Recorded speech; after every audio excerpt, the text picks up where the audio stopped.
This is last part of Dating Simulator. So subscribe for upcoming new novel series and let's get see the ending of this one together. Heart to Heart Talk 02. Back at the apartment, Funanzi had just finished tidying up inside and out. When she returned, she found Shiyunyi already awake, wrapped in a blanket and staring blankly into space. Funanzi sat down beside her and asked softly, "You're awake. How do you feel? Are you uncomfortable?" Shuyunyi didn't answer, only shaking her head silently.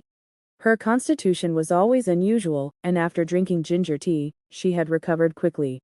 Her head was still a little dizzy, but otherwise, she didn't feel too unwell. "You remember what you just did, right?" Funanzi stared into her eyes as she asked. With the alcohol wearing off, Shuyunyi naturally remembered. She avoided eye contact and lowered her head. "I know." "Ah." Funanzi sighed and shook her head. "Why would you do this to yourself?" Shuyunyi hugged her knees and curled into a ball, her eyes downcast. "I just couldn't stand it. How could she get ahead of me?" She had already been in a foul mood, and in her moment of weakness, she had broken her own rules. Her thoughts had spiraled out of control. Now, with a clear mind, the memory filled her with dread. This incident had nearly caused a major disaster.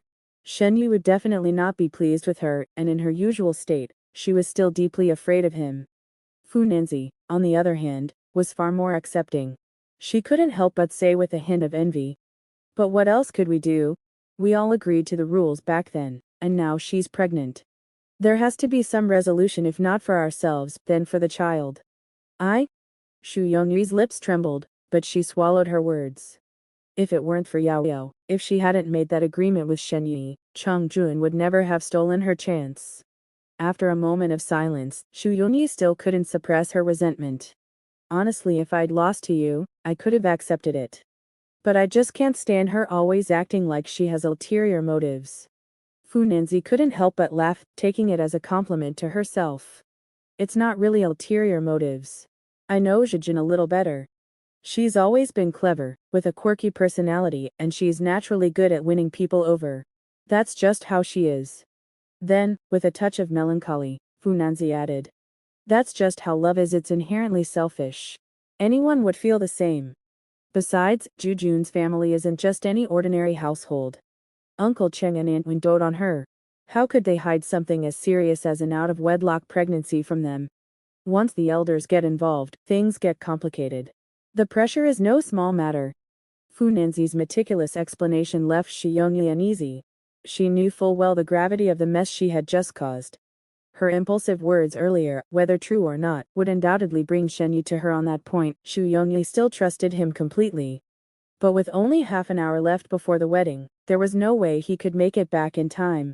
The ceremony wouldn't wait or be postponed for anyone.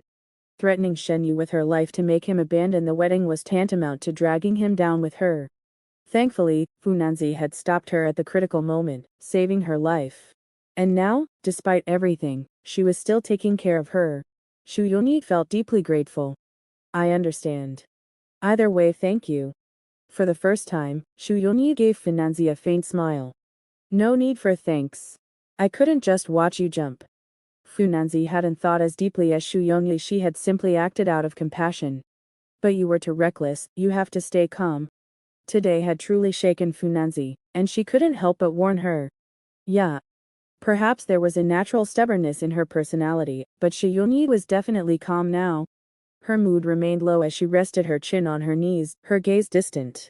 "I'm already 35, not young anymore. My life is already laid out before me." Funanzi smiled reassuringly. "People age slowly these days. You're still beautiful. What's wrong with being 30? Don't you watch dramas? Plenty of actors in their 40s are still playing young characters. It's not the same." Shu Yongyi shook her head, a chill running through her at the thought. For the first time, she confided in someone other than Shen Yi. "I have less than 40 years left to live." This was a secret she should never have shared, but Funanzi was different. They both carried the same kind of hidden truth. "What?" Funanzi was stunned, completely unprepared for the revelation of Shu Yongyi's short lifespan. "Is there some kind of illness?" she asked. "No." Shu Yongyi shook her head again. That was precisely why it was so hopeless.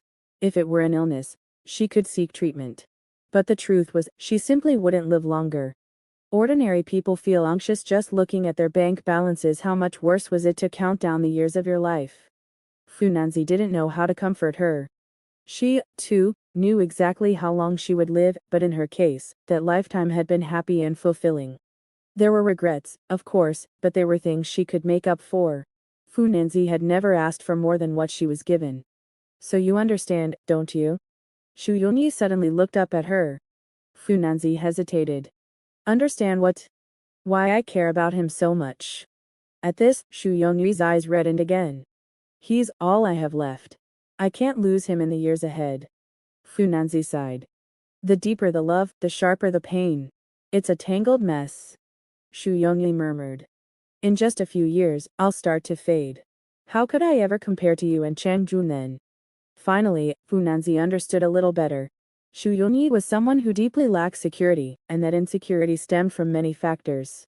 Seeing the dynamics between them more clearly, Funanzi decided to speak more openly. I think you need to trust Shenyi a little more. Otherwise, why did you fall for him in the first place? If you don't trust him, maybe it's better to walk away. If you believe in the strength of your bond, then in the end, it all comes down to how you live your lives. The words felt foreign to Shu Yunyi, and she looked lost. Are you saying I should leave? Funanzi shook her head, her beautiful eyes unwavering. I can't give you advice. You have to decide based on what you truly want. Seeing Shi Yanyi's confusion, she decided to spell it out even more plainly. All this back and forth between us, the endless emotional drain, isn't it exhausting? Either walk away and live freely, or compromise and live comfortably. You've already lost. No matter how much you struggle, the outcome is set. Funanzi tapped her fingers on the coffee table. You only have two choices now. She held up one finger. One, you're heartbroken, like now, and decide to leave. That's not necessarily a bad choice. Living alone can be simple and freeing. Then, a second finger. Two, you still can't accept it, like now, so you compromise. Try to accept it, to compromise, because we're already tangled up in a mess that can't be cut or unraveled. At this point, Funanzi couldn't help but sigh, revealing that her calm exterior belied the turmoil within. This is. The words were undeniably bold, and Shu Yongyi's eyes widened in shock. Her thoughts wavered between resignation and reluctant defiance. With one heart, one knows whether the water is warm or cold by drinking it themselves. This could be considered a last resort when no other options remain. Shu Yongyi was startled by her own bold idea, but upon reflection, wasn't it the only way? After enduring so many hardships and accumulating so many unforgettable memories, letting go now was simply impossible for Shi Yunyi. Besides, I still have Yao Yao. Distracted, Shu Yongyi murmured to herself. The option of retreat didn't exist, and with Chang Jun's situation already set in stone, the remaining choice became glaringly obvious. On Funanzi's side, seeing Shi Yongyi gradually calm down, she finally felt at ease enough to leave. She had stayed this long caring for her, keeping her company precisely because she feared Shi Yunyi might spiral again. Now that Shi Yongyi had stabilized, her task was complete. In that case, I'll take my leave. Get some rest. Life only gives you one chance, don't ever think of throwing it away again. With this final warning, Funanzi stood up to go. Ouch. As she rose, her leg bumped against the edge of the coffee table. Though the impact wasn't strong, the bruise from her earlier fall hadn't yet faded. The contact naturally drew a sharp hiss from her. What's wrong? Are you all right? The sound snapped Shi Yongyi out of her thoughts, and she immediately turned to her with concern. It's nothing. Funanzi straightened up, forcing a smile. Just a minor bump. I'll spray some Yunnan Bayao when I get back. Shu Yongyi quickly pieced together what had happened. You hurt yourself saving me earlier, didn't you? I'm sorry.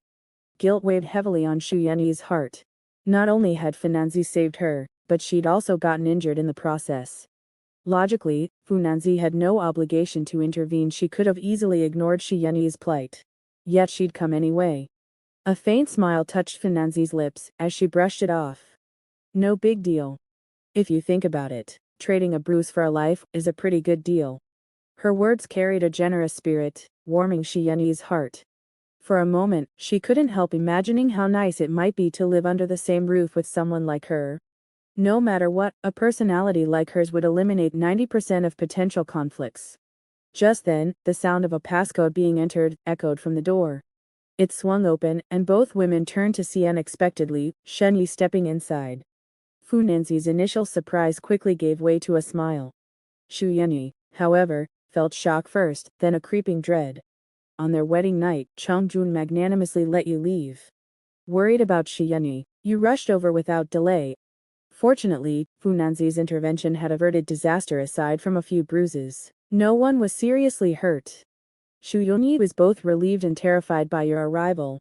Fearful of your disappointment, she clung to Fu Nanzi like a lifeline, desperate to keep her from leaving. Though anger simmered in your chest, the sight of her trembling hesitation softened your heart.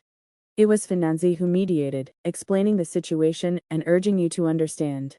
Her words struck you like hammer blows, deepening your guilt toward them. Relenting, you chose not to press the matter further. Still, you laid down the law. Shu Yunyi was never to touch another drop of alcohol. This was for her own good, your non-negotiable bottom line. Shu Yunyi, already on edge, eagerly agreed. After the turmoil, Fu Nanzi was deeply puzzled by your sudden appearance, suspecting you had sneaked out without permission. You earnestly explained yourself to them, sharing the ideas you had discussed with Chongjun. You had brought it up tentatively, never expecting it to align perfectly with what the two of them had just been talking about. Their responses were vague and ambiguous, a far cry from their initial resistance. Though somewhat embarrassed, Shu Yunyi and Fu Nanzi eventually acquiesced to this unusual arrangement, albeit reluctantly. Overjoyed, you let out a huge sigh of relief. The situation had taken a dramatic turn, and you could finally see hope for a happy resolution. A month after the wedding, taking advantage of Changjun's visible pregnancy, the two of you went on a honeymoon. Chongjun cherished having you all to herself during that time.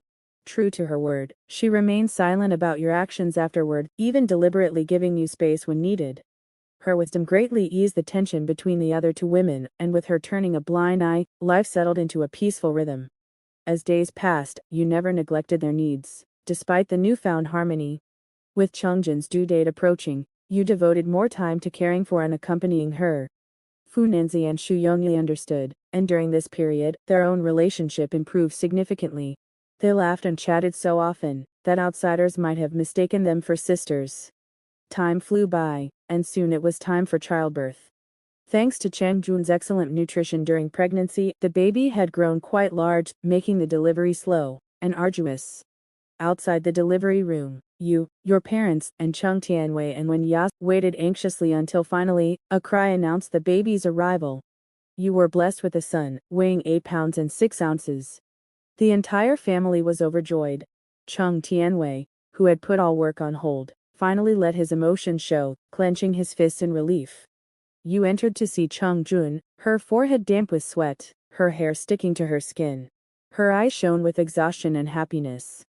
After whispering words of encouragement, you held her hand and stayed by her side. The two families, delighted by the healthy baby boy, couldn't stop doting on the little one in the bassinet, treating him as if he were the most precious treasure. When it came to naming the child, after some discussion, the task fell to Chung Tianwei. He glanced at you, pondered for a moment, and came up with a simple yet meaningful name, Yixin. From then on, the child would be called Shen Yixin. As for the nickname, Chongjun followed Chung Tianwei's lead and settled on Keixin, meaning happy, a wish for his future to be filled with joy. With the birth of her child, Chongjun felt content, her heart at peace. She no longer yearned for anything more. As the dust settled and relationships mellowed, the three women gradually grew closer. Simulator upgrade. Shu Yunyi and Fu Nanzi interacted with you frequently, and not only did she not interfere, but she even occasionally covered for you with your family. Thanks to your tireless mediation, the three women had long grown accustomed to each other's presence, and even became quite close, never again quarreling or exchanging harsh words. They would go shopping together, dine, chat idly, buy clothes, and talk about their children. At times, you'd even find yourself excluded from their gatherings, but you didn't mind. In fact, you were happy to see it. Time flowed on. The children grew day by day, and all of you gradually aged. The discomfort and awkwardness of the past had vanished like a spring breeze melting into rain, silent yet nourishing. The emotional knots between everyone had unraveled, and during holidays, they could still gather together as one. The large family was lively and warm, with children playing at your feet and pets by your side. You felt your life was complete, with no regrets left. Simulation complete. Comprehensive evaluation none. Your romance strategy experience has slightly increased. Notification, your character level has increased. You used a simulation seed. No conventional rewards can be obtained in this scenario. Reward none. System comment none. You have unlocked the simulation editing function. You may now clip completed simulations. You may choose to retain the current simulation progress or immediately synchronize the memories. Shenyi exited the simulation, his head heavy and his vision blurry. He barely managed to pick up his phone and saw that it was already past 3 a.m. and consciously several hours had slipped by. Completing two simulations in a single day, spanning over 10 hours, was no simple matter of watching a movie. It was a genuine, immersive experience. Though his body had barely moved, the mental toll was substantial, and even he was struggling to bear it. Now, his mind was too foggy to focus. The text before his eyes was hazy, but he strained to read the screen. Name Shenyi. Level LV, 3. Strength 8. Stamina 9. Energy 10. Charm 81. Assets. Attribute points 1. Romance points 15. After repeatedly completing romance strategies, his character level had finally reached 3. System upgrading. Please wait. Shenyi weakly tapped the plus sign next to his level, and then closed his eyes, sinking into sleep. When he awoke again, sunlight was already streaming through the windows. He yawned and hurried to the bathroom. He had nearly been woken by the urgent need to relieve himself. Splashing cold water on his face at the sink, the icy shock jolted him awake, clearing his drowsiness. Back in his room, he checked his phone. It was almost 10 a.m.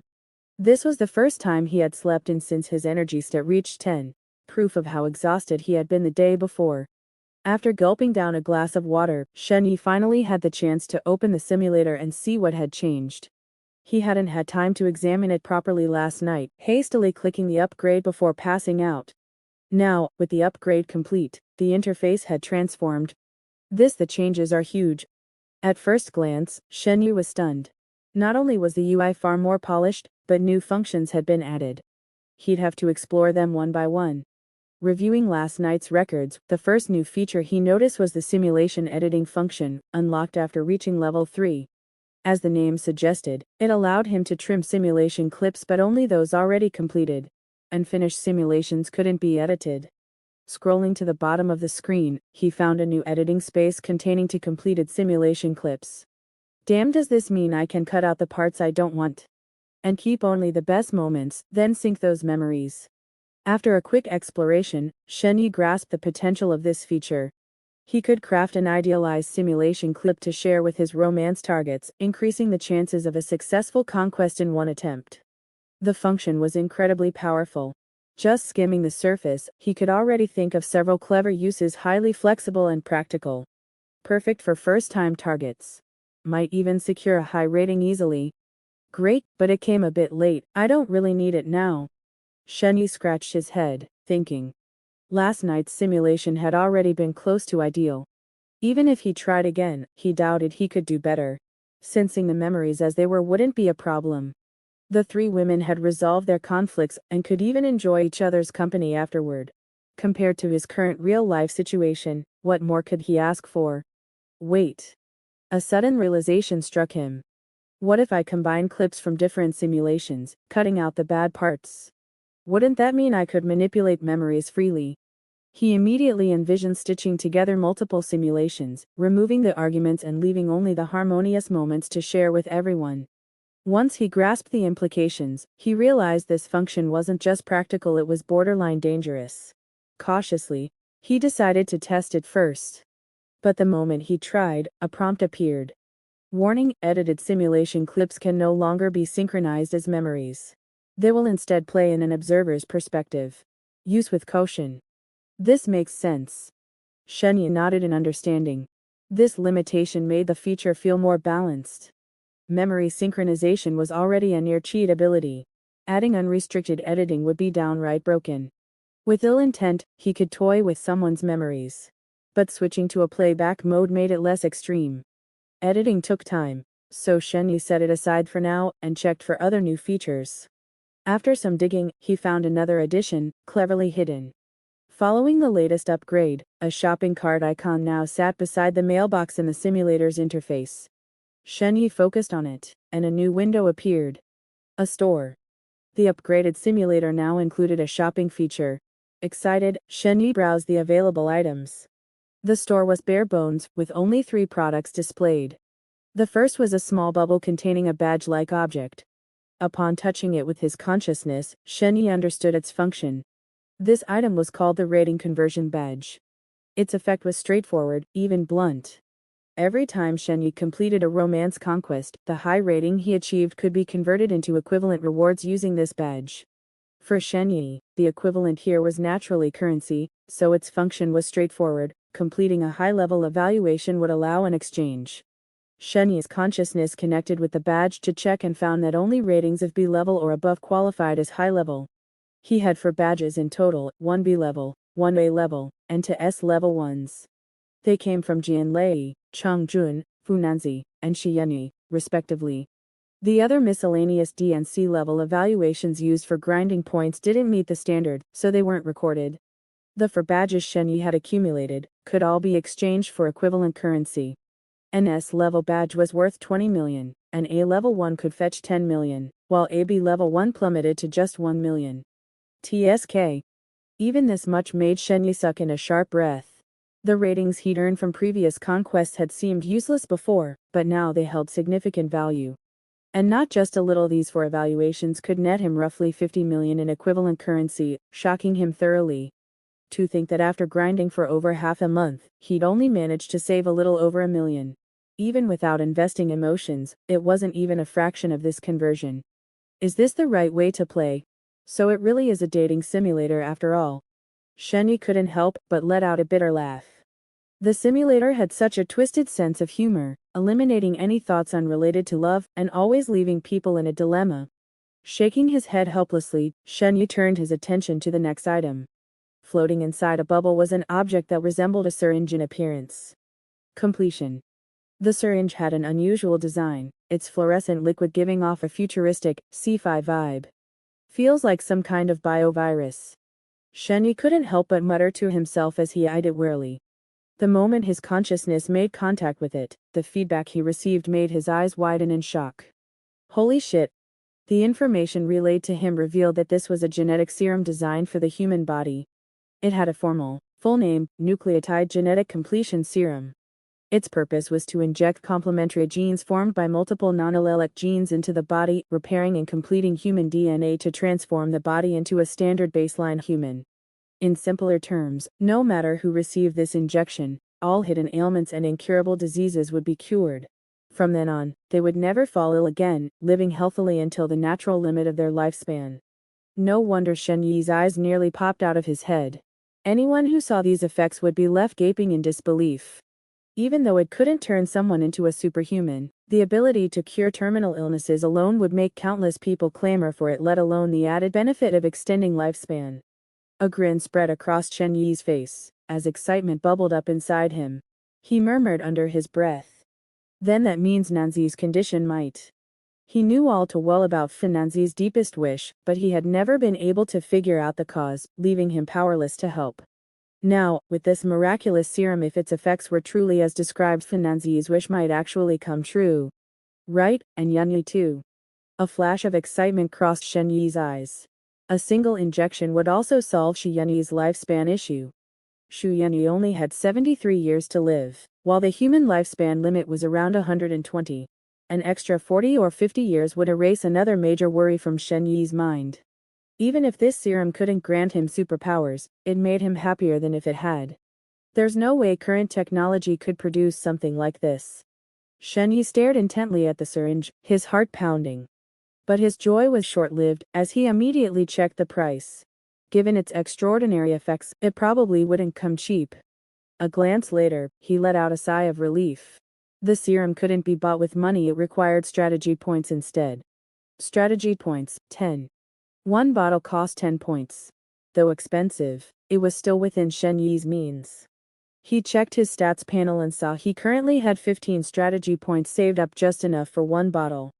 Strategy points had never been a major concern for Shen Yi. Aside from using them to check target information during missions, they were practically useless otherwise. As for how to earn them, aside from the daily automatic gain of 1 point and the 1 point reward for completing missions, Shen Yi hadn't discovered any other methods yet. 1 point a day, not bad. Just means waiting a few more days before I can exchange for another. Shen Yi muttered to himself. I can get one bottle first to test the effects. No sooner said than done. Focusing on the shop interface, Shen Yi willed an exchange, and a bottle was his. His strategy points dropped to 5, and a glowing bubble burst forth, storing itself in his panel. 9/10. So the max is 10 bottles. That made sense. Something this miraculous couldn't possibly be unlimited. Shen Yi couldn't physically touch the serum, but as long as he closed his eyes and focused, he could sense its presence. Before use, it existed as a bubble in his panel, similar to how he had summoned a pistol back in the Apocalypse simulation. The moment he purchased it, the method of use became clear to him. He couldn't interact with the serum directly, nor was it administered via injection. Instead, as long as there was at least 200 milliliters of pure liquid nearby, he could choose to infuse the serum into it. Only one person could drink it. Sharing would nullify the effects. Can't split it, can't even see the damn thing. Shen Yi grumbled internally.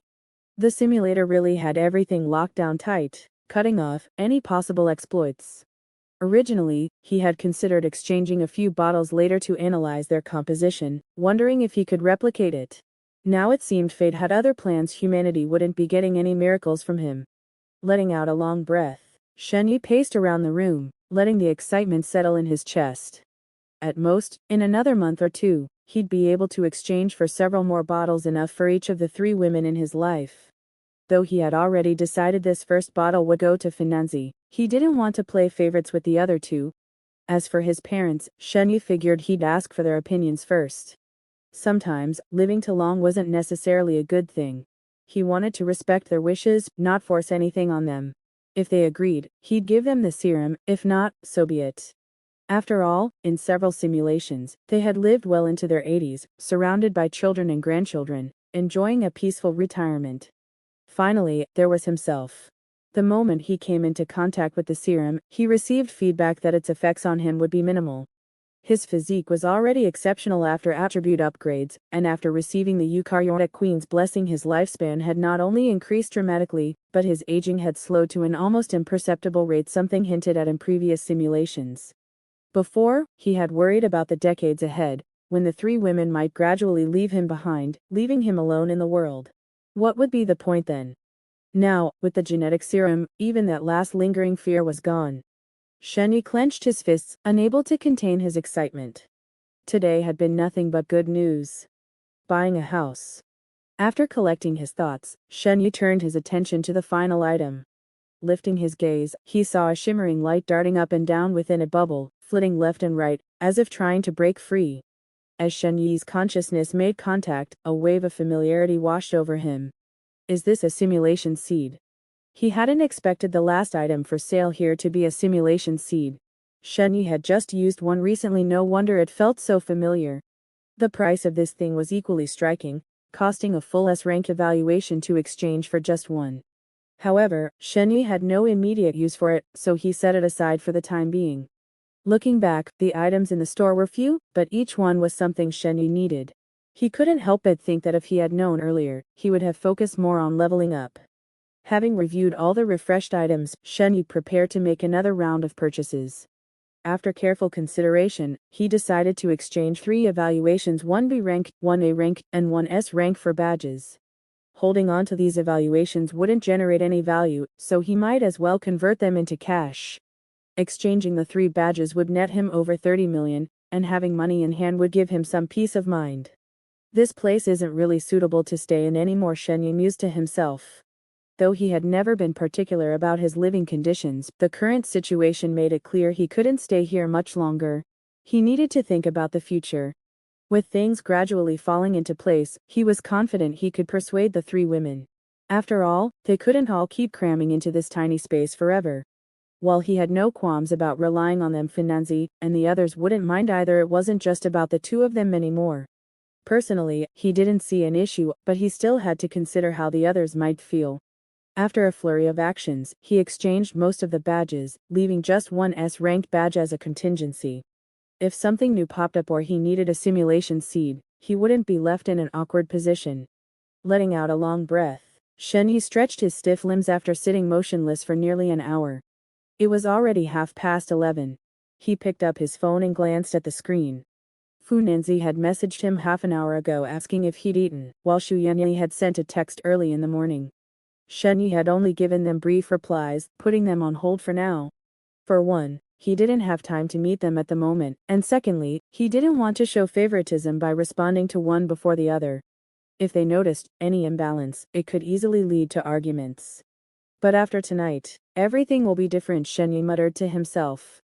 Once he found the time to edit the new simulation footage and sync it, they would likely reconcile. Right now, he needed to address his own hunger.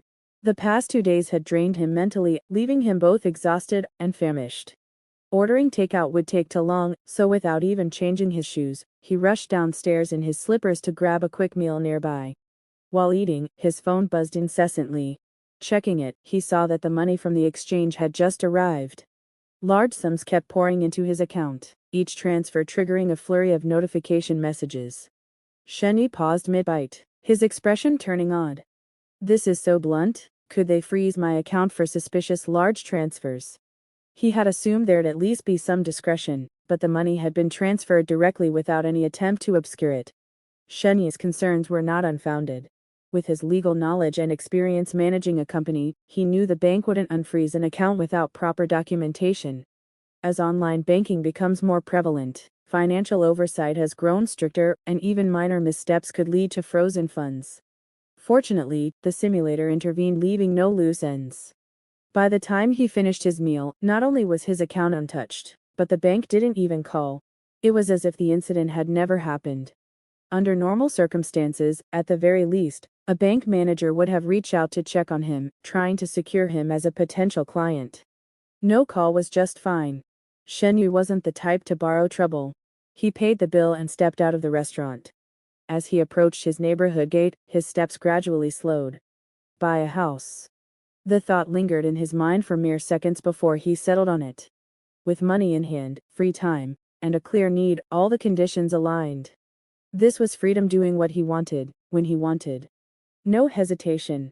Shenyu went straight upstairs to change his shoes, then headed to the parking lot, got into his car, and drove off. Once on the road, he mulled over his options. He had always had some ideas about housing, but the choices were limited. Jingyuan City was no up-and-comer. Its prime locations had always been expensive, though most properties there were older. Living in the city center was convenient, but space was tight and the noise was relentless. With ample funds now, Shenyu wasn't about to settle for less for himself, or those around him. That decision alone ruled out most developments in Jingyuan City. If he wanted a villa, there were only 2 or 3 viable options. The first was Songping Garden, the earliest development, already in its 3rd phase of construction. The first phase, Peaceful Lake Residence, was where Finanzi currently lived. These were small detached homes perfect for a single family, but too cramped for more. The second option was Budging Garden, where Chung's parents resided. A newer development in recent years, it was a proper villa district, the most expensive, but with spacious, tranquil surroundings. Lastly, there was Jinyu Mansion in the suburbs, the newest and most luxurious. Its remote location made it relatively cheaper, yet it offered ample space and lavish interiors. Shenyu tapped his fingers on the steering wheel, weighing his choices. Songping has the best location, Budging the best environment, Jinyu the best interiors. Each had its merits, and Shenyu needed to make a trade-off. When it came to shopping, he was never one to agonize. He made his decision quickly. Songping Garden it is, established developer, prime location. With a turn of the wheel, he headed toward Jianyuan District. Not only was it close to Tiancheng Corporation, but Jingyuan University was nearby, convenient for all 3 women in his life, saving them unnecessary travel. Peaceful Lake Residence might be a bit small, but Shenyi had a backup plan. The second phase had been completed for a while now, with more suitable layouts. He could always choose there instead. Soon, his car pulled up to the sales office. Shen Yi parked and walked in. The moment he stepped through the door, two staff members approached him. A man and a woman, a seasoned professional paired with a newcomer, greeted Shen Yi warmly and politely, inquiring about his needs. Shen Yi remained non-committal, standing before the property model and asking a few simple questions. The two responded with grace, the man explaining while the woman supplemented, delivering a clear and insightful analysis that had Shen Yi nodding in agreement. After the presentation, they moved to the lounge area. Once tea was served, Shen Yi began detailing his requirements. The two real estate advisors were visibly surprised, but treated him with even greater respect. They didn't judge him for his simple attire. On the contrary, knowing Jingyuan City was a place where hidden dragons and crouching tigers often emerged, they were accustomed to clients who could spend fortunes in a blink. As service professionals, they never dared to harbor any dismissive or condescending thoughts. "Hello, Mr. Shen. Based on your requirements, I've selected a few options for you to review," the male advisor said, quickly pulling out several brochures and sliding them over. "The first one is our Peaceful Lake Residence number 47A, highly sought after property. Not just you, but several other clients have shown interest. It spans 197 square meters, with 2 floors, a garden, and a private pool." The advisor went on, matching the images with detailed explanations of the property's advantages. Shen Yi rested his chin on his hand, listening intently before finally speaking after a moment of contemplation. "It's a bit small. Do you have anything else?" The female advisor promptly handed him an iPad, supplementing the visuals with a video, as she leaned in to explain. "Not satisfied with the size? Then you might want to consider this one. This is our second phase lakeside mansion, nestled right by the lake with breathtaking views. The property covers 355 square meters, spread across 3 floors, complete with a private garage and fully furnished for immediate move-in. The front yard has ancient trees for shade, while the backyard features a landscaped pond and rockery. Would this one meet your expectations?" Shen Yu's eyes lit up as he swiped through the images, growing more pleased with each one. But pictures could only convey so much. He then asked, "Can I see it in person?" Hearing this, the two advisors exchanged a glance, their smiles widening. "Of course, right this way." All procedures completed, the two consultants led Shen Yi out of the sales office. A security guard drove over in a small cart, and the 3 of them boarded the sightseeing vehicle, heading toward the second phase development, Lakeside Manor. Along the way, the consultants pointed out the surrounding scenery, highlighting the amenities, commercial districts, hospitals, and shopping centers. Before long, the cart twisted and turned along narrow paths before coming to a stop. Shen Yi followed the two inside. As soon as he stepped in, he was greeted by towering ancient trees, lush and dense. The old tree stretched its flourishing branches, casting cool shade. Though it was late autumn and a few withered leaves had fallen, the scene only added to its charm. Shen Yi took an instant liking to the place and walked over to touch the gnarled, cracked trunk. The male consultant stood nearby with a smile and explained, "This one is a registered ancient tree with an electronic ID. If it weren't for the risks and difficulties of transplanting, it probably wouldn't still be here. It's quite old, so if you choose this property, you mustn't damage or cut it down." Shen Yi patted the trunk and replied with a laugh, "I know. Cutting it down would count as environmental destruction, punishable by 3 to 7 years in prison, plus fines. Let's go inside and take a look. Mr. Shen is very knowledgeable. Right this way." After the light-hearted exchange, the two led him further in. The 355 square meter space didn't seem excessive, but it was undeniably spacious. The villa had a complex layout, 3 main floors with 5 bedrooms and 2 living rooms, not even counting the nursery or maid's quarters. For most families, this would be far too large. 2 or 3 people living here might even feel unnerved by the emptiness. But for Shen Yi's current situation, it was perfect. In the near future, Fu Nanzi, Shu Yanyi, and Chang Jun would all move in. 4 people might still leave the place feeling roomy, but considering long-term plans like having children, it was just right. The backyard featured an artificial hill with a koi pond, alongside a grassy garden ideal for adults to relax and chat while children played. After touring the entire property, Shen Yu was already sold. "All right, let's go back." But satisfaction alone wasn't enough. He still needed to check the price.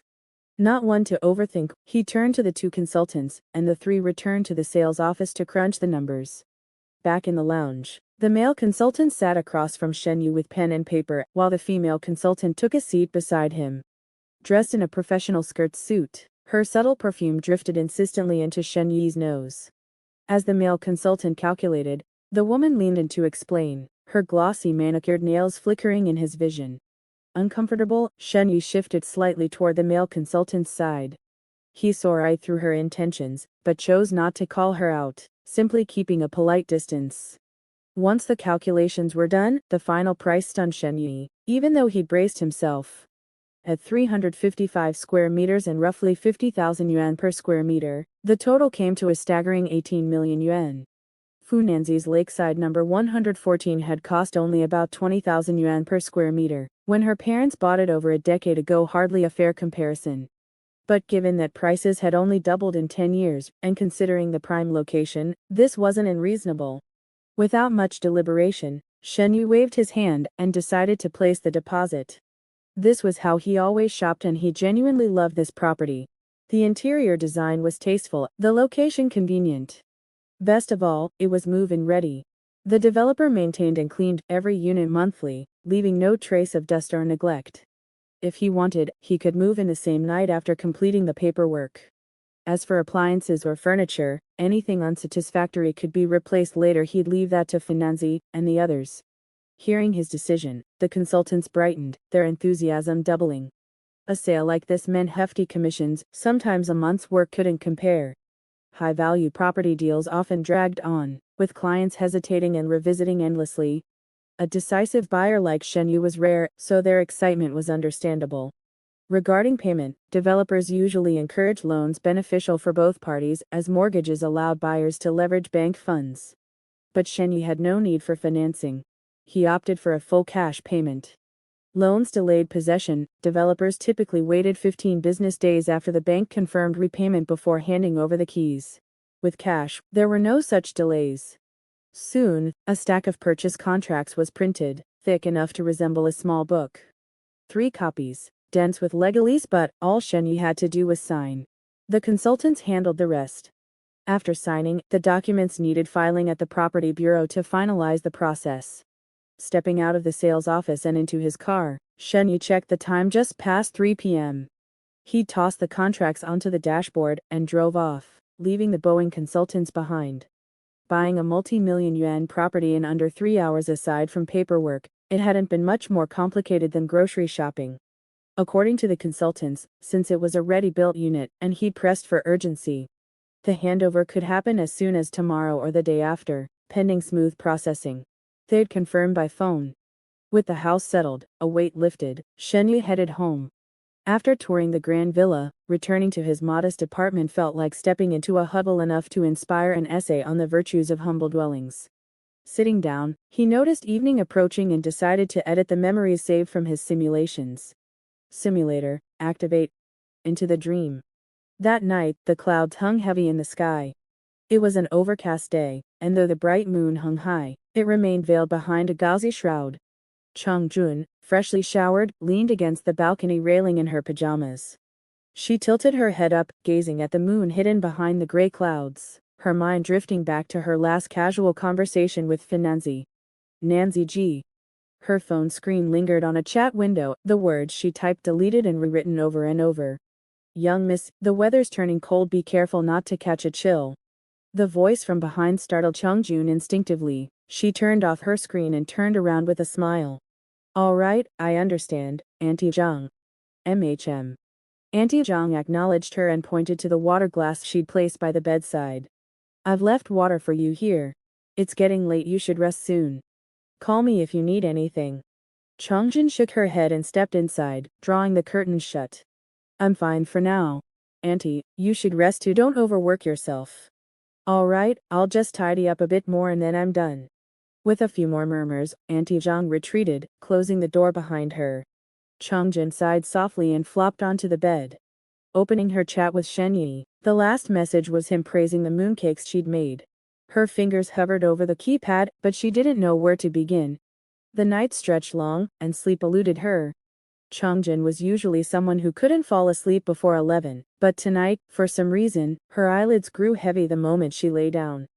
Glancing at her phone, she saw it wasn't even 10 yet. She fought against the drowsiness for a while, but eventually succumbed. The glowing phone slipped slowly from her grasp. Sometime later, Chongjin slowly opened her eyes. She awoke in a void, surrounded by darkness, save for a distant glimmer of light. Instinctively, she moved toward it, only to find a radiant door upon drawing closer. Stepping through, her vision flooded with brightness, and the world around her transformed. The moon, obscured by shifting clouds, cast alternating patches of light and shadow along the campus path. Shu Yunyu walked back under the moonlight, the click-clack of her high heels echoing in the quiet. She'd worked a little late today, so her return was delayed. Dragging her worried body into the apartment, she tossed her bag onto the table and collapsed onto the sofa. Her long legs curled up, and the slightest twitch of her toes sent waves of soreness through her feet. At times like these, she missed Shen Yi's massages, his strong hands working out the tension, leaving her refreshed and pain-free the next day. With that thought, she picked up her phone, ready to video call him and check in, making sure he was behaving. Though Shen Yi had already updated her earlier, she'd been too busy to pay attention. The call rang for a long while, unanswered. She huffed and sent 2 sharp messages instead. Placing the phone on the coffee table, she muttered under her breath, "If you don't reply by the time I'm back, you're dead." With that, she gathered her long hair and headed to the bathroom. Half an hour later, Shu Yunyu emerged from the steamy bathroom, wrapped in a towel. She dried her hair, then picked up her phone only to frown in irritation when she saw no response. Retreating to the bedroom, she pulled the covers over herself and pouted as she dialed Shen Yi again. The phone's ringing buzzed in her ear, but exhaustion suddenly crashed over her. Her eyelids grew heavy, and before she knew it, the sound of the dial tone lulled her into sleep. When she opened her eyes again, she was no longer at home. Shu Yunyi ignored the call still going, ignored the fact she was fully dressed, and simply stumbled toward the light in a daze. The door loomed closer, its glow almost blinding. Drawn by some unseen force, she stepped forward and crossed the threshold. Fu Nanzi had gone to bed early. Her hands rested atop the covers as she watched the full moon outside, repeatedly swallowed by clouds, its glow flickering in and out of view. Her family had hosted guests for dinner, and at her mother Ji Shulin's insistence, she'd stayed the night. The door creaked open, and Ji Shulin entered. Her hair was down, freshly moisturized skin carrying a faint floral scent, as she settled onto the bed. Fu Nanzi scooted over to make room, and Ji Shulin slipped under the covers. Mother and daughter planned to share a heart-to-heart tonight. Once settled, Ji Shulin turned to her and asked, "Nanzi, how are things with Zhao Shen lately?" Fu Nanzi kept her eyes on the window and replied, "Fine. Everything's good." Ji Shulin gave her a sidelong glance. "What's wrong? You don't sound too excited. Did you to argue?" "No, not at all." Fu Nanzi turned to meet her mother's gaze. "Oh." Ji Shulin relaxed slightly and continued, "That's good then. Don't misunderstand what your father meant at dinner. If you think it's serious, bring him home to meet us. He's just curious about this boyfriend you're so protective of, too embarrassed to ask himself, so he had me bring it up." Fu Nanzi's eyes curved into crescents, her voice brightening. "Sure, but maybe not right away. I don't think he's ready yet." "All right." Ji Shulin didn't press further. She'd met Shen Yi before. From what she could tell, the two shared a natural chemistry. At the very least, marriage wouldn't be fraught with conflict. Her daughter was already in her mid-20s. If she waited much longer, she'd be considered an old maid.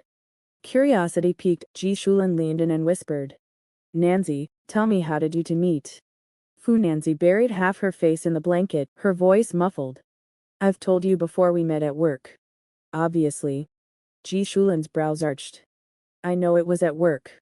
I meant the details, how it happened, understand." Fu Nanzi's eyes softened as she recalled the memory, warmth blooming in her chest. "Back then, he handed me a contract." Ji Shulin waited, but no further explanation came. She turned sharply, only to nearly scoff in disbelief. Fu Nanzi's eyes were closed, her breathing steady. She'd fallen asleep without warning. "You little brat, pretending to sleep on me." She nudged Fu Nanzi's shoulder, convinced it was an act. But Fu Nanzi didn't stir, her even breaths confirming she was truly asleep. Ji Shulin's expression softened, and she muttered, "Guess she really is exhausted. Must have had a long day." With a sigh, she tucked Fu Nanzi's arms under the blanket to keep her warm, smoothed the covers, and lay down herself. Meanwhile, Funanzi, inexplicably drained, opened her eyes in the darkness. Guided by a sliver of light, she approached the door and without hesitation, stepped through. In an instant, the scenery transformed. She found herself in a spacious room enclosed by walls, with a floor-to-ceiling window directly ahead. The room was nearly empty, save for chairs. Funanzi, unsure of what was happening, moved forward cautiously and sat on one of the chairs, guided by instinct. The next moment, the door swayed, and Chungjin stepped in, bathed in light. Juyin. The longest movie. Jian? How did you get here? Funanzi stared at Chungjun, frozen in place. Nanji. Chungjun looked bewildered, unable to comprehend Funanzi's sudden appearance. Alright, I must be dreaming. She quickly pieced it together, her expression easing as she glanced around. The room wasn't cramped, but it was sparsely furnished just for chairs arranged in the center. She walked over and sat beside Funanzi, asking, Nanji, do you know where we are? Funanzi shook her head. Of course, she didn't know. But now that she'd seen Chungjun, a faint glimmer of understanding flickered in her mind, just out of reach. Chungjun smiled faintly, nodding. Let's wait. Maybe we'll figure it out soon. She was the first to adjust, the scene feeling oddly familiar. Funanzi murmured in response. The two sat in silence, yet strangely, neither felt bored. A moment later, ripples shimmered across a luminous doorway, as Shu Yongyi stepped inside and paused. Her gaze swept over the two seated figures, hesitating before taking another step. Shu Yongyi frowned, thinking to herself. Dreams reflect our thoughts, no wonder they're here. But she quickly accepted if dream logic was always hazy. Without a word, she walked to the row of chairs, deliberately choosing one at the end, leaving a gap between herself and the others. Chungjun's eyes brightened as she watched Shu Yongyi enter, her suspicions confirmed. So you're here too. Shu Yongyi whipped her head around, doubtful. You can talk. Duh. Chungjun rolled her eyes before addressing both of them. You don't actually think this is a dream, do you? Try remembering what were we doing before we got here? Funanzi furrowed her brow, straining to recall. I was talking to my mom. We'd just mentioned Shenyi. It suddenly clicked. She turned to Chungjun, realization dawning. Shu Yongyi, too, began piecing it together. She'd been walking toward a light, unable to recall how she'd arrived until Shenyi's name jolted her memory. I was on the phone with him. Bingo. Chungjun grinned, snapping her fingers and looking up. The reason we're here, it all comes down to him. Noticing the number of chairs, Chungjun was about to call out for Shenyi, when Funanzi tugged her sleeve. Look, the wall's changing. They turned. The screen lit up. As the glow faded, a scene unfolded before them, accompanied by background sounds. Wait, that's me. Shu Yongyi whispered in disbelief. The figure on screen was unmistakably her, speaking softly beside Shen's mother. Funanzi's expression shifted as she recognized the setting, Shenyi's childhood home, that little rural house in Linjiang County. Before she could dwell on it, three more figures entered the frame. That's me too. Chungjun's face twisted in bewilderment. The trio on screen were her, Nanji, and Shenyi. Funanzi's composure cracked as the scene progressed, showing all four of them gathered at the Shen family home. Watching Shen's mother's distress and the two of them comforting her, Funanzi suddenly understood. It's a glimpse of the future. Seeing herself on screen was like staring into a mirror. Though it felt surreal, every action taken by her on screen was something she'd realistically do. SHH. Shu Yongyi's eyes remained locked on the screen, signaling for silence. The pivotal moment arrived. Shenyi was sent upstairs, leaving the women to talk privately with Shen's mother. The tension was palpable. All three watched, breath held, eager to see what came next. Chungjun absorbed the sights and sounds as if watching a movie starring herself. To her surprise, the film didn't just show events, it let her feel the emotions of her on-screen self, pulling her deeper into the experience. But what followed stunned them all. Shen's mother's words sent their hearts on a rollercoaster, yet their love for Shenyi ultimately prevailed. Off-screen, the three clenched their fists, willing their future selves to fight harder for him. But fate had other plans. The scene shifted to a truce, the mood lightening. The screen split, showing parallel storylines, each woman's private moments with Shenyi. Fu Nanzi's eyes softened, Chung Jun glowed with quiet joy, and Xu Yongyi allowed herself a small smile. Warmth, comfort, beauty, tenderness. Then the scene changed again. Chung Jun's eyes widened. She pressed a hand to her flat stomach, dazed. I am pregnant. Happiness surged through her, so vivid it felt like déjà vu. Next came her wedding to Shen Yi. Tears streamed down her face at the grandeur of it all. Fu Nanzi turned to her, lips parting, emotions swirling.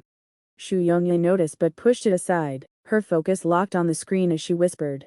Yao Yao. Will my Yao Yao still come to me? This had always been her fear, that the changes might erase little Jin Yao from her life. But the scene continued, granting her relief. Yixin, Yixin. This is my child. Chung Jun murmured, overflowing with maternal love. She'd taken the lead, but Xu Yongyi wasn't far behind. Under Xu Yongyi's hopeful gaze, little Jin Yao was born, easing the weight on her heart. Fu Nanzi's eyes reddened as she watched the two children, torn between adoration and longing. The emotions on screen mirrored her own, a bittersweet envy. With a quiet sigh, she steadied herself and kept watching. Losing face. Xu Yongyi sat on the chair, her heart aching with a bittersweet ache. Although Jin Yao had been born right on schedule, the ultimate victor in this situation wasn't her. She had never paid much attention to Cheng Jun before, assuming that if she were to lose to anyone, it would be Fu Nanzi. Yet, in the end, Cheng Jun had snatched the prize right from under her nose. The scenes of the couple's affectionate kisses and their blissful march into matrimony pierced through the screen, and straight into her heart. But what truly shook Xu Yongyi wasn't just that.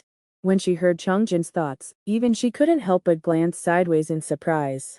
Cheng Jun herself was stunned speechless upon seeing her own explosive remarks toward Shen Yi in the scene.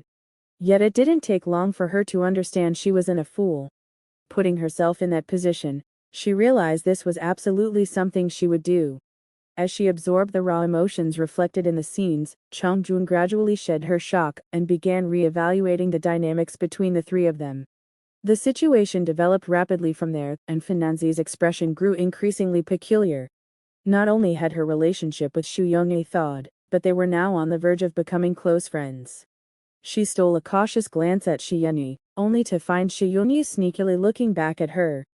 Their eyes met for a fleeting moment, both of them overcome with an inexplicable awkwardness. Just the day before, they had been locked in a fierce argument, not quite life or death, but certainly unwilling to yield an inch. And now, here they were, reconciling. Judging by the unfolding scenes, their relationship was only improving. Truly, life was unpredictable. Everything had happened so strangely. The two women lowered their heads, each silently processing the emotions washing over them.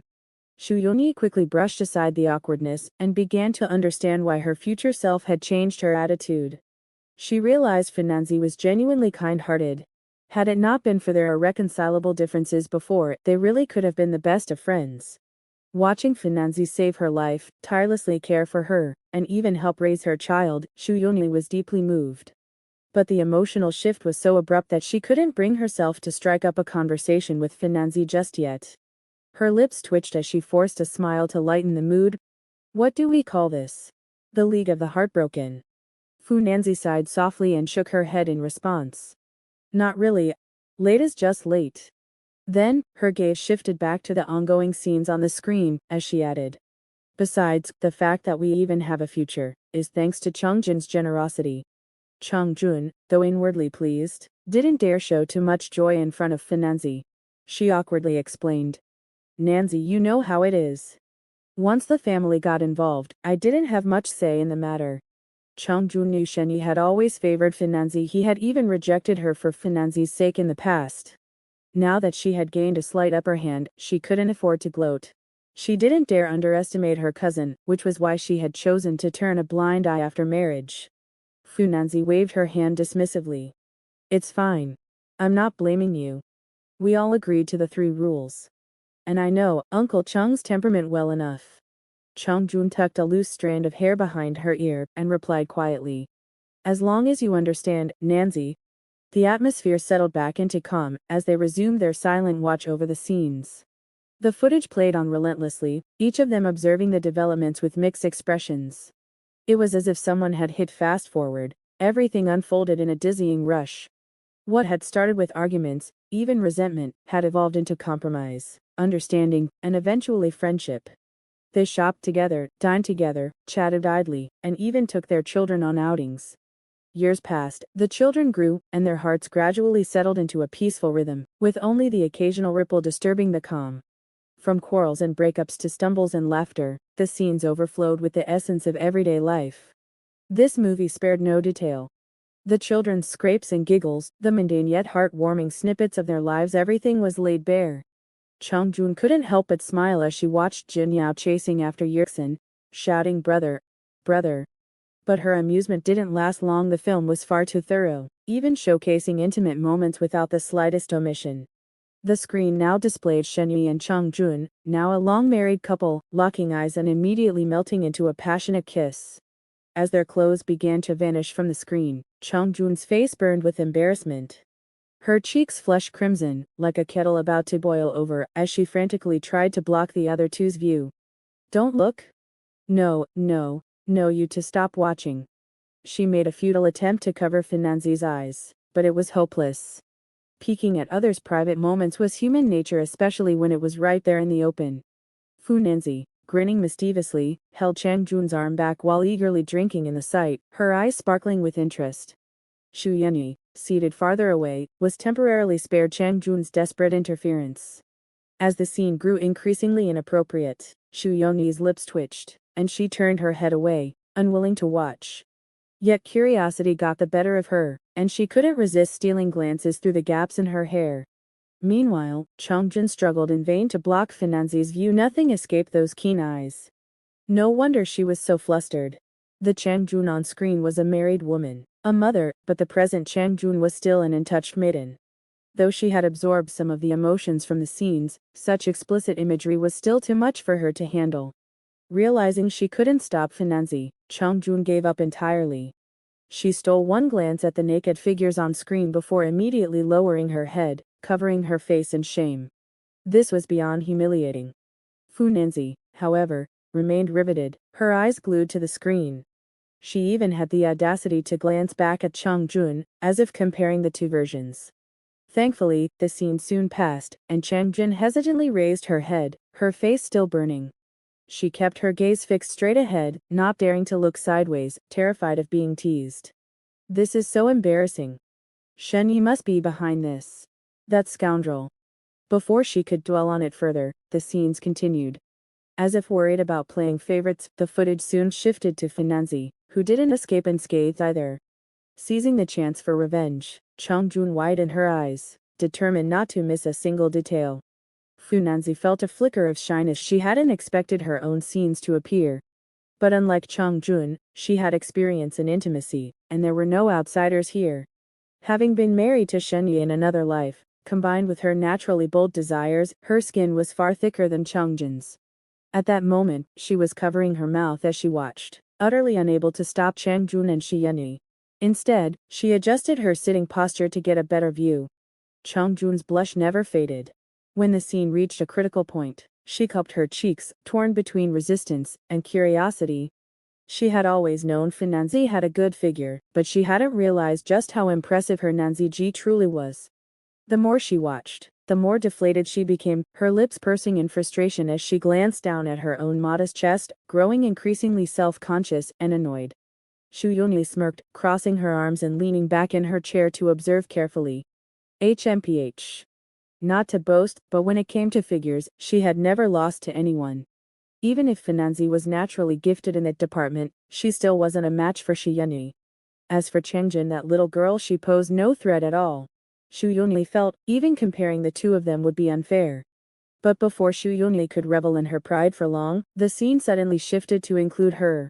The footage meticulously showed how she had heard the commotion, slowly approached the room, then accidentally walked into the wrong one only to be pulled inside by Shenyi, with a mix of reluctance and compliance. Chongjun's 20-plus years of life experience crumbled into useless scraps of paper at that moment. The scene before her felt utterly alien. Yet, despite her shock, there was an inexplicable allure to it, leaving her eyes darting around, unsure where to focus. She stared, jaw slack, unable to close her mouth for the longest time. Ha. Ha. Family portrait. Not only was Chongjun's mouth agape, her young heart utterly shaken, but even Xu Yunyi herself could barely hold it together, nearly toppling from her seat. She had initially intended to watch the two of them make fools of themselves, but the moment she appeared in the scene, her amusement vanished. Fu Nanzi, absorbing the emotions radiating from the images, flushed crimson, her heart pounding like a drum. Unable to resist, she exchanged a glance with Xu Yunyi, both their eyes brimming with awkwardness and disbelief. In the future we're this close? How could she and I have reached this point? Xu Yunyi, who usually prided herself on being a dignified role model, was now mortified by her own actions in the vision to even look at the other two, silently begging for this segment to fast forward.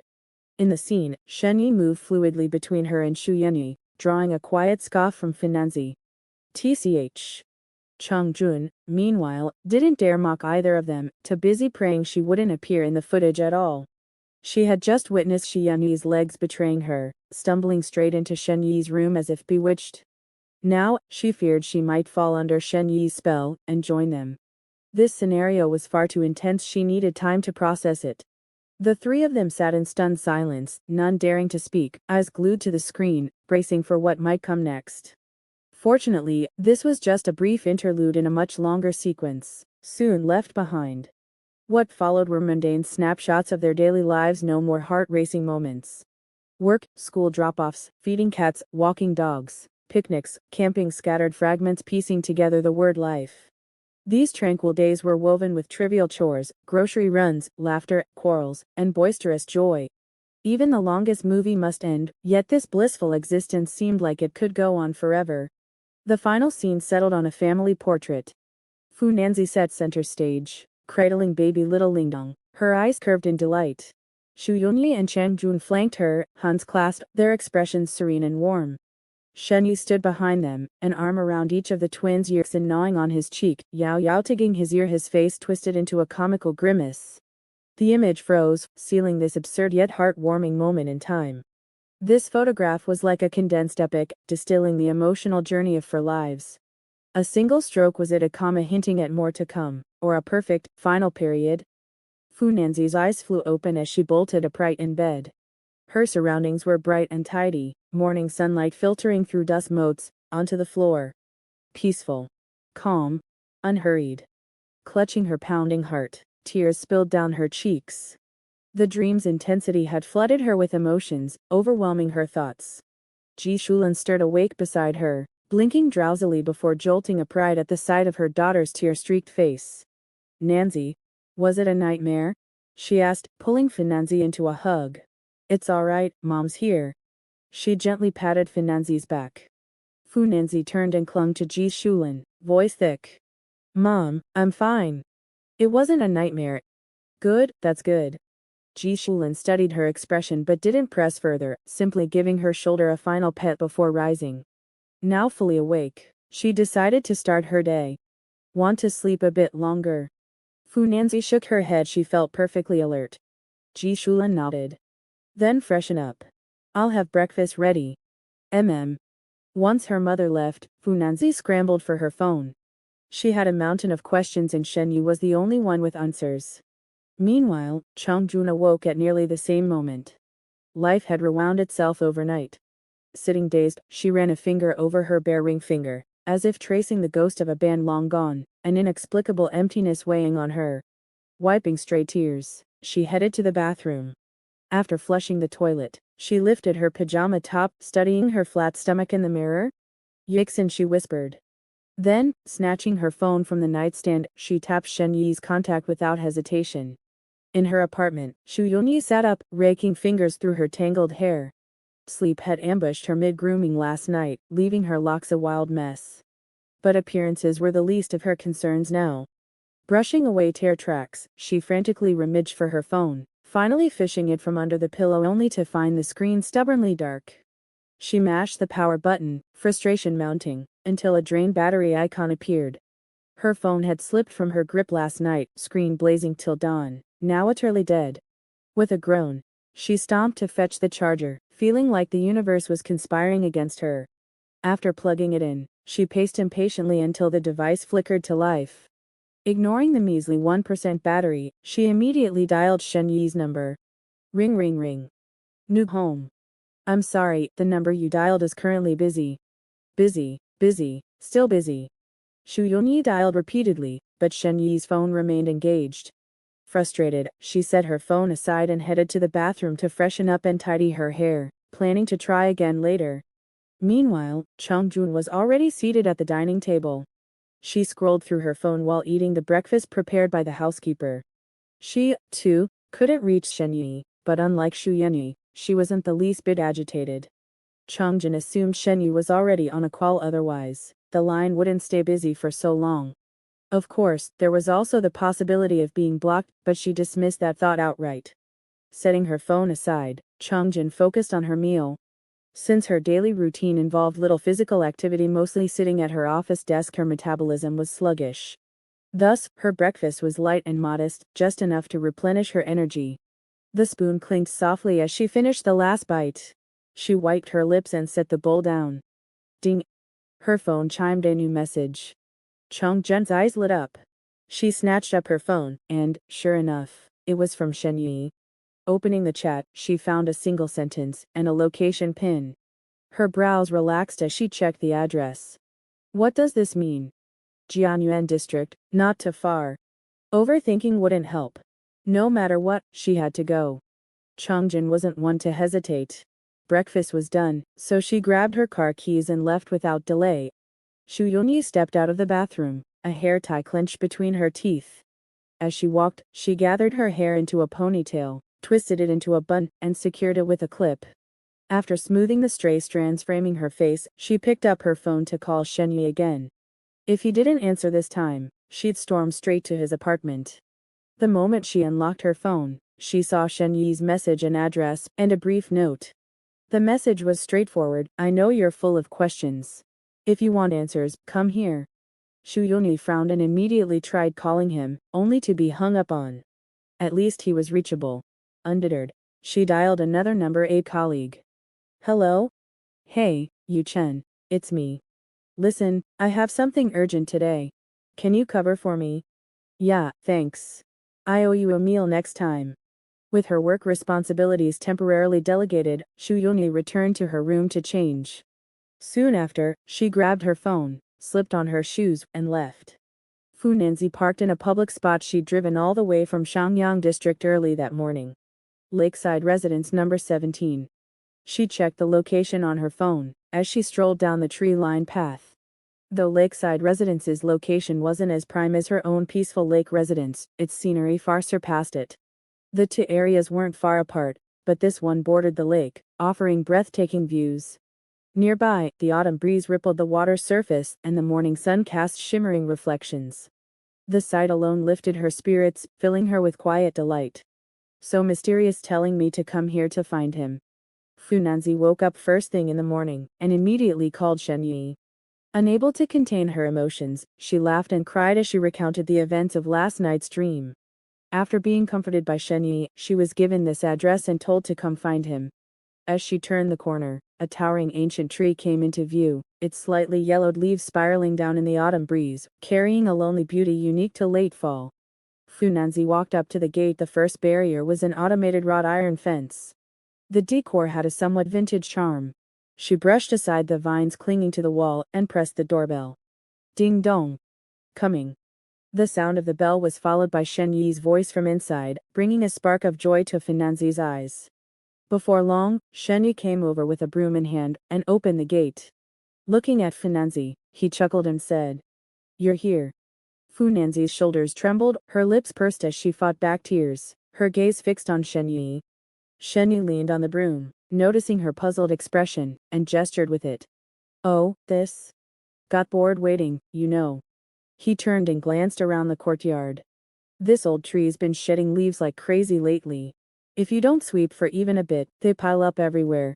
Since I had the tools handy, I figured I'd tidy up." Shen Yi rambled on, just like he always did. Before he could finish, Fu Nanzi rushed into his arms. Caught off guard, he barely had time to toss the broom aside and catch her with one arm. "I missed you." Fu Nanzi's face pressed against Shen Yi's chest, her muffled voice piercing straight through to his heart. Though only a night had passed, in reality, to her, it felt like an eternity. Shenyi lowered his head and gently kissed the top of hers, whispering, "Me too." Then he cupped her face, carefully brushing aside her disheveled hair and wiping away her tears with the back of his hand. "Look at you, crying like this. If you keep it up, you'll turn into a little tear-streaked mess." Fu Nanzi puffed her cheeks, laughter breaking through her tears, and playfully bumped her head against him. "None of your business." Seeing her calm down, Shenyi grabbed her hand excitedly. "Come on, let me show you our new home." Fu Nanzi let him lead her forward, confusion in her voice. "Our home?" "Yep." Shenyi pulled her through the entryway, not even bothering to take off their shoes before stepping into the living room. With a sweep of his left hand, he announced, "Pick whichever room you like, anyone's yours." Fu Nanzi stood in the center of the room, scanning the space. She wasn't stunned, just puzzled. "You bought this place? Where'd you get the money?" "Don't worry about that. Do you like it?" Faced with Shen Yi's evasion, Fu Nanzi softened her tone, her voice gentle. "This place must cost at least 10 or 20 million. Please don't push yourself too hard. Don't stress about the money. If it's not enough, I've got more. And if it really comes down to it, I can always ask my parents for help." Shen Yi paused, touched by her concern, then smiled. "Really, it's fine. I've got the money. What's yours is mine, anyway. Besides, you know I've never overextend myself like that." At this, Fu Nanzi burst into laughter. Indeed, whether in his past life or the present one, Shen Yi has never shied away from the fact that he lives off women. "Bite you to death. Come, let's check out the backyard." "Sure." The two soon arrived at the rear courtyard, where a decorative rockery and koi pond immediately greeted them. The pond was filled with jagged stones and flowing water, its spring bubbling clearly from the source, crystal clear to the bottom. The pond concealed a motor to keep the water circulating, but since no one had been around to care for it, no fish had been stocked, just a pool of pristine water. Standing by the pond, Shen Yu pointed and asked, "Should we tear this down and build you a swimming pool? You love swimming, after all. What are you thinking? This rockery is lovely, why demolish it?" Fu Nanzi smacked his arm in exasperation and said, "There must have been a reason the previous owners didn't build a pool here. The whole design is very deliberate, everything has to match." She gestured around them and added, "Look at the decor, everything's either classical or has a Republic-era aesthetic. Tearing down the rockery to dig a modern swimming pool? That'd be completely out of place." Shen Yi shrugged, unfazed. "So what? Comfort comes first." He was a pragmatist at heart. If he liked something, that was all that mattered. Fu Nanzi shook her head firmly. "Really, no need. It's fine as it is." Seeing her insistence, Shen Yi dropped the subject, and the two continued further in. Rounding the southern side of the house, Fu Nanzi's eyes lit up. "There's a greenhouse here too." "Yep." Shen Yi chuckled warmly in response. "It came with the place. We can have tea here in winter. Or enjoy the snow when it falls." Greenhouses or conservatories weren't hard to build. The cost varied, but they were affordable enough. Most people just lacked the space for one. Fu Nanzi pushed the door open and stepped inside, surveying the area before remarking, "This spot's better. If it weren't so small, it'd actually be perfect for a pool." Shen Yi, of course, had no objections. With a grand wave, he declared, "Then let's expand it outward. We can sacrifice a bit of the lawn if needed." The main structure didn't take up much space, with much of the area occupied by the garden's grassy expanse. Losing a little wouldn't hurt. Fu Nanzi crossed her arms and pondered for a moment. "We'll see. I was just thinking out loud." "All right. Let's keep exploring." Soon, the two had circled the entire house, chatting as they went. "Tired. Let's head back and rest." Fu Nanzi agreed, following Shen Yi into the spacious living room. After settling her on the couch, Shen Yi disappeared briefly before returning with 2 glasses of water. He sat beside her, handing one over and asking, "Thirsty? Your lips look dry. Did you skip water this morning? Drink up." "Not really. I'm fine." Fu Nanzi took the glass but merely held it, pursing her lips slightly. "They're not dry. Mom made me breakfast this morning. Just drink it. It's only a small glass." Shen Yu wasn't letting her off. He nudged closer, insistent. Seeing his earnestness, Fu Nanzi relented and took a few token sips. But when she set it down, Shenyi pointed at the remaining half. You didn't finish. Down it all in one go. Fu Nanzi rolled her eyes. Are you treating me like a kid? It's not medicine. She wasn't thirsty to begin with. Drinking any at all was only because Shenyi had handed it to her. When she refused, Shenyi switched tactics, feigning hurt. Fine, don't drink it then.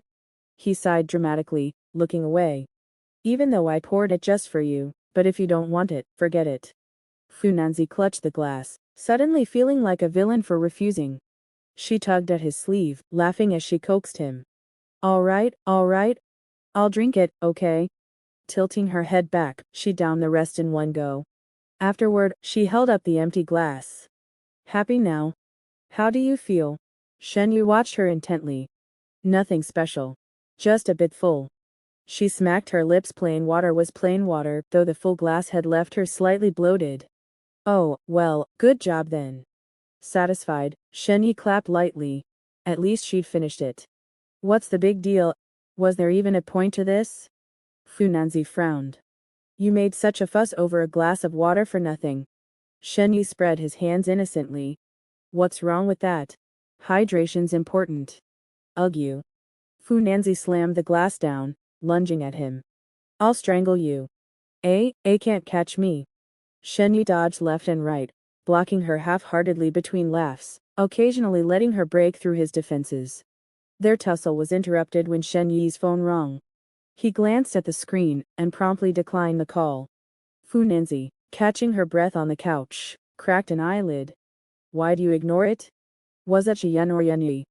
Shenyi set the phone aside and countered. How do you know? Fu Nanzi reclined lazily. I'm not an idiot. After last night's incident, of course they'd come looking for you too. Thinking back to the surreal events of the previous night, she couldn't help but wonder, was it divine intervention, or some trick of fate? At this point, Shenyi saw no reason to hide it. It was Yenyi. If it's her, why not answer? Fu Nanzi's brow furrowed as she pressed him. Shenyi smirked, side-eyeing her. Oh? Since when did you two become besties overnight? Defending her now? Fu Nanzi averted her gaze, muttering. We're not besties. You should have picked up. I wouldn't have minded. Ignoring her just makes it worse. Amused by her contradictory tone, Shenyi laughed. All right, enough teasing. Don't worry, I already sent her the address. She's probably on her way. Explaining things in person's better than over the phone anyway. That's more like it.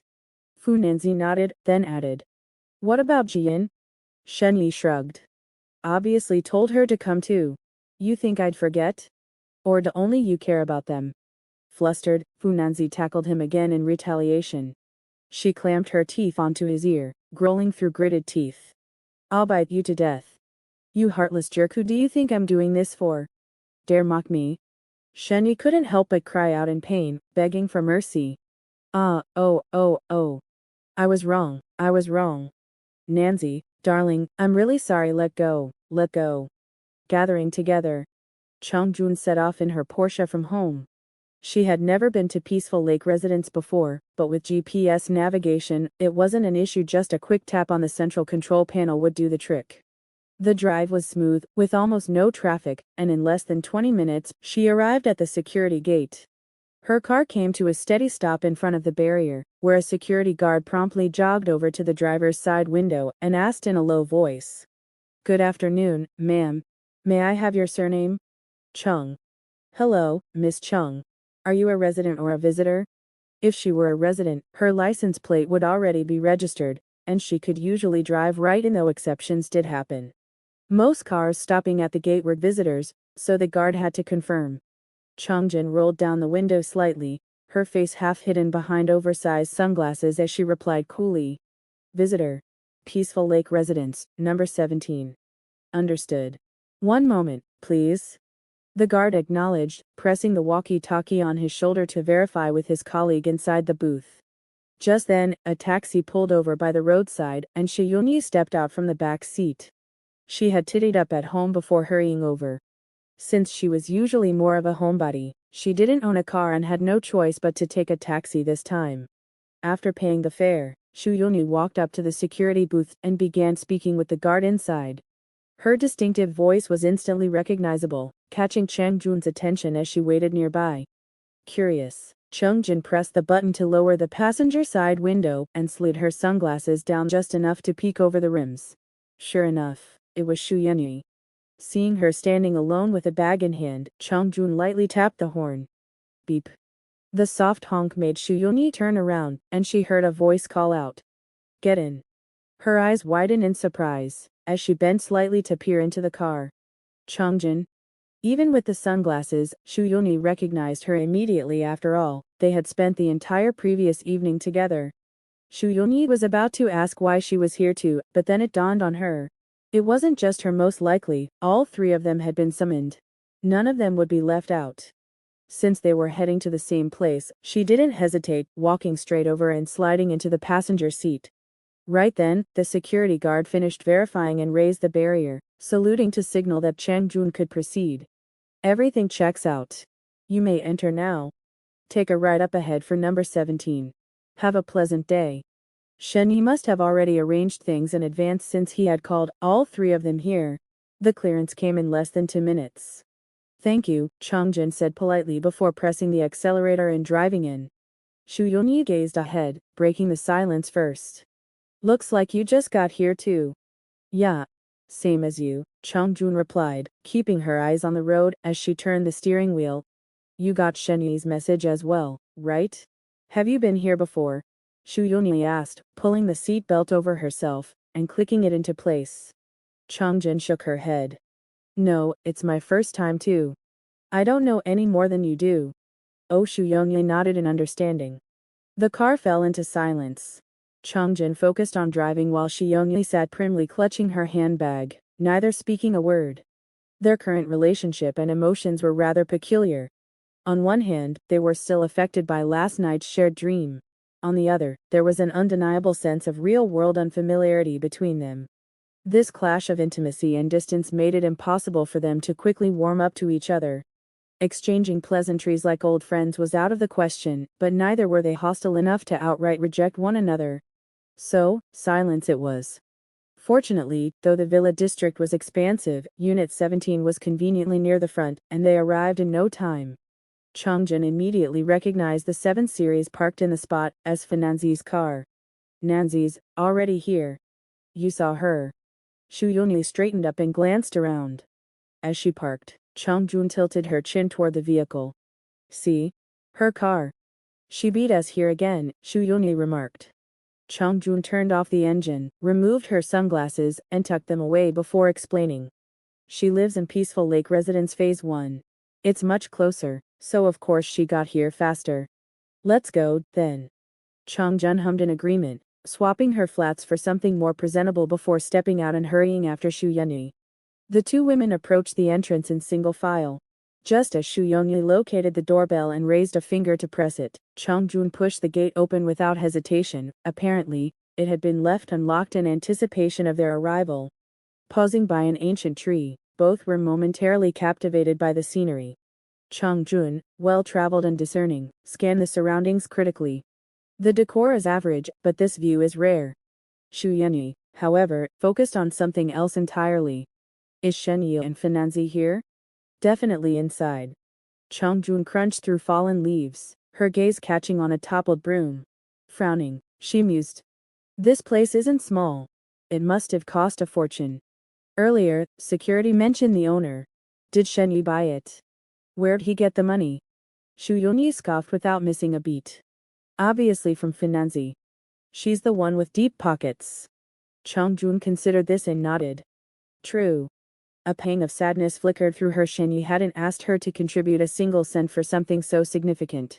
Did that mean he saw her as an outsider? Walking down the dappled path beneath the trees, Xu Yunyi pointed to a swing on the right.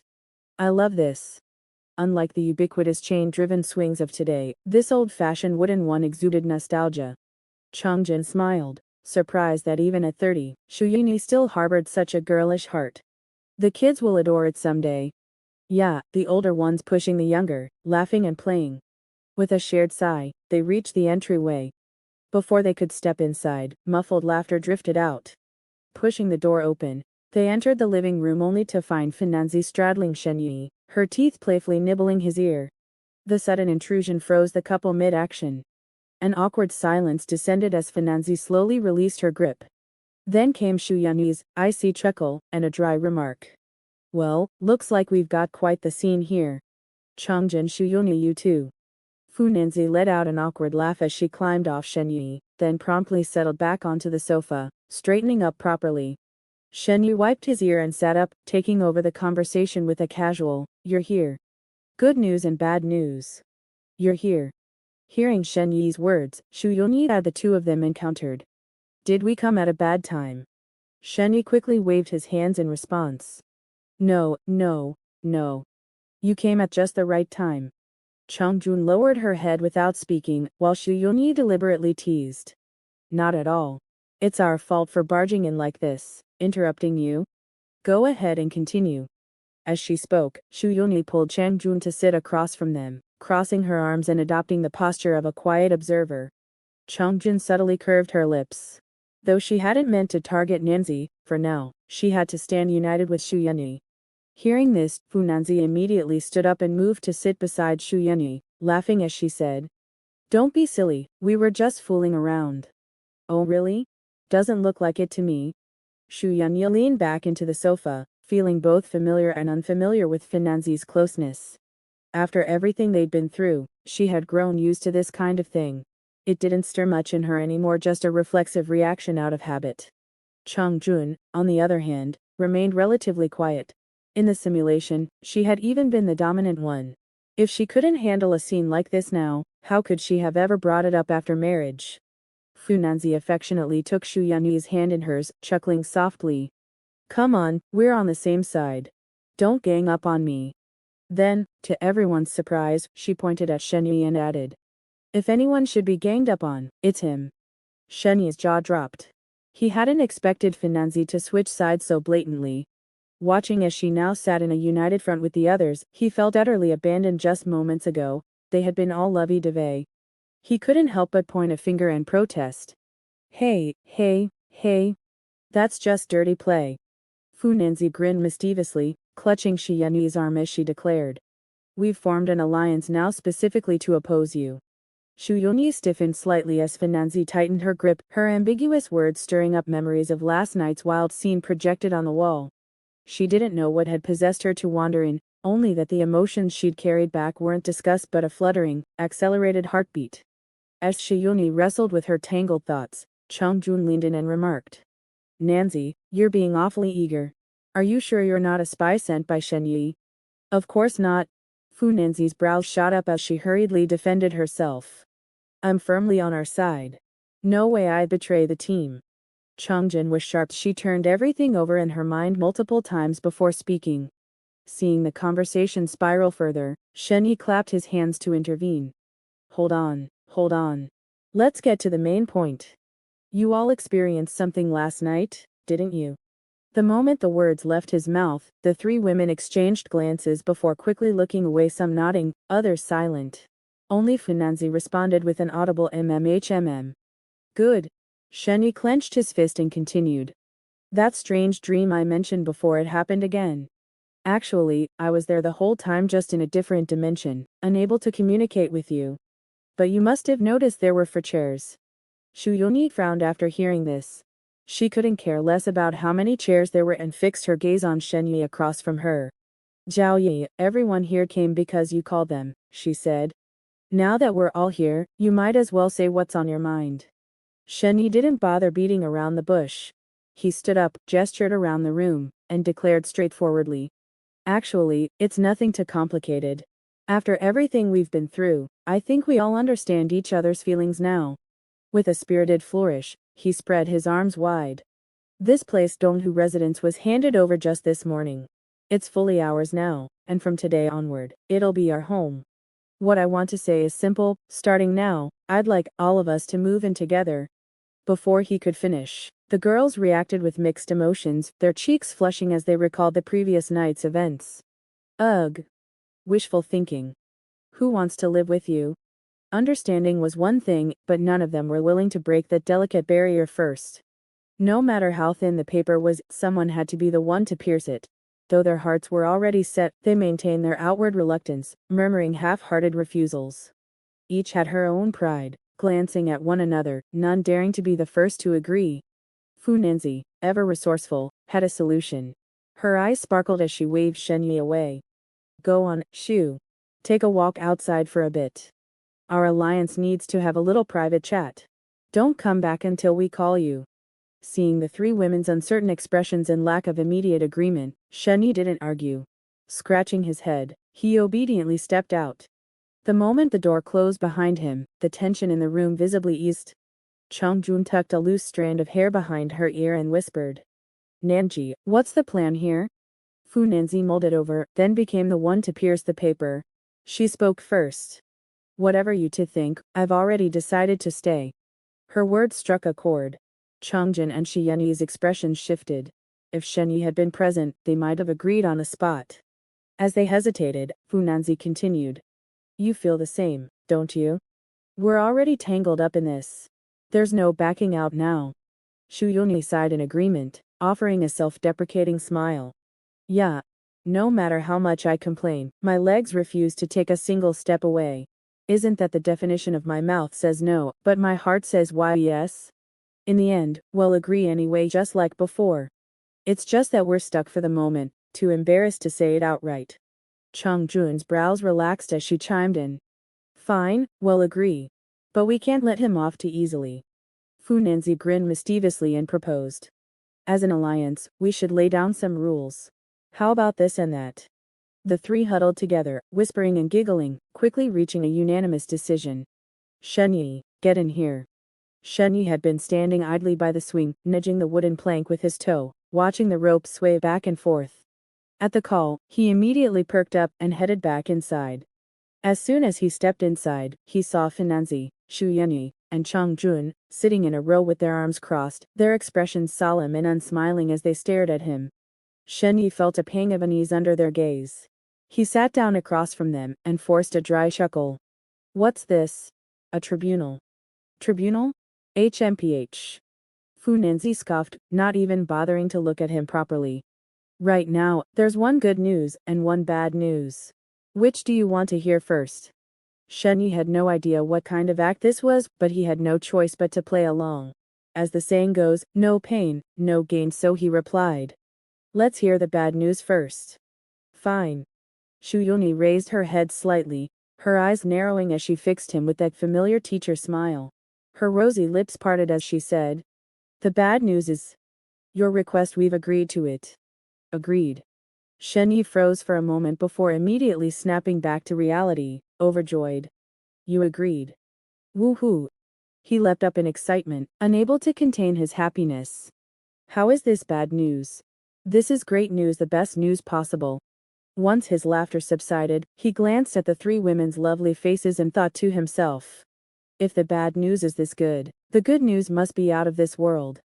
Allocation. Chongjun also smiled brightly, her thin lips parting as she said. Don't celebrate too soon. Don't you want to hear the good news? Shenyi frowned, a sense of foreboding rising in his heart, as he asked doubtfully. From the tone of your voice, it doesn't sound like good news at all. As soon as he said this, all three women burst into laughter, leaning back and forth on the sofa. Giggle.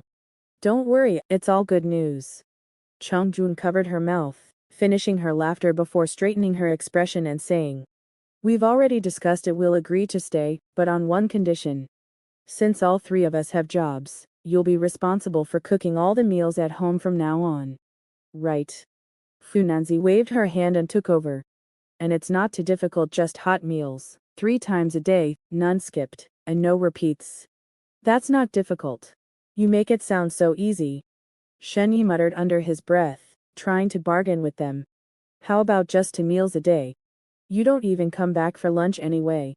Usually, the three of them had lunch at their workplaces, never bothering to come home during their short breaks. No way.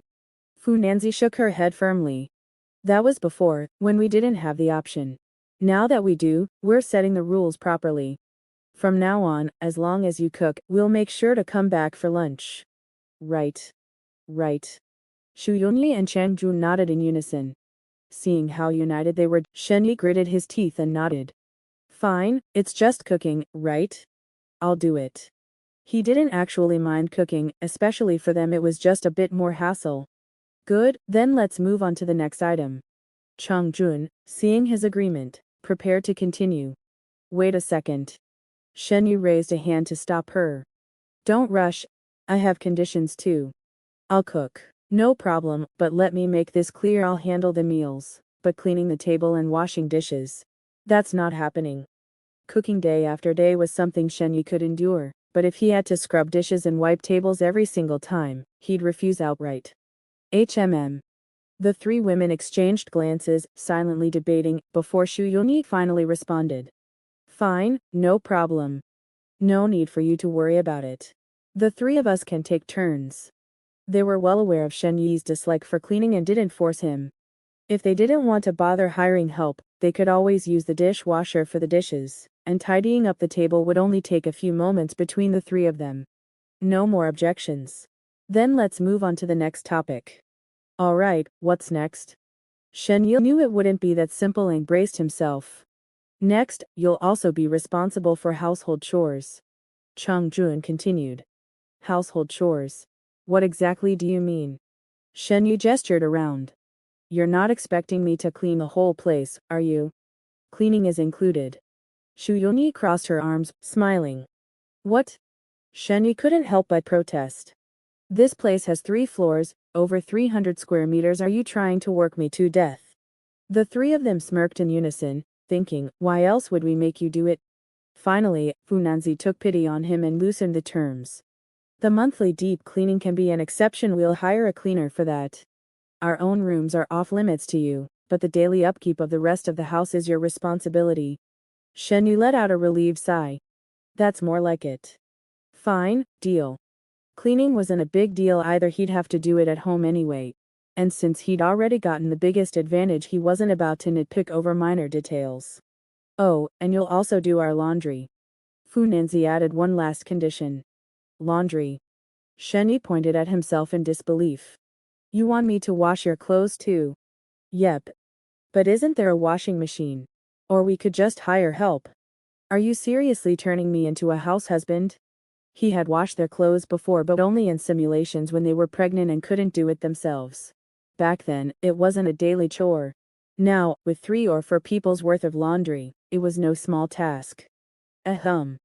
Seeing his hesitation, Shu Yunyi nearly laughed but held it in, clearing her throat before saying, You think we're like you?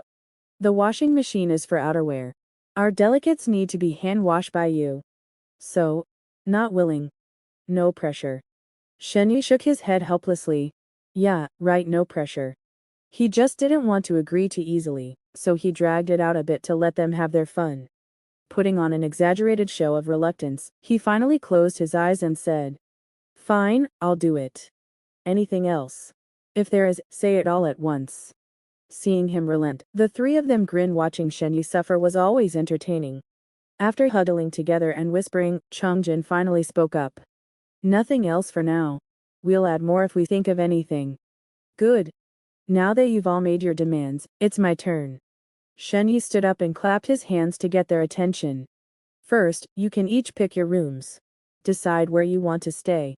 3 floors, 5 bedrooms. To living rooms, take your pick, any room you like. Then, resting his hands on the back of the sofa, he added. Next, take a look around and discuss whether any furniture needs replacing, or if you want to add any appliances. You've got better taste in decor than I do. Just let me know what you decide, and I'll handle the ordering and buying. Funanzi stood up as well and said. For now, the furniture and appliances are fine. We can talk about replacements later. Let's go upstairs first. None of us have really explored the place properly yet. Sure. Let's take a look. The 4 of them headed upstairs together. The layout of the house was as follows. The first floor had no bedrooms, just the living room, dining area, kitchen, a maid's room, and the front and backyards. The basement had a garage and a home theater. The second floor had 3 bedrooms and a decently sized living room in the middle. The third floor had 2 bedrooms, a small attic, and 2 nurseries. With 5 bedrooms across 2 floors and separate wet and dry areas, there was more than enough space for all 4 of them. Each could have their own room if they wanted. As they toured the place, they commented on everything they saw. Chongjun, lagging behind, gently tapped Fu Nanzi's arm and asked, Nanzi, have you decided which room you want? Fu Nanzi turned her head slightly, indifferent. Me. Any room is fine. Yunyi, which one are you picking? Shu Yunyi, walking ahead next to Shen Yi, was pushing open the nursery door to peek inside. Hearing Fu Nanzi call her, Shu Yunyi turned around and thought for a moment before saying, I can't be bothered to climb up to high. The second floor is just right. I'll take the easternmost room on the second floor then. As soon as Shu Yunyi made her choice, Fu Nanzi immediately chimed in. Then I won't bother picking either. I'll just stay next to you. Me too, me too. Chongjun raised her hand with a grin and said to Fu Nanzi. You wouldn't mind having me as a neighbor, right, Nanzi? Of course not. The three girls had settled their choices in the blink of an eye, leaving Shen Yi dumbfounded. Wait. There are only 3 rooms on the second floor. Where am I supposed to stay? Shu Yanyi had already gone inside to check the nursery, while Fu Nanzi and Chongjun replied in unison from outside. Then just take the 3rd floor. Moving apart. There were 5 rooms in total, with only 3 on the second floor, yet all 3 women had claimed them. That left Shen Yi with no choice but to take the 3rd floor. Why are you all staying on the second floor? The master bedroom upstairs is so big, and I'll be the only one up there. Why don't you come up and stay with me? Shen Yi grumbled unhappily. He'd had some sneaky plans in mind, but it seemed the women had seen right through him, leaving him completely excluded. Ugh, wishful thinking. Chongjun muttered under her breath, her face flushing red. She had been the quickest to act, snatching the last room on the second floor to avoid any awkwardness. The real question was which of the 3 would end up sharing a room with Shen Yi. They certainly couldn't all go at once, that would be beyond embarrassing. After what she'd experienced, Chongjun was downright terrified of that scenario. Since it wasn't something they could openly discuss, it was better to just let Shen Yi sleep alone, rather than fight over who would go first. Yeah, you can just sleep by yourself, Fu Nanzi chimed in, barely suppressing a laugh. Just then, Shu Yunyi emerged from the nursery and knocked on the door. The space here is enough, but the interior will need some renovations later. We'll need to add padding and switch to hypoallergenic materials. Shen Yi nodded. Got it. That's simple enough. We'll arrange for someone to handle it soon. Then, hesitantly, he asked the 3 women. Since you've all picked your rooms, why don't we move in today? He wasn't being impatient, it was just better to get things settled quickly to avoid complications. Fine. Chongjun didn't hesitate, speaking up first. I don't have much going on at work today, so I can skip it. A couple of trips back home by car should cover everything. Her belongings were mostly clothes, jewelry, and assorted bottles, nothing too bulky. If she needed anything urgently, she could always buy it later. Shu Yanyi, however, paused before turning to Shen Yi. I don't have a car right now, so Zhao Yi, could you drive me home to pick mine up? I only took today off, I have classes tomorrow. If I'm moving, it has to be today. Sure, Shen Yi agreed. Fu Nanzi then offered. How about I drive you, Yunyi?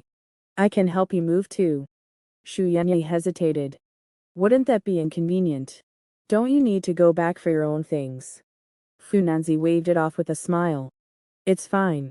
I live in phase 1, so it's really close. I can go back anytime. You've got a lot to move, right? An extra car and pair of hands will speed things up. Shu Yanyi brightened. Well, in that case, thank you, Nanzi. Shen Yi watched quietly, not wanting to interrupt as they bonded. Instead, he grinned and said, all right, since everything's settled, let's get moving, time to head out. I'll go register your license plates with the property management. That way, you can come and go easily, or park directly in the private garage. As they walked downstairs together, he added. We can also pick up some groceries while we're out. I'll cook you all a proper feast tonight, my specialty. Let's celebrate. Deal. If it's not good, you're in trouble. We'll be waiting. The 3 women laughed as they walked out together, lively and cheerful. Chongjun, who lived the farthest, left first on her own. Fu Nanzi and Shu Yunyi drove off together to Yang District to pick up Shu Yanyi's car from her mother's place. With the house now quiet, Shen Yi exhaled deeply, a relaxed smile spreading across his face. After some reluctance, all 3 had finally agreed to move in. No major issues had come up, though he'd had to accept a few in fair terms, but those were just playful little agreements between the four of them. Nitpicking was in his style. For now, the tension between the women had eased, though it seemed to be shifting toward him instead. But Shen Yu wasn't worried about that. After all his maneuvering, everything had turned out well. I finally got Nancy to take the serum, I just don't know when the effects will kick in. Guess we'll have to wait and see. With a sigh, he got to work, heading down to the garage to drive back to his rental and pack up his meager belongings. Amusingly, no matter how much he accumulated, everything still fit neatly into a single suitcase. Shaking his head, Shen Yi grabbed the suitcase with one hand and 2 pairs of shoes with the other before heading out. Instead of going straight back, he made a detour to the supermarket. Once inside, he beelined for the fresh produce and meat sections, loading up his cart. Filling the massive double-door fridge in the kitchen wouldn't be easy. Chicken, duck, fish, meat, eggs, milk, oil, salt, soy sauce, vinegar, tea, sugar. Even with his stamina, it took 2 full shopping carts to haul everything to the car. A new home meant starting from scratch, and everything had to be stocked. At least the kitchen came fully equipped with both Western and Chinese cookware, otherwise the shopping list would have been even longer. After stuffing the car to the brim, Shen Yi spent another chunk of time in loading everything back at the house. On his way upstairs, he ran into Chang Jun, who had just returned with her first load, struggling to drag a heavy suitcase up to the 2nd floor.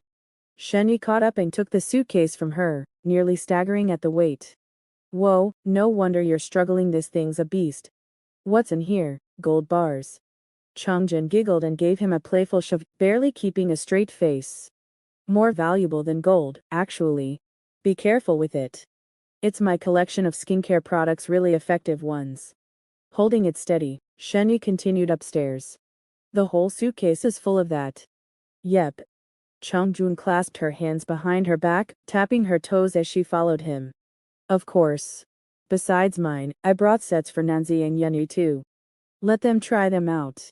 Shen Yi smirked, catching a particular word. He glanced back at her. "They'll love that." "But Yunji." Changjun flushed, but quickly put on a stern face. "She's 7 or 8 years older than me, what's wrong with calling her Ji?" Shen Yi played innocent. "Nothing. I was just surprised, that's all." "Humph. You're not allowed to be surprised. Keep it to yourself. Now hurry up." She gave him a light kick for good measure. "Got it." Chuckling to himself, Shen Yi bounded up the stairs 2 at a time. Seeing them get along so well was exactly what he wanted.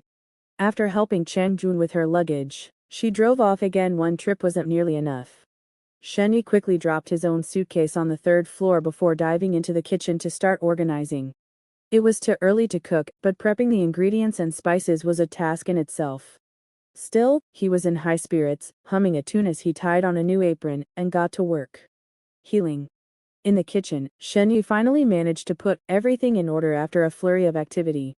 He placed what should be on the countertop, hung what should be hung up, and put what should go in the fridge. Clapping his hands, Shen Yi checked the time. It was already a little past 3 in the afternoon. "It's time to start cooking." Shen Yi stroked his chin in thought for a while, staring at the ingredients in front of him. "Maybe I can start by stewing a soup first. It takes a long time, so I have to get it going first." With that in mind, he squatted down, took out a large casserole from the cabinet, rinsed it, and put it on the fire. He put all the necessary ingredients into it and let it stew while he went to take care of other things. Not long after, as Shen Yu was preparing the ingredients, he heard a noise at the door. Someone must have come back. Shen Yu wiped the water off his hands and quickly went out to help. As soon as he stepped out, he saw Finanzi and Shi Yunyi. One was struggling to drag a suitcase and the other was carrying a large duffel bag back. He quickly stepped forward, stretched out his hand, and said, let go, let me do it." With that, he grabbed the suitcase from Finanzi's hand and then reached out to take the duffel bag from Shi Yunyi's hand. Once he got hold of it, the suitcase was okay since it had wheels underneath, but the handle of the duffel bag on this side was pulled tight, clearly indicating that it was quite heavy. "It's so heavy. I didn't know you had so much strength." Shen Yu lifted the duffel bag with one hand and still had the time to compliment her. Shu Yongyu let out a sigh of relief, straightened up, and wiped the fine sweat from her forehead, saying, Strength my foot. If it weren't for Nancy's help, just dragging it down from the upstairs would have taken half my life. Fu Nancy shook her head and smiled, saying, No way, Yongyi gave me the lightest suitcase to carry. Seeing how tired they were, Shenyu walked back while saying with concern, Just take what you need first. Leave the heavy stuff for me to move later. Why do you have to bring everything back at once? There was no shortage of food, clothing, and daily necessities here. Even if they only brought a few changes of clothes, it wouldn't affect their lives. Shu Yongyi gave him a sidelong glance, folded her arms across her chest, and followed him back, saying, There are all my books in here. I definitely need them. Fu Nanzi chimed in on the side, saying, Yes, you wouldn't know if you didn't see. Yongyi has quite a lot of book collections. Since she had her man around, there was no need to waste her own energy. Shu Yongyi turned around and pointed to the driveway in the basement, saying, We've only moved less than half of these. You go and help move everything out of the car later. We're really struggling to move them. Shenyi nodded and said, Okay, I'll take these things in my hands to the room first. You stay there and take your time to tidy up. Leave the rest to me. Taking a few steps upstairs, Shenyi put down the suitcase and the duffel bag before turning around and going downstairs. After going downstairs, Shenyi didn't rush to go right away. Instead, he went into the kitchen and turned the stove to a low fire so as not to come back after finishing his work and find the soup boiled dry. Shu Yongyi really had a lot of things. Not counting the 2 large suitcases, there were also several duffel bags, all filled with her book collections. She had fewer clothes and odds and ends than books, and her car and Finanzi's car were stuffed to the brim. Shenyi made several trips back and forth before moving all the things. Leaving Shiyanyu to tidy up in the room, Shenyi went back to the kitchen to continue cooking after moving everything. He was busy killing fish and scaling them, peeling shrimp and putting them in the steamer, chopping chicken and meat, picking vegetables and peeling garlic, having a great time. To prevent the cooked dishes from getting cold first, Shenyi only prepared 2 cold dishes first. He had all the ingredients for the rest ready, and all he needed to do next was to stir-fry them in the pan. Shenyi's cooking skills were on par, and since he didn't go for any fancy dishes, he rarely had any mishaps. Checking the time, Shenyi took out his phone and called Chung Jun. Shu Yongyi and Finanzi had both come back, and only Chung Jun was still out. Shenyi needed to know how long it would take for her to come back so that he could decide when to start cooking the dishes. Hello? Chung Jun. What's up? Nothing much. The 2 of them have come back. I'm just asking where you are. Oh. I went to buy some things. I'll be there right away. I'm driving, so I won't talk to you anymore. After the brief conversation, Shenyi knew what to do and started heating up the oil in the pan. There was a sizzling sound as the scallions and garlic went into the pan, stirring up a cloud of smoke and a fragrant smell. Funanzi came to the kitchen door. Seeing Shenyi in an apron, working with both hands and wielding the spatula skillfully, her eyes lit up. This was her favorite look of Shenyi. She couldn't help but step closer and ask, Do you need any help? Shenyi was taking the pan off the fire and adding seasonings. Hearing her, he turned his head and asked, Why are you here? Aren't you helping Yunyi tidy up upstairs? Funanzi lowered her head and smelled the just-cooked dish beside her before saying, I've almost finished tidying up. She won't let me help with the rest. So I came down to see if there's anything else I can do. While tossing the pan, Shenyi asked without looking back, What about your own things? Do you want to go back and get them now while you have some free time? It won't take long to go there and come back anyway. Funanzi smiled and said, I've already been back. I went there on the way just now. I don't have much to take. A few sets of clothes are enough. I can go back and get whatever I need whenever I'm short of something.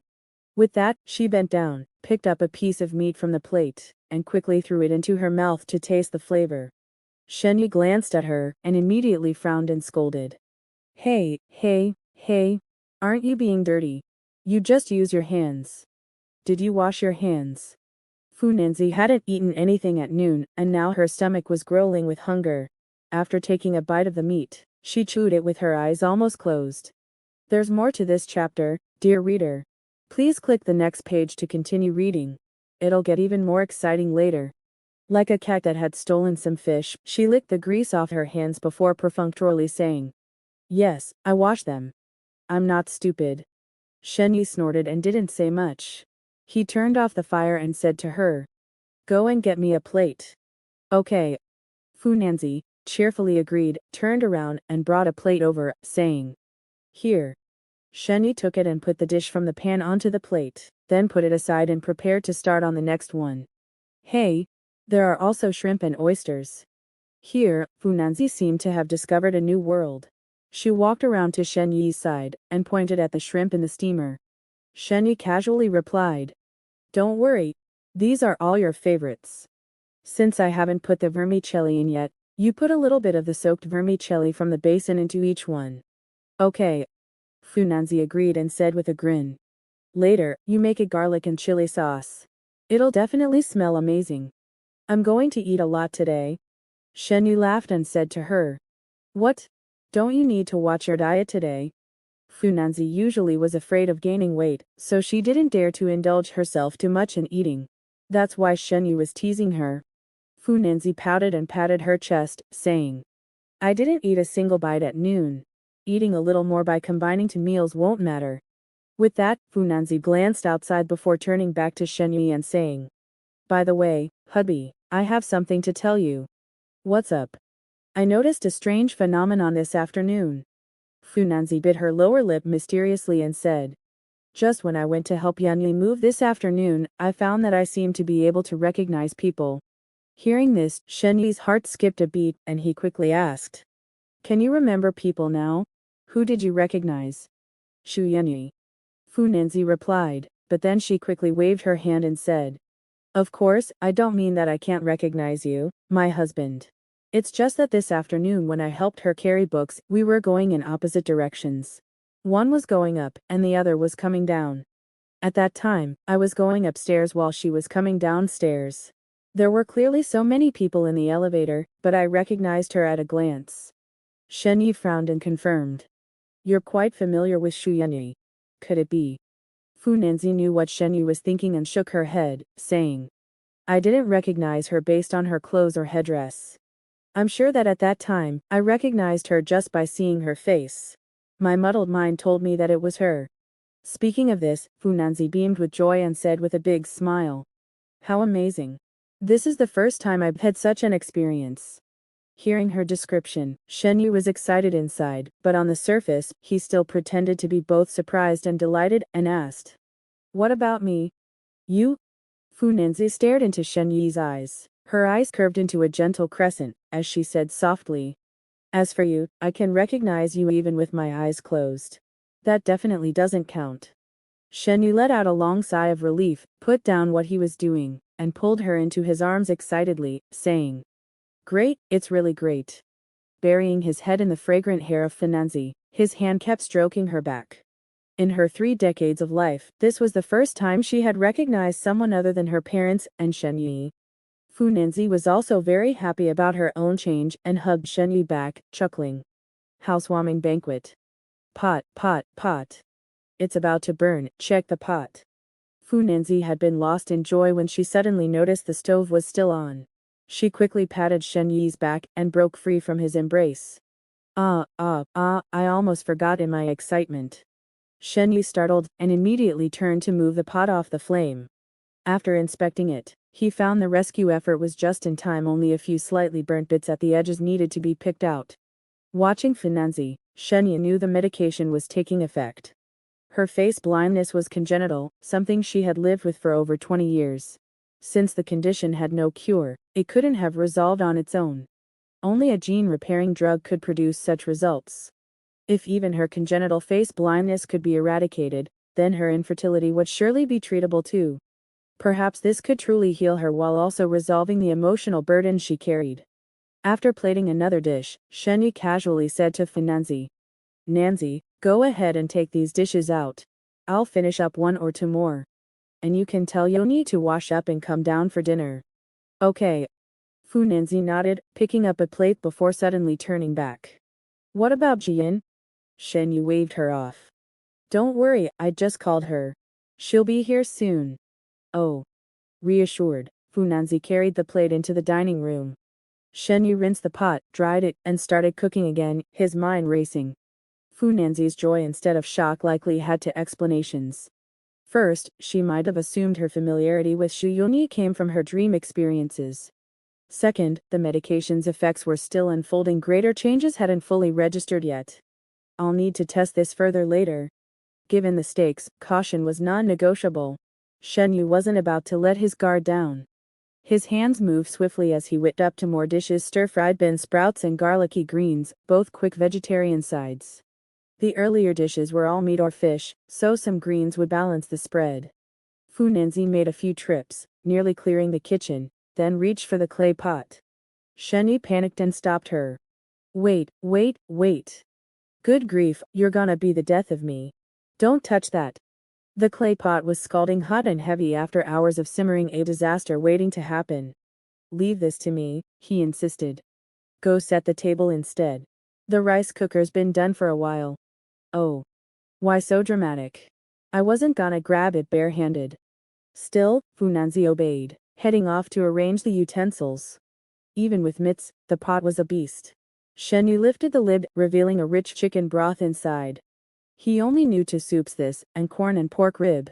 Since he hadn't bought ribs today, he'd gone all in on the whole chicken. Steam billowed out, revealing a milky white broth topped with a golden layer of chicken fat. The meat, simmered for hours, fell apart at the slightest nudge, all its essence now in the liquid. Satisfied, Shen Yu turned off the heat, donned oven mitts, and hefted the pot toward the dining room. Chicken soup's here. Make way, hot stuff coming through. He carefully maneuvered the pot, warning everyone to steer clear. Fu Nanzi was still scooping rice when Shi Yanyu walked in, drying her hands. She grinned at the feast. So lavish. Fresh from tidying her room, the aromas made her stomach growl. With this spread, Zhao Yi, you've outdone yourself. Shen Yi, still holding the pot, seized the chance to delegate. A housewarming calls for extra effort. Don't just stand there, grab me a trivet from the counter. On it. Shu Yunyi dashed to the kitchen. The solid wood table was too nice to risk scorch marks from the searing hot pot. Here, put it here. Shu Yunyi slid the trivet into place, and Shen Yi finally set the pot down. Where's Jian? Speak of the devil! Before he could answer, Cheng Jun's voice rang from the entryway. Wow, smells amazing. Perfect timing. Fu Nanzi, passing by with rice bowls, eyed Cheng Jun's haul. What's all this? Shen Yi and Shu Yongyi stepped out to see Cheng Jun dropping bags with a relieved sigh. Finally, my arms are dead. Water, please. My throat's a desert. Shen Yi hurried back with a glass. Cheng Jun snatched it and chugged, wiping her lips before explaining. All essentials. This bag's bedsheets, that flat one's vacuum-sealed pillows, they'll fluff up once opened. Setting the glass down, she added. The bedding in the rooms looked clean, but who knows how long it's been sitting there. Figured we'd swap it all out for a fresh feel. Fu Nanzi's eyes lit up. Nice one, Juyin. Didn't even think of that. Women were naturally detail-oriented here. Shu Yunyi chimed in. I was just gonna wash the old ones, but this saves the trouble. Thanks, Juyin. Cheng Jun smiled faintly. The praise made her effort worthwhile. Shen Yi, ever the oblivious guy, just hauled the bags to the couch. Bedding can wait. Food's ready, let's eat. After dinner, tea time. The restaurant was quite spacious, easily seating over 10 people. It was conveniently connected to the kitchen, making access very easy. Shen Yi and his 3 companions looked a bit sparse sitting around the table, so the others moved closer together. On the table was the meal Shen Yi had been busy preparing for 2 to 3 hours, 7 dishes and 1 soup, with 5 meat dishes, and 2 vegetable ones. While the color, aroma, and taste might not be perfect, at least the presentation and flavor were decent. Once everyone was seated, Shen Yi brought over several glass cups and poured orange juice for each of them.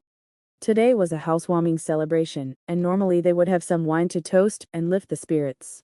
But considering Shi Yanyi's situation, Shen Yi had replaced the red wine with orange juice. The gesture was what mattered. According to Shen Yi's guess, once he exchanged for new gene serums in the simulator's shop, and Shi Yunyi used them, her constitution would be fully improved, and her lifespan extended. Drinking alcohol wouldn't be an issue then, they'd just have to make sure she didn't overindulge. His confidence came from the fact that Fu Nanzi's congenital face blindness had already been cured, so Shu Yongyi's minor problem was nothing in comparison. No matter how many thoughts ran through his mind, Reality was always fleeting. Raising his glass of orange juice, Shenyi smiled and said, "To celebrate the move today, let's toast." Funanzi and Changjun weren't big drinkers anyway, and they knew Shu Yongyi avoided alcohol, so they all smiled warmly and raised their glasses. Clink. The glasses met with a clear, crisp sound. Funanzi took a sip of her orange juice, put down the glass, and clutching her stomach, exclaimed, "I didn't eat lunch, so no more talking, I'm digging in first." She had been drooling with hunger just moments ago, and now picked up her chopsticks, grabbing a piece of fish and popping it into her mouth. Changjin lifted her rice bowl and followed. Who even had lunch? We're all in the same boat. Unlike Finanzi's lightning-fast chopsticks, Changjin's movements were delicate and restrained despite her hunger. She didn't like exercising much, and was afraid of gaining weight, so she had to control herself through diet.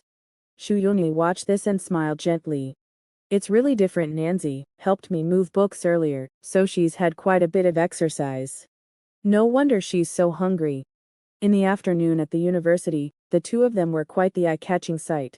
Both were beautiful, but their styles were completely different. So many people kept asking about Finanzi, assuming the two were sisters, but Shenyi always laughed it off. Changjin pouted and glanced at Shenyi, silently accusing him of letting them gang up on her without saying a word. Shenyi, a master at serving drinks, quickly shifted the focus and feigned grievance. I worked so hard making dinner, and no one's going to praise me. Funanzi, always the biggest cheerleader, was the first to respond. Is that even a question? Haven't I been non-stop? I'm showing my appreciation with actions. Changjin held her bowl and nodded in agreement without pausing. Me too. Hearing this, Shu Yongyi smiled and took a bite, then praised. The taste is really good. Your cooking skills haven't declined one bit. In an instant, the three of them were all fawning over Shenyi. He felt a surge of joy in his heart, but kept it well in check. The three of them were now on good terms, sitting around the same table, eating together, chatting and laughing, a scene that was unimaginable just a few days ago. Not at all. Shenyi, happy and humble, waved his hand modestly. As long as you like it, I'll cook for you every day from now on. If we love it, of course you have to cook every day. Cut it out. Not only do you have to cook every day, but you have to keep changing things up. Yeah, if you're thinking of backing out now, it's too late. The three women teased him, all at once, laughter filling the table. Unfazed, Shenyu shot back with a fierce look. Fine. Then I'll make delicious food every day and feed all of you until you're little piggies. The moment she said that, the three women burst into an uproar. Wow, you're so vicious. See, I always knew he had evil intentions. Sisters, this beast must be punished. Gaining weight was a woman's worst enemy. Among them, only Shu Yanyi had a unique physique and couldn't eat much, while the other two were consciously controlling their diets. Shenyi chuckled mischievously, picked up his chopsticks, and placed a shrimp into Finanzi's bowl, quickly changing the subject. Slow down, watch out for fish bones. No rush, no one stealing from you. Funanzi took a small bite of the fish meat, swallowed it, and wasn't intimidated at all by his warning. Don't worry, except when I was a kid, I've been eating fish for years, and have never gotten a bone stuck. Shenyi teased her. Nonsense, who hasn't gotten stuck as a kid? Some people got traumatized and don't like eating fish as adults. Like me, for example. Shu Yongyi said softly from the side. To this day, she only ate fish without many small bones, or the boneless fish from hot pot. Ha ha ha. Amid the laughter and cheerful voices, the atmosphere was very harmonious. Since none of them had eaten lunch, they all ate quite a bit at dinner. Putting down his bowl, Shenyi called out. Don't just focus on the dishes, try the soup I made. He picked up a few empty bowls and ladled some chicken soup into each, passing them around for everyone to taste. Changjun took hers and set it aside. I'll drink it later. Her stomach was the smallest. Drinking the soup now would fill her up and leave no room for rice, so she saved it for last. Funanzi and Shu Yongyi gently blew on their soup, and then sipped it quietly. The chicken soup had been simmered for hours, the flavors fully infused and incredibly delicious. Both quickly finished their bowls. Seeing how much they enjoyed it, Shenyi felt his efforts hadn't been in vain. He smiled and asked them. Want some more? Funanzi, nearly full, shook her head first. Shu Yongyi thought for a moment and then handed her bowl back. Give me another bowl, please. She hadn't eaten much staple food at dinner, so having more soup was good. Shenyi ladled another bowl for her as requested. Before long, they were all full and satisfied. Shenyu finally picked up his bowl and started to eat again, polishing off the leftovers. He was used to being the little trash bin. Wasting food was out of the question, so everything left over ended up in his stomach. The four of them, 7 dishes, were basically cleaned up completely. Wiping his mouth, Shenyi put down his chopsticks and smiled. Then I'll leave the rest to you guys. Chongjin was pacing around the restaurant to aid digestion, waving her hand impatiently. Get lost, get lost. Don't bother me while I'm clearing the table. Fu Nanzi had already gone into the kitchen to get some water, and Shiyuni rolled up her sleeves and started gathering the dishes. Shenyi stood nearby with his hands on his hips, watching the busy figures moving about. Handsome and well-built, even when working, he was a pleasing sight. The three of them worked together seamlessly and soon had the table completely cleared and spotless.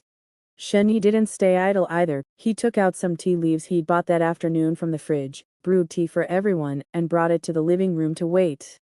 Before long, Fu Nanzi flopped onto the sofa like a gust of wind, picked up a cup of tea, and took a sip. She exhaled contentedly. After eating her fill, sipping some warm tea was just what she needed. She sighed in satisfaction and leaned against Shen Yi's side. Chongjin had finished tidying the table as well. She wiped the water droplets from her hands and settled down to Shen Yi's left. She propped her elbow on the sofa, and lazily leaned back. Her 2 legs were crossed neatly, their pale skin almost glowing under the soft light. Taking the cup Shen Yi handed her, she took a sip, and immediately frowned. This tea isn't that great. Next time, I'll bring some from the office. Shen Yi smiled at her remark. Can't help it. This is the best you can get around here. What good stuff can supermarkets have anyway? Just then, Shu Yunyi finally came out. She'd been washing the dishes and had just loaded them into the sterilizer, so she was a bit delayed. She walked over and raised her brows. There was no room left for her on either side of Shen Yi on the long sofa. Not bothered by this, she smoothed down her skirt and sat down opposite them.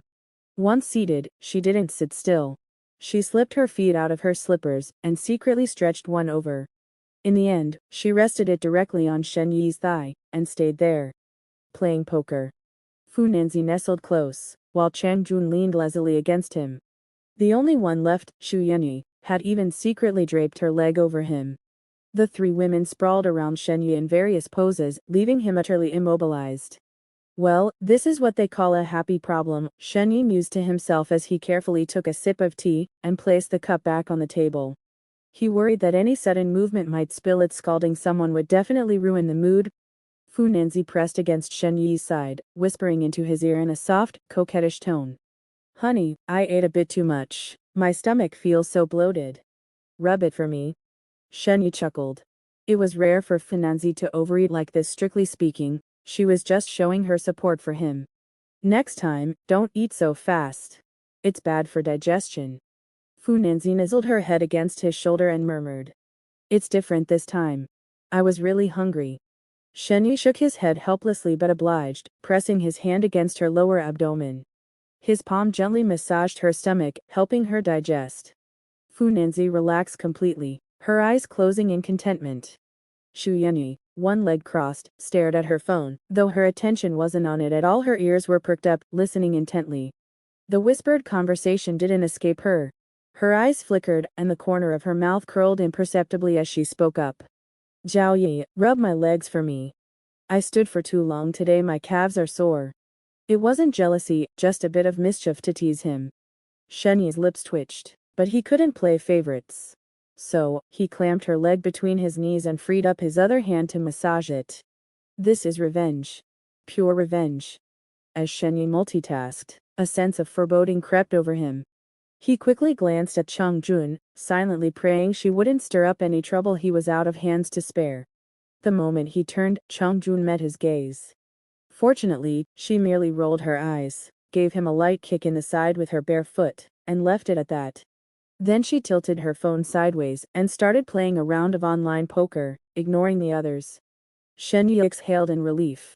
Even though the 3 women got along well now, he couldn't afford to let his guard down.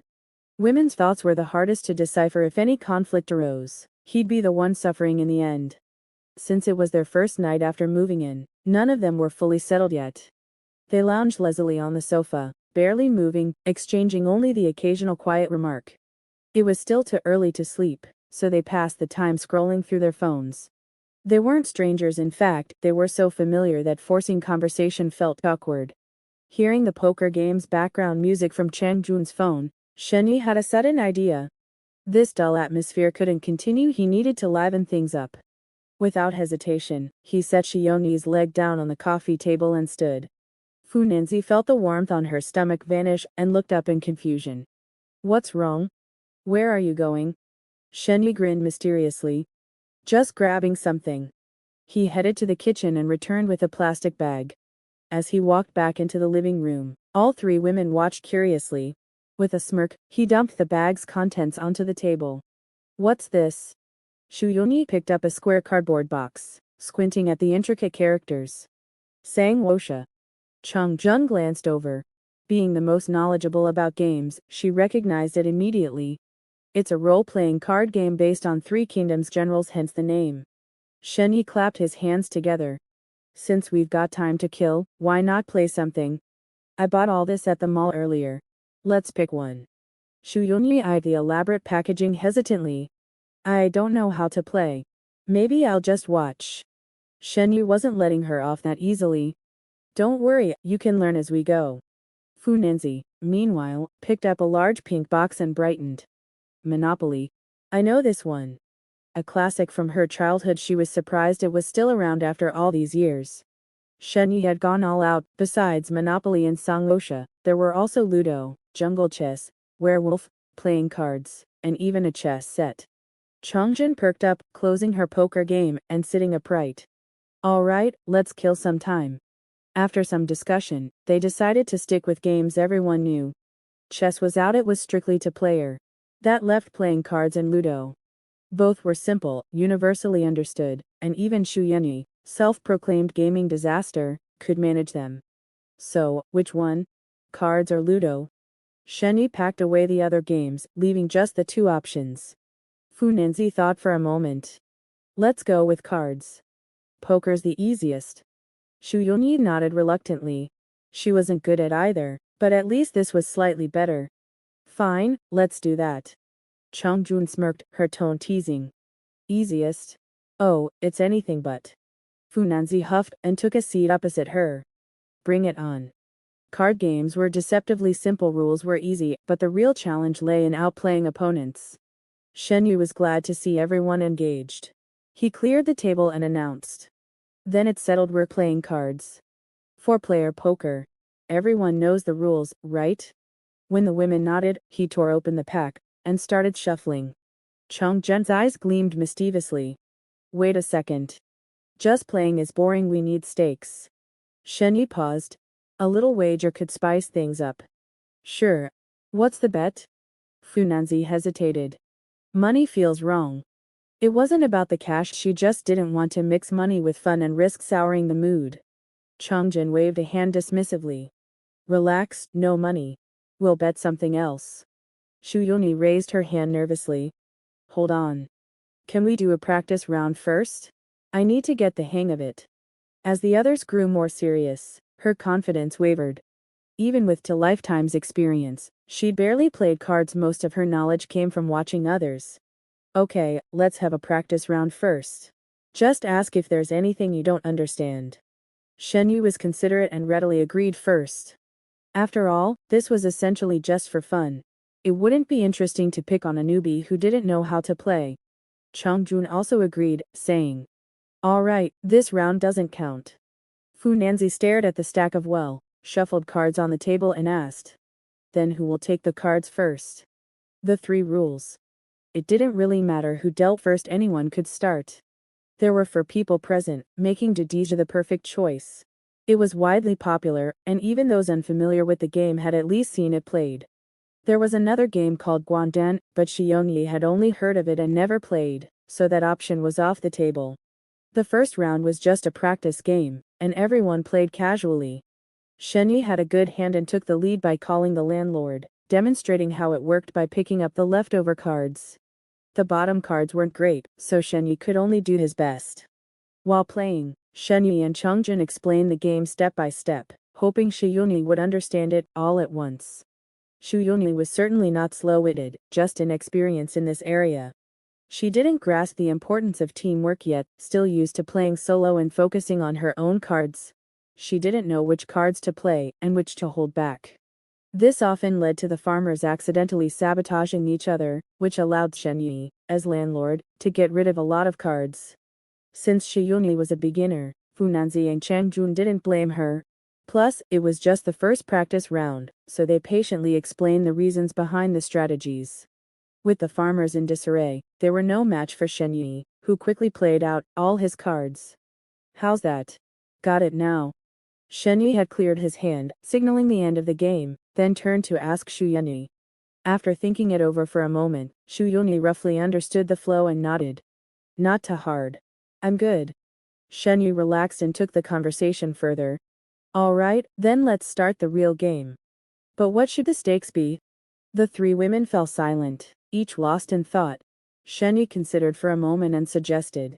How about whoever loses has to clean the rooms for a week? A dimple flickered on Funanzi's cheek as she scoffed dismissively. Dream on. Cleaning the rooms is your job anyway. That can't be the bet. Exactly. The other two women chimed in agreement. Seeing their refusal, Shenyi shrugged helplessly. Then you tell me. I'll accept whatever. Funanzi and Shuyongyi exchanged glances, both drawing a blank. If it was money, it felt unnecessary. If it was punishment, the stakes were tricky. Too light was meaningless, too harsh would hurt feelings. After much thought, they couldn't come up with a good idea. Chongjun's eyes darted around before boldly proposing. Then how about this, we bet on marriage. Whoever wins marries Shenyi. The situation took a sharp turn. Chongjun's shocking suggestion stunned everyone present. Not a chance. Nonsense. Shuyongyi and Funanzi were quick to object, refusing outright. Deciding something as serious as marriage based on a card game was childish and reckless. What if Shenyi wins? Is he going to marry all three of us? Shuyongyi pursed her lips, pointing out the obvious flaw with dissatisfaction.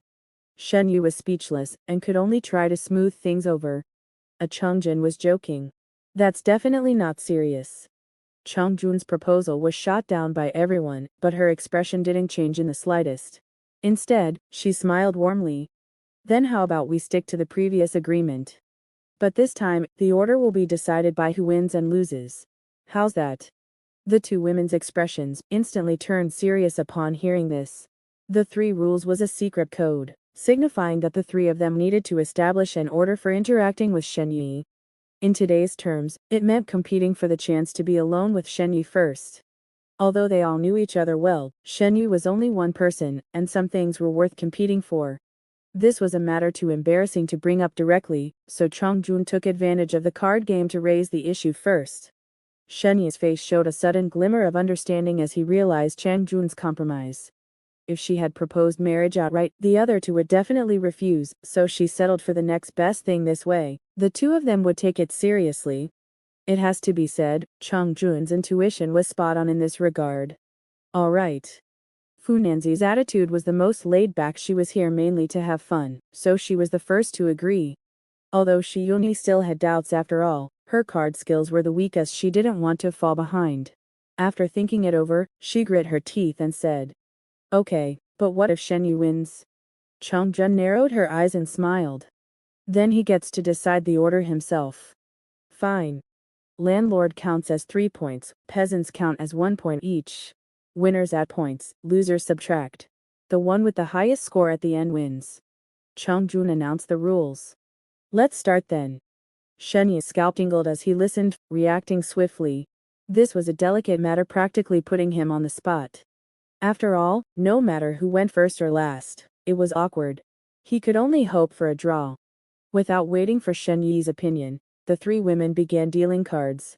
The four of them exchanged turns quickly, and soon, everyone's hands were full. Only 8 cards remained on the table. Shenyi silently assessed his hand, glanced around nervously, and asked, Who wants to be the landlord? Shuyongyi clumsily grabbed a handful of cards, barely recalling the ranking order. Lacking confidence in her hand, she quietly shook her head. Fu Nanzi propped her chin on her hand, thinking it over. She had too many single cards, so the odds of winning as landlord weren't high. She shook her head as well. That left Chang Jun and Shen Yi exchanging a glance. Changjin wrinkled her nose, daring to take the risk with a coquettish smile. Then I'll be the landlord for the first round. All right. Shen Yi agreed, then turned to Shu Yanyi and reminded her.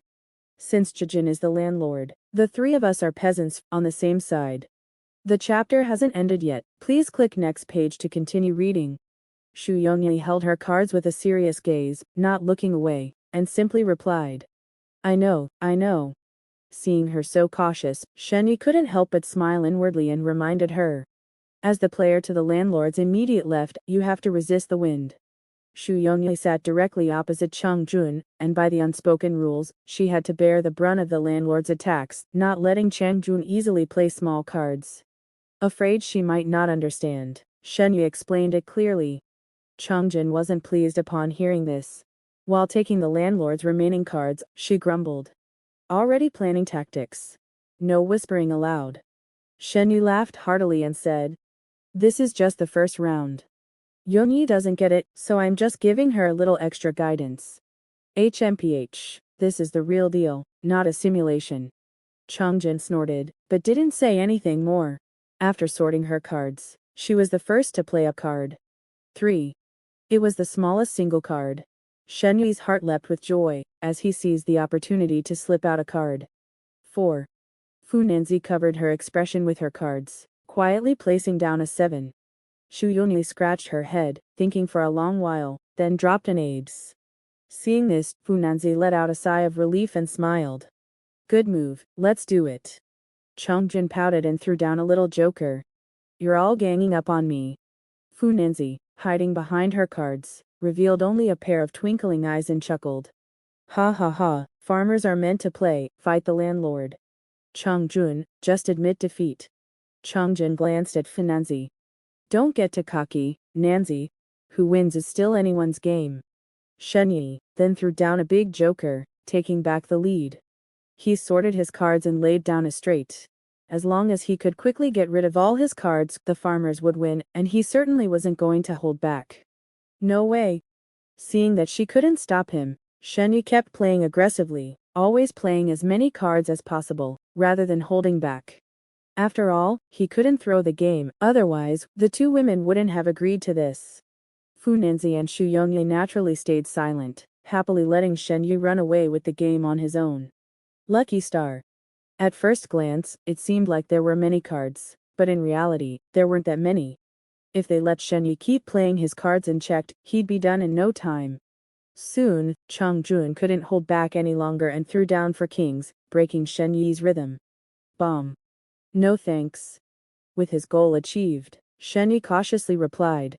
Fu Nanzi closed her cards and added, since you've already played a bomb, we'll let you have this round. No thanks. Shu Yongyi glanced at her biggest bomb for tens, which still couldn't beat Chang Jun's cards, so she could only let Chang Jun take the lead. A smirk curled on Chang Jun's lips as she tossed down 5 cards and said, 3 with a pair. Eyes brightened immediately, someone chimed in, hey, I have that. Right into your hands, crushing you. Chang Jun frowned, frustrated. Ha. Who plays like that, just crushing right away? Fu Nanzi chuckled. Want it or not? Pouting in disappointment, Changjin said, no, you go first. Let me see what you can play. Fu Nanzi winked at Shu Yongyi, then threw down a single card with a playful flourish just as 6 to go. Shu Yongyi seemed to understand her role, to make things tough for Chang Jun, and quickly threw down a card that was neither too big nor too small. A king. That card would make Chang Jun incredibly uncomfortable, her small cards wouldn't be able to beat it. Sure enough, Chang Jun soon followed with a 2. Shen Yi pulled out a trump card and topped it. Little joker. Chang Jun had no choice but to throw down her last big joker, snatching the lead back. Seeing that no one else wanted to play, Chang Jun's eyes darted around as she said, I don't believe you have any bigger cards to beat me. Then she threw down 5 small cards. 3 with a pair. Shen Yi didn't have that combination and naturally passed. Fu Nanzi had just played her biggest 3 with a pair, so she shook her head as well. Chongjin was about to show a pleased smile, but turned to Shu Yunyi. Bomb. Unexpectedly, Shu Yunyi didn't hesitate at all and threw down her bomb. Looking at the pretends on the table, Chongjin was shocked. Ah, you're willing to use a bomb on such small cards. Normally, no matter what Shu Yunyi played next, Chongjun could still take over and control the game. But Shu Yunyi didn't follow the usual playbook, she just blew it up. Shu Yunyi looked innocent and said, I'm just holding my ground. Shenyi twitched at the corner of his mouth. Using a cannon to kill a mosquito wasn't wrong, just that a novice was matched against a pro. Fu Nanzi didn't care about all that. Seeing her teammate rise, she happily clenched her fists and cheered, well played, Yunyi. Chongjun gritted her teeth, pinching her cards then putting them down again, finally holding back. Alright, I'll let you have this round. Let's see what you can play. Shu Yunyi shuffled her cards left and right, finally deciding to play a pair. Pair of 5s. AA. Whether you play or I play, it's the same. Chongjun gave a sly smile and casually threw down a pair of 7s. Shenyi quickly followed with a pair of 10s. Fu Nanzi passed, and Shu Yunyi followed up, crushing with a pair of 2s. No thanks, you go. Chongjin didn't even hesitate, she chose to pass immediately. She could already tell that Shu Yunyi only remembered one tactic, always counter with the biggest card. No matter what was played, she'd pick the largest card to block it. But every deck has an end, and Chongjun refused to believe that Shu Yunyi held only high cards. Shu Yunyi picked and chose again, then played a small pair. This back and forth went on for several rounds, and Chongjun's small cards were almost all cleared out. Play by the rules, no whispering. Shenyi tried to say something several times but was silenced by Chongjun's sharp glance. In the end, it was Fu Nanzi's bomb that finally took the trick. But the downward trend was irreversible. Chongjun's cards were nearly all played out. Soon, Chongjun threw down a bomb and declared, Bomb. I still have 5 cards left. Shenyi desperately played his treasured for aces to stop her, trying to make a last stand. Aces aren't enough, I have 5 3s. Unexpectedly, Chongjun's remaining 5 cards were also a bomb. Ha ha ha. I win. Chongjun clapped her hands, delighted as she cleared all her cards. Fu Nanzi shook her head helplessly. She still had bombs, but her small cards were almost impossible to play. There was simply no way out. Don't block every card. Let me get through once. Shenyi's cards were neat, but he couldn't seize the lead or control the game. Shu Yunyi had exhausted her firepower early, left with nothing but a bunch of numbers, essentially half disabled. She felt heat rising and bit her lip, unwilling to give up. Again. I've learned now. Next round, I definitely won't make the same mistakes. She took off her jacket, revealing slender straps hanging over her fair shoulders. A single hand of cards couldn't decide the winner, so Shenyi gathered the cards and shuffled for the next round. The 3 women discussed briefly and updated the score. Chongjun, as the landlord, gained 3 points, the others lost 1 point each. The next round began quickly, and this time Shenyi was first to call landlord. He assessed his hand, it was mediocre, so he passed the right to Fu Nanzi. Fu Nanzi had been eagerly waiting and didn't hesitate to take the landlord position. This round ended quickly, the 3 of them barely had a chance to play before losing. They hardly played more than a few cards the entire time. Fu Nanzi's luck was extraordinary, almost a perfect hand, and their loss was well deserved. Giggle, giggle. Just luck, that's all. Fu Nanzi smiled as she shuffled the cards, modestly attributing it to luck. Happy times always flew by quickly. Since finishing dinner, the 4 had been playing for over 2 hours in the blink of an eye. Shu Yunyi gradually became more skilled, even calling landlord several times, playing with ups and downs, winning some, losing some. Shenyi deliberately controlled his score, always staying at the bottom. Whenever he accumulated a few points, he'd call landlord and intentionally lose. Chongjun's skills were solid, quick-witted and good at counting cards. Logically, she should have been the big winner, but unfortunately, her luck was poor tonight, so she stayed in the middle of the pack, neither high nor low. In stark contrast was Fu Nanzi. Her skills were average at best, and she played cards entirely by instinct, yet it was as if the gambling gods had possessed her. Luck was overwhelmingly on her side. When she was the landlord, her cards were surprisingly good. When she was a farmer, she often won without even trying. Back and forth, she ended up being the big winner of the night. Before long, with Fu Nanzi dominating yet another round, The game finally came to an end. What lousy cards, I'm done. Chongjin threw down her hand in frustration, her luck tonight was just terrible. It's already past 11. Let's play again next time, Shenyi suggested as he gathered the scattered cards. Since Finanzi was the big winner, she was naturally indifferent and said, I'm good with whatever. Shu Yunyi looked at Chang Jun curiously and asked, what place am I? Chang Jun puckered her lips, checked her phone, and replied, Nancy's first, you're second, I'm third, and Shen Yi's last. Despite all her careful calculations and strategies, Changjin had only managed third place, narrowly beaten by Shu Yunyi by just 2 points. That showed just how unlucky she had been tonight.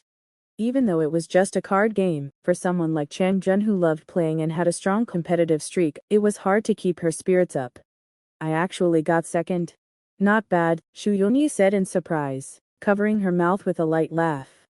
Being a beginner, she had expected to come in last, so she was quite pleased with the result. Fortunately, Chang Jun soon let it go. She stood up and said decisively, I accept my loss. I'm last. She then walked over and picked up a bag, saying, I'm heading upstairs first. All 4 sets are here. Take 2 sets, each to take home, and keep some for changing, Funanzi said. Okay, I'll have a look, Shu Yunyi replied, moving over to choose. She squatted down and picked 2 sets with patterns she liked, then tucked a pillow under her arm and turned around. I'm going upstairs to make the beds. I'll leave the cleaning up here to you guys, she said. Hearing this, Funanzi nodded and hurriedly picked up some clothes Shu Yunyi had left on the sofa. Yunyi, wait, your shawl, she called out. Oh, just drape it over my shoulders. Shu Yunyi stopped and shrugged, unable to free her hands. Watching Shu Yunyi hurry upstairs, only Shenyi and Funanzi were left in the living room. Changjin and Shu Yunyi had left quickly, deliberately giving the 2 some space. Shenyi gathered the cards, cleared the table, then looked at Funanzi with a smile and teased, so, you're the gambling god, huh? Cut it out, Funanzi retorted with a laugh, lowering her head to tuck a strand of hair behind her ear. You're just teasing me. It's all luck. Can't get enough.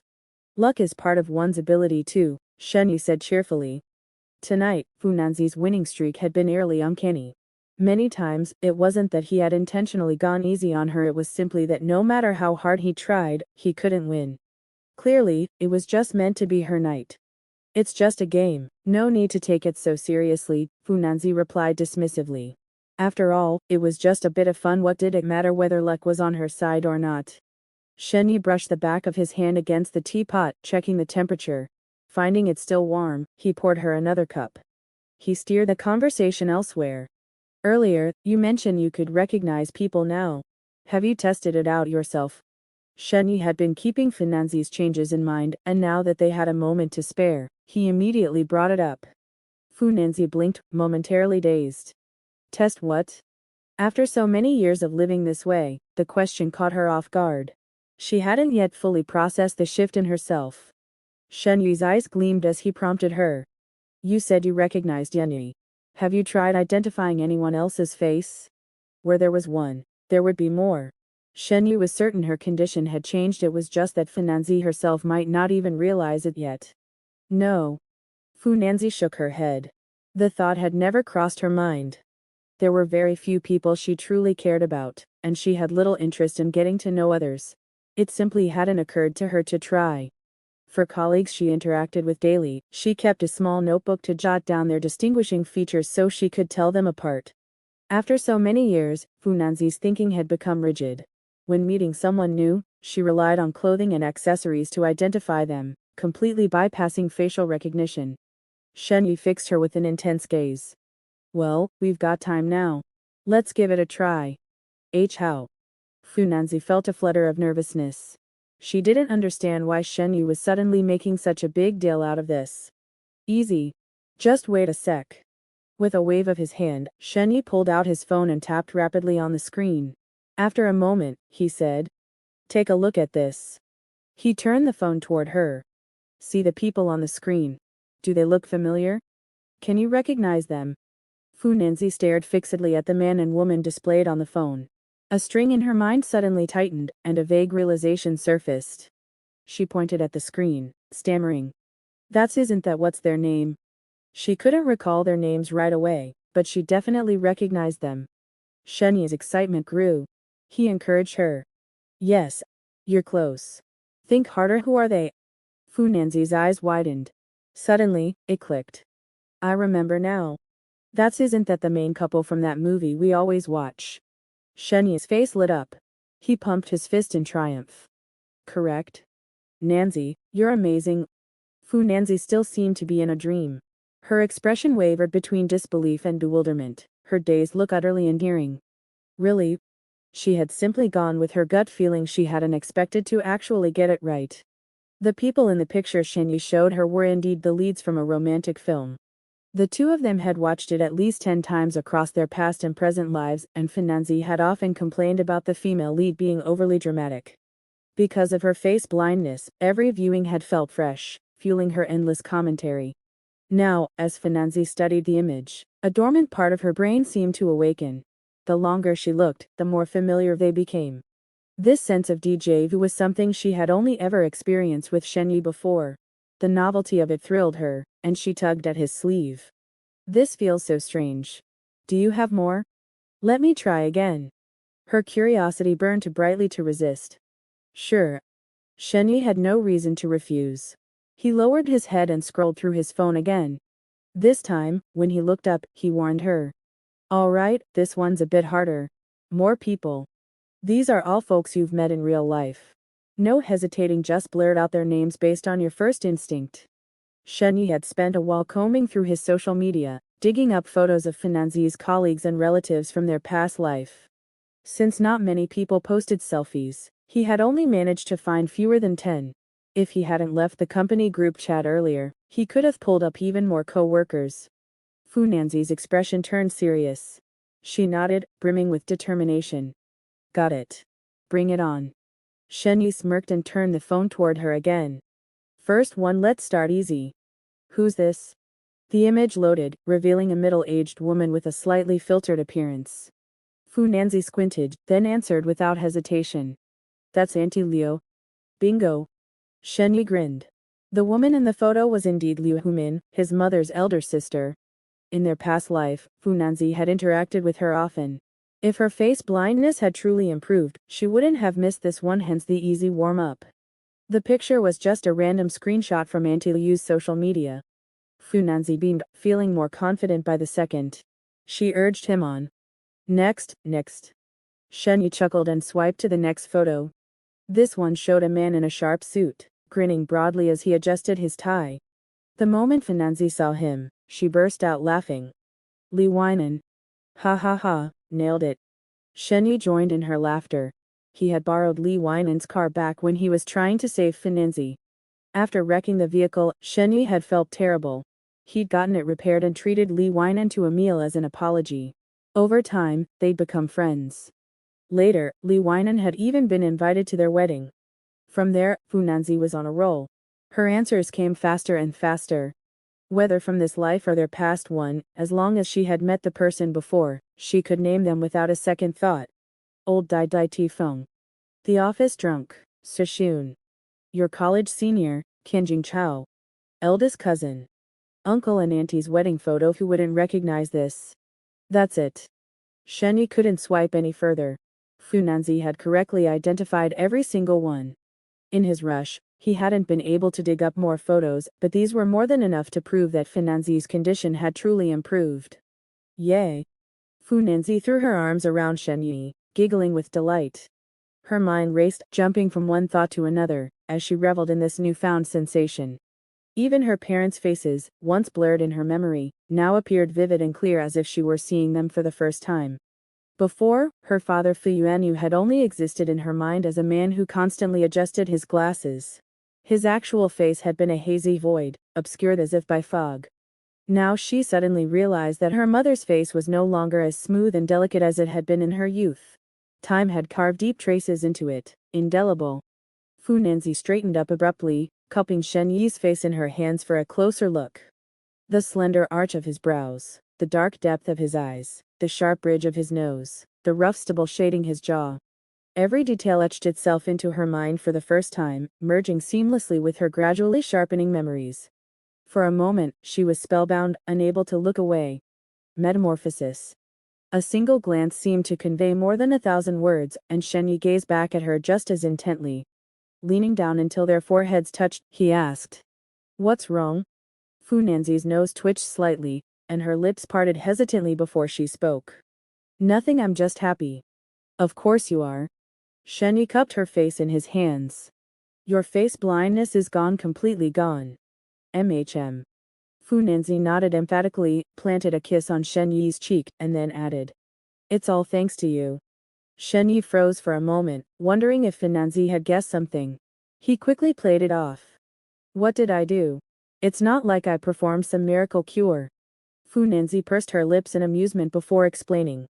"Before I met you, I couldn't even remember what my parents looked like. Now, everything's changed. How could that not be because of you?" Realizing what she meant, Shenyi chuckled and pinched her nose lightly. "As long as you don't blame me for altering your life." "I wouldn't." Fu Nanzi rested her head against Shenyi's shoulder, her voice muffled. The two stood quietly in the living room, neither speaking. The room was serene, and Fu Nanzi leaned into Shenyi, savoring the peaceful moment. After a while, Fu Nanzi's breathing evened out as if she'd fallen asleep. Shenyi patted her back gently and whispered, "Tired, huh? It's getting late. Let's go to bed." "MHM." Fu Nanzi roused from her half-asleep state, pulled away from Shenyi's embrace, and straightened up. "I'll help you make the bed. Which color do you prefer?" Shenyi waved her off with a smile. "No need. You haven't even changed yours yet, I'll handle it. As for the color, anything's fine, just nothing too bright." Fu Nanzi pouted. "You won't even let me help. What if you mess it up?" Shenyi pointed at his own face and laughed. "You're treating me like a baby who can't even make a bed. Go on, get some rest." HMPH. Fu Nanzi stomped her foot, grabbed a set of bedding, and muttered under her breath, "So clueless." "What?" Shenyi tilted his head. "Nothing. I'm leaving." With that, Fu Nanzi headed upstairs to her room. Shenyi shook his head and crouched down to feel the fabric of the sheets and duvet cover. He wasn't familiar with bedding brands, but the material was undeniably soft and comfortable against the skin. Clearly, Chongjin had put thought into selecting them, and they probably weren't cheap. Grabbing a plain-colored set, Shenyi walked to the control panel, turned off all the lights on the first floor, and went upstairs. Passing the second floor, he paused to listen. Whether due to soundproofing or the three women already being asleep, it was completely silent. Shenyi reached the third floor and entered his room. The third floor had two master suites, and Shenyi had chosen the one on the right. The room was spacious, featuring a walk-in closet, bathroom, and even a small sitting area, compact but functional. A decorative screen divided the space, and at the center stood an oversized bed, piled high with plush pillows, looking irresistibly cozy. Shenyi eyed the bed, then the bedding in his hand, muttering, "Will this even fit?" Guest room beds were usually smaller than master suites, and he wasn't sure if Chongjin had accounted for that. Tossing the bag onto the bed, Shenyi wheeled his suitcase into the closet. After unpacking and hanging his clothes, he stood back and remarked, "This closet is wasted on me."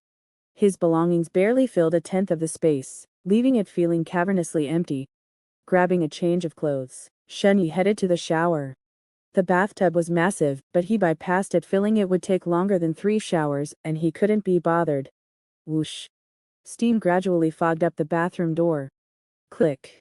The bedroom door creaked open, and a bright face peeked through the gap. Fu Nanzi. She changed into pajamas, her cheeks flushed pink from her own recent shower. Closing the door quietly, she tiptoed inside. Hearing the water stop, she knew Shenyi was finishing up. A mischievous idea struck her, and she hid by the door, ready to surprise him. Meanwhile, Shenyi wrapped a towel around himself and stood at the sink, pushing back his slightly overgrown hair. "Forgot to get a haircut last time, I'll go tomorrow." He grabbed the hairdryer and ruffled his hair dry. Towel secured, he pulled open the bathroom door to grab his clothes. Fu Nanzi seized the moment, leaping out with her hands raised like claws, eyes wide in mock menace. "Boo." Shenyi jolted so hard he nearly lost his towel. "Jesus!" he blurted out instinctively. "Ha ha ha." Fu Nanzi doubled over laughing, clutching her stomach. "Surprise. Did I scare you?"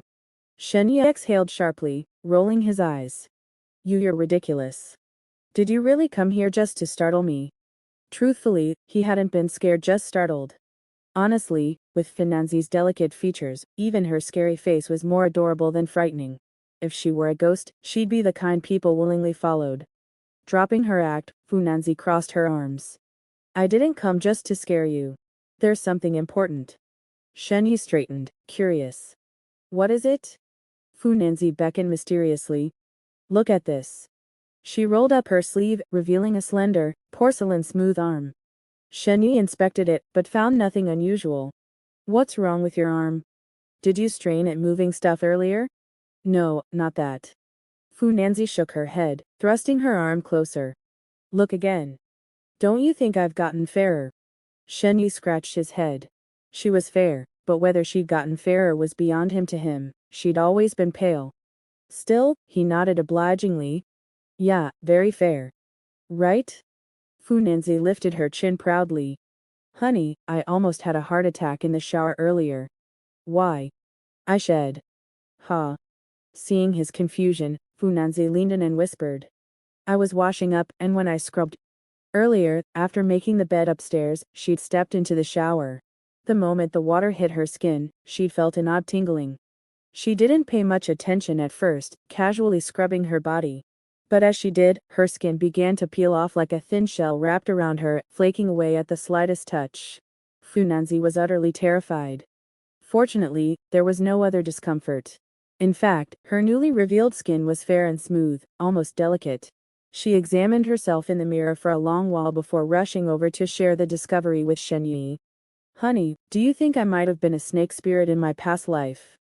Listening to Funanzi's vivid description, Shenyi already had his suspicions. With a teasing smile, he played along to comfort her. A snake spirit? Then I must be Zuzian. Ha. Stop joking. I'm being serious here. Funanzi smacked his arm in annoyance, thinking he didn't believe her. To prove her point, she undid the buttons of her pajamas, revealing her bare, flawless back. The dazzling whiteness left Shenyi momentarily stunned. Blinking in surprise, he asked. Why aren't you wearing a bra? Truce. Her bare shoulders revealed flawless curves, pale as snow, impossible to ignore. Even after years of marriage, Shenyi found himself momentarily stunned, his gaze lingering. Funanzi's cheeks flushed crimson as she subtly adjusted her nightgown to cover the exposed skin. That's not the point, she said. Look at the changes in my skin, see how white it is. She hadn't slipped out of her nightwear to seduce him. Instead, she wanted to show him the strange transformation. This wasn't just her arms during her bath. Her entire body had shed its outer layer, leaving her skin glowing, almost luminous. Shenyi studied the delicate curve of her neck down to her spine. Her swan-like neck and the skin along her back were as smooth as a newborn's, so tender it might bruise at the slightest touch. Even in the dim light, her skin had an almost translucent radiance, something unheard of for a woman nearing 30. This serum is incredible. Just one day, and the changes are this dramatic. Forget rebirth, just the whitening and rejuvenation alone would drive 99% of women wild with envy. His thoughts raced. He didn't doubt Funanzi, but he needed a way to reassure her.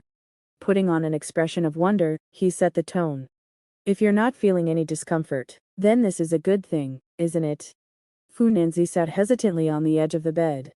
No pain or anything, I'm just worried there might be side effects. This was entirely new to her, and unease was natural. Even if the changes seemed harmless now, who knew what might happen later? The air had cooled, and though the villa was temperature controlled, Shenyi tugged her nightgown back up, concerned she might catch a chill. I've heard experts say that with modern nutrition, people can sometimes go through a second growth phase, he said, improvising. Maybe this is yours. Funanzi eyed him skeptically. Experts? Since when do you believe that? Which expert said this? Shenyi scratched his chin. Can't remember, probably read it somewhere. Not all experts are frauds. Some actually know what they're talking about. Might as well trust them. He added, if you're really worried, I'll take you for a full body checkup tomorrow. We'll see if anything's off. If there is, we'll deal with it. If not, then great, you can relax. Funanzi considered it, then nodded. I guess that's the only option for now. Truthfully, Shenyi also wanted to see if the serum's effects matched its claims, whether her body had truly reached its peak condition. Still, he regretted frightening her. Pulling her close, he teased. Relax, you're not turning into a snake spirit. And even if you did, I'd keep Fa Hai away. No way I'd let him seal you under a pagoda. She burst into laughter. By the end of it, Shenyi couldn't hold back and burst into laughter on his own. Fu Nanzi reached out and pinched the tender flesh at his waist, pouting in annoyance. I'm being serious here. Shenyi leaned back to dodge her attack, feigning mischief as he replied. And so am I. Failing in her assault, Fu Nanzi grew secretly frustrated.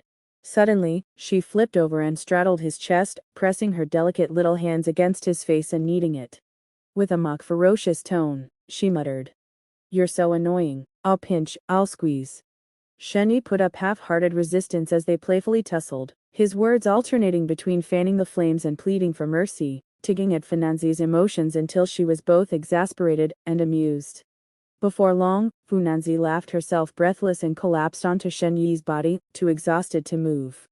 No more, truce, truce. Her face pressed against his chest, listening to his steady heartbeat. She gradually settled into calm.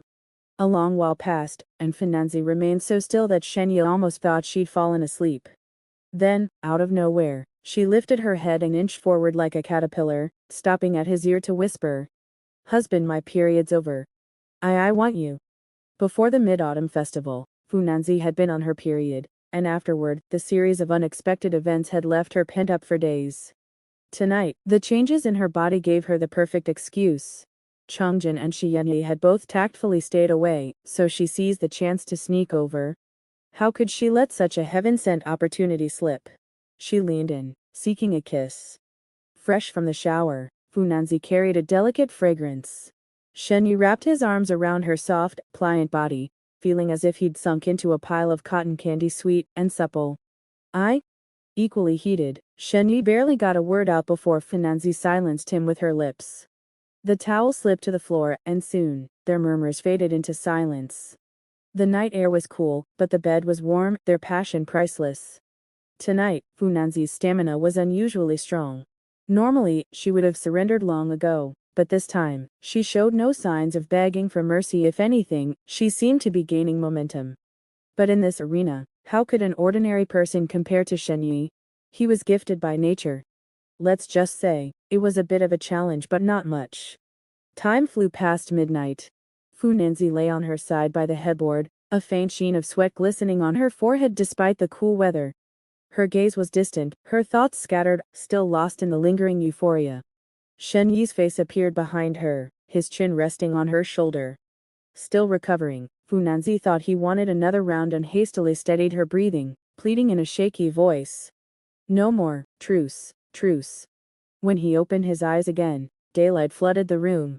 Shenyi groped for his phone on the nightstand and squinted at the time, nearly 8 a.m. Last night's escapades with Fu Nanzi had gone on far too late, and her unusual energy had tested even his endurance. Crap. He cursed inwardly. He still had to make breakfast for the girls, he'd almost overslept. With that thought, he resolved to get up immediately. But Fu Nanzi clung to him like an octopus, her limbs wrapped tightly around him. Carefully prying her arms loose, Shenyi finally managed to slip out of bed. After freshening up in the bathroom, Shenyi came out and slipped into his clothes. He walked to the bedside to check on Fu Nanzi, and, seeing her sound asleep, decided not to wake her just yet. After all, it was still early before she had to leave for work. Leaning down, he pressed a kiss to her smooth forehead before pushing the door open and heading downstairs. The living room was quiet, and Shenyi guessed Xu Yunyi and Chongjin hadn't woken up yet, so he made his way to the kitchen. He planned to call them down once breakfast was nearly ready. He didn't intend to make anything too elaborate, just a balanced, modestly portioned meal. Pulling bread rolls and other ingredients from the fridge, he poured several glasses of milk to heat up. He hadn't been working at the counter for long when he heard movement by the door. Peering out, he was surprised to see Xu Yunyi. She had already gotten up early, dressed in lightweight workout gear with a sweat-absorbing headband across her forehead, her cheeks slightly flushed, and her whole demeanor radiating energy. Strolling leisurely to the entrance, she bent down to change out of her sneakers. Morning. Hey, when did you wake up? Shenyi poked his head out and greeted her when he saw her. Xu Yunyi was just tiptoeing her fair feet into her slippers. She was startled by Shenyi's sudden voice. and couldn't help patting her chest and complaining. You're like a ghost. You make no sound at all. You scared me. After calming down a bit, she straightened up and continued. I woke up not long ago, about half an hour. Seeing that you were all still asleep, I went out for some exercise. The scenery here is nice. I went for a run along the lake. It was really refreshing. Hearing this, Shenya gave a slightly embarrassed smile and said with concern, I didn't do it on purpose. I thought you heard the noise. Since you're back, go and wash up and change your clothes quickly. Look at you, all sweaty. Be careful not to catch a cold. Shuyoni took off the headband on her forehead. Needless to say, she was going to wash it. So she nodded and replied, okay. Are you preparing breakfast? Yes, it'll be ready soon. Shenya glanced back at the microwave. It was almost time. By the time you finish washing and come down, you can have your meal. All right. Shuyoni agreed and turned towards her room. Ding. The microwave beeped. Shenya also turned and walked into the kitchen. The hot milk gave off a rich aroma. Shenya put it aside to keep it warm and started making sandwiches. Actually, he didn't really like this kind of Western-style breakfast. He preferred traditional Chinese breakfast like steamed buns and soybean milk. Although this place wasn't that remote, there were no breakfast shops or street vendors around. It was possible to make breakfast from scratch, but it would take too much time. Sandwiches were convenient and quick, and they were also nutritious and tasted okay. Besides, the girls didn't have big appetites, so making a few simple ones would be enough. Shenya lowered his head and cut off all the edges of the bread, then casually stuffed them into his mouth. He fried an egg, sliced a tomato, picked a few lettuce leaves, squeezed on some sauce, and assembled them. That was it. He cut the sandwiches into pieces with a knife, put them on a plate, and carried them all to the table in the dining room. Clapping his hands, Shenya looked down at the time. It was just a little past 8:30. The timing was perfect. He went up to the third floor, and entered the room. Funanzi was still sound asleep, with her smooth shoulders exposed in the air. Shenya walked over and pulled open the curtains. The morning sunlight instantly shone in, directly hitting Funanzi's face. There was no need for Shenya to wake her up. The gentle sunlight hit her face and Funanzi woke up from her sleep. Everything in front of her was bright. She rubbed her eyes and let out a soft whining sound. Shenya picked up the pajamas scattered on the floor and threw them onto the quilt, saying, since you're awake, get up quickly. If you keep dawdling, you'll be late for work. I've already prepared the breakfast. Funanzi mumbled in a daze and barely turned over. A large expanse of fair skin was so dazzling in the sunlight that it made people dizzy. Shenya didn't know if she heard him or not, so he could only keep urging her. The sun is almost shining on your butt. Yoni and Jijin are already awake. Aren't you ashamed to stay in bed? As soon as he said this, he didn't know which words touched a nerve in her, but Funanzi sat up all of a sudden. After the transformation by the injection, her complexion was rosy at the moment. Although she looked a bit sleepy, it didn't detract from her beauty at all. Regardless of the exposed beauty, Funanzi grabbed the pajamas on the quilt and put them on. A pair of fair and delicate arches of feet poked out from under the quilt, and fumbled around on the floor for a long time. Finally, the owner of the feet said anxiously, where are my shoes, honey? Who told you to throw them around last night? Now you can't find them, Shenya said. Then he squatted down, picked up the scattered slippers, and placed them beside her feet. Here they are. Put them on, he added. Watching Funanzi struggling to put on her clothes, Shenya instructed. I'll go downstairs first. Don't dawdle. Hurry up and wash up, then come down for breakfast. Funanzi quickly responded and slipped on her slippers before dashing into the bathroom. Shaking his head, Shenya backed out, and went to the second-floor rooms. Shu Yongyi's door was half open. Shenya walked in and found the room quite tidy. Half of the wall of the cabinet beside was filled with books. She was still taking a shower. Hearing the faint sound of water from inside, Shenya backed out again. Since Shiyongyi didn't need his help, Shenya then went to the next room, Chongjun's, to wake her up. He knocked on the door twice, and a clear voice from inside said, Who is it? Come in. The door isn't locked. Inside the room, Chongjun was tying her hair. Through the reflection in the mirror, she saw Shenya pushing the door open. She asked curiously, What's up? Shenya stopped walking, observed Chongjun's room, and casually replied, Nothing serious. I just wanted to see if you were up. Also, I'm here to ask you to have breakfast. Different from Finanzi's preference for a girly-themed room, Chongjun's room had an overall cold, tone color scheme, with a natural austerity like that of a plant, giving a unique feeling. Chongjun finished tying her hair. Her high ponytail swayed with her movements. She tidied up her clothes and said, "The food is ready. Thank you for your hard work. Is everyone else up? Have you called them?" "Everyone has been called," Shenyu replied. Seeing that there was nothing else to do, he was about to back out. "Then come down for breakfast when you're done," he said. "Wait. I'm done here. I'll go down with you," Chongjun said, reaching out her hand to stop him. She stood up and followed Shenyi downstairs. In the dining room, as soon as Chongjun sat down, Shenyi brought over a glass of milk.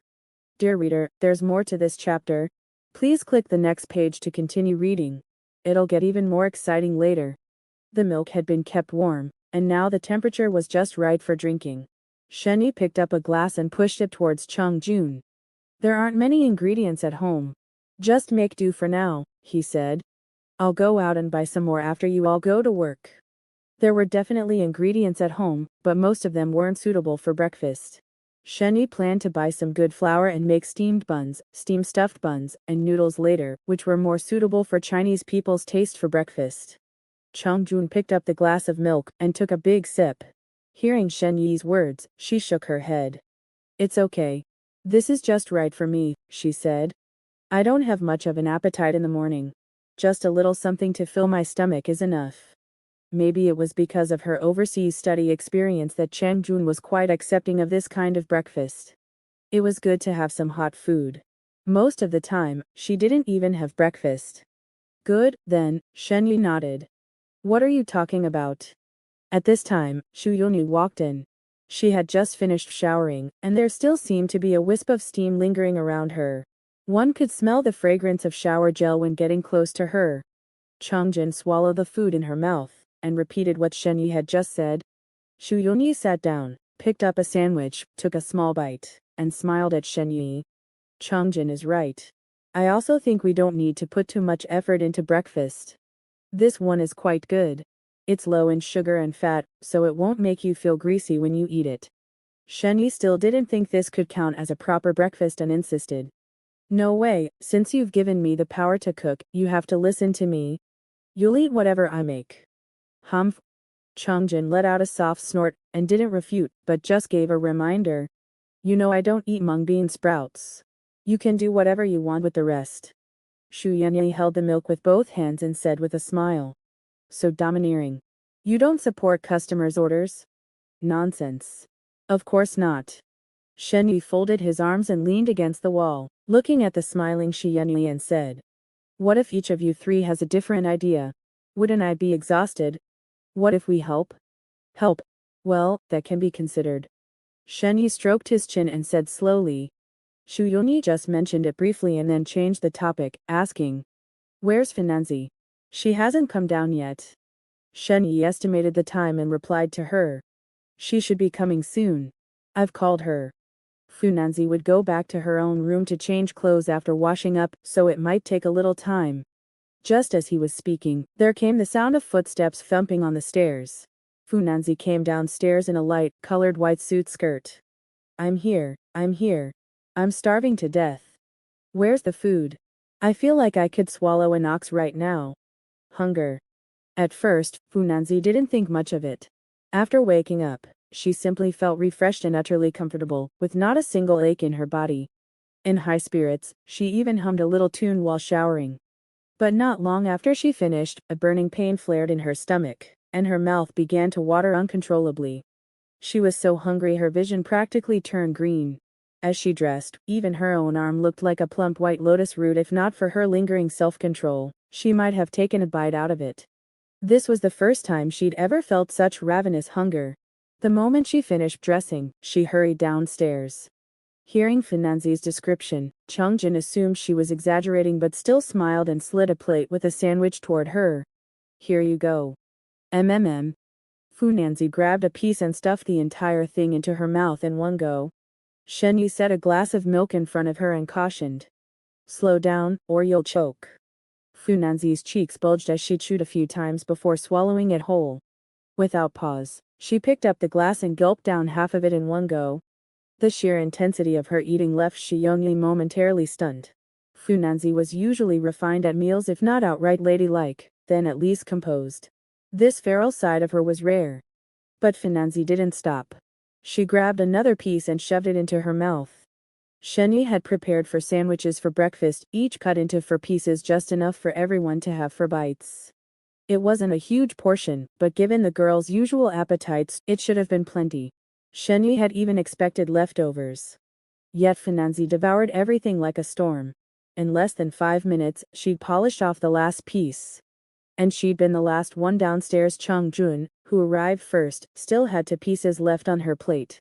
Only after finishing an entire sandwich did Fu Nanzi feel slightly relieved, though her stomach still growled for more. Her eyes darted across the table, lingering on the remaining food as she licked her lips. Chang Jun finally realized Fu Nanzi hadn't been exaggerating and asked curiously, "Nanzi, are you still hungry?" Fu Nanzi patted her stomach. Despite feeling great, the hunger was bizarre. "I'm fine now. Eating too much makes you gain weight."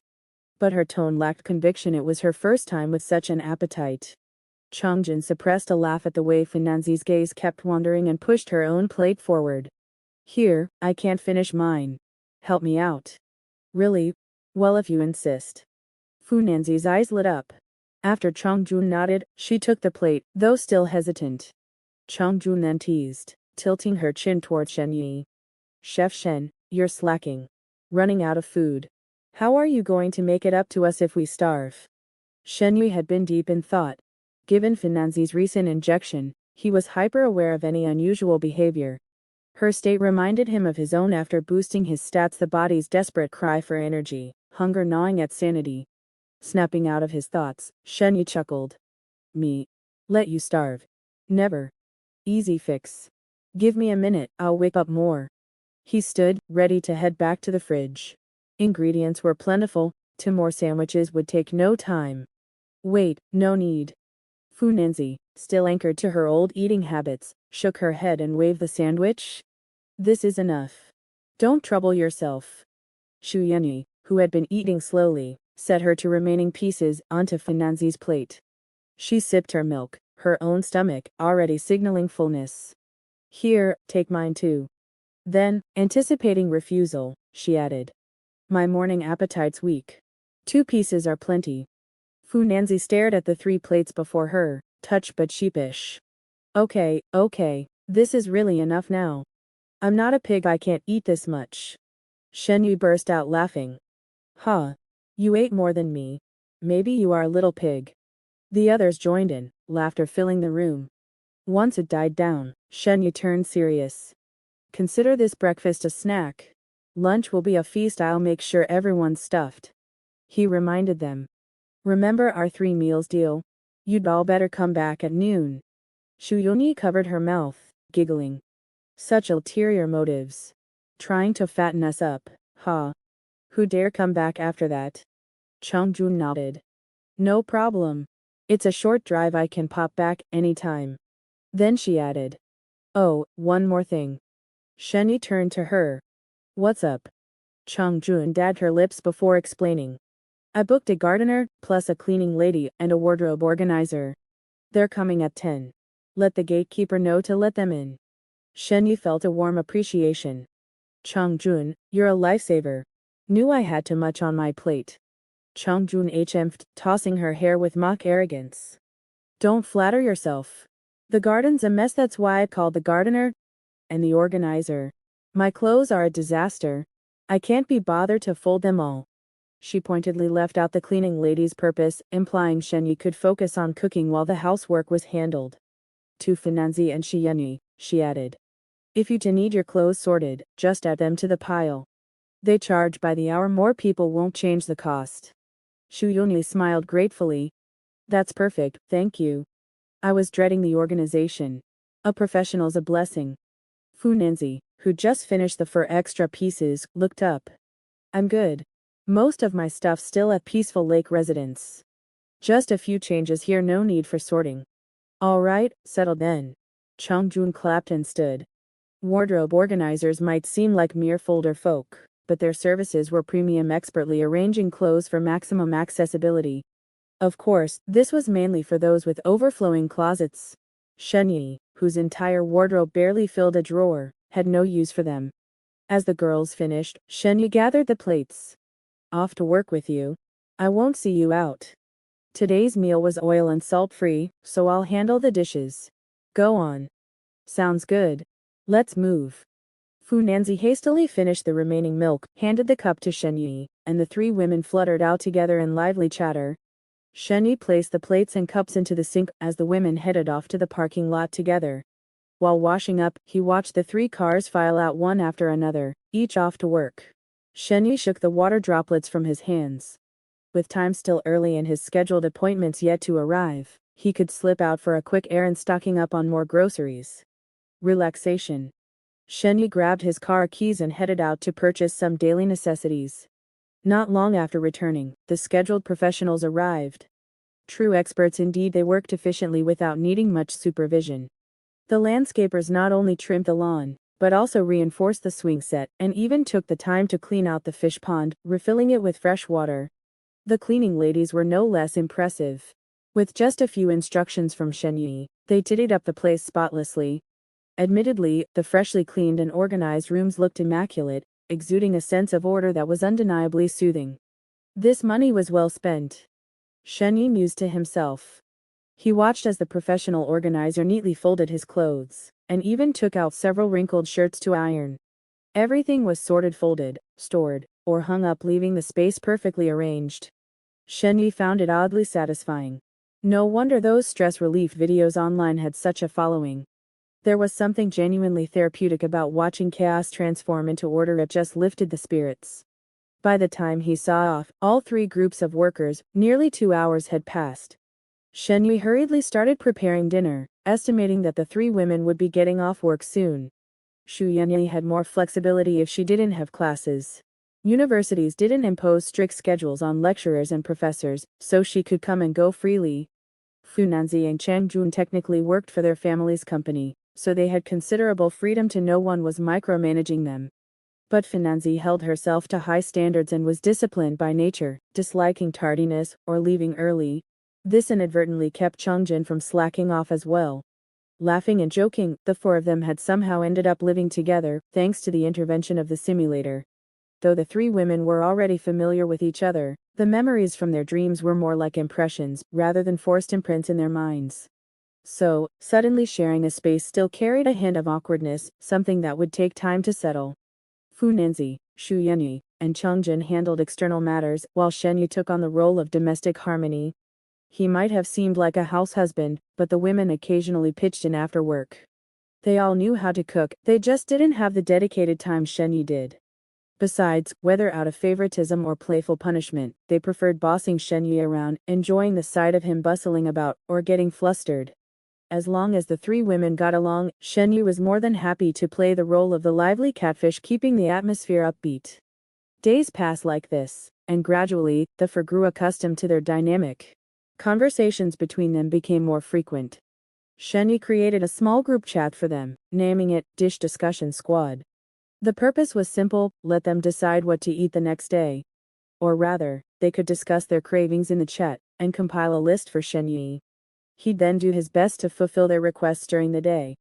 Eventually, the group chat became a space for casual chatter. Whoever got off work early would drop by to help Shenyi cook, or they'd discuss whose turn it was to clear the table and wash dishes the next day. At first, all three would pitch in, but as they grew closer, they realized it was more efficient to take turns, assigning one person per day. Shenyi watched the messages flood in with amusement, secretly lurking as the three women rambled about everything under the sun.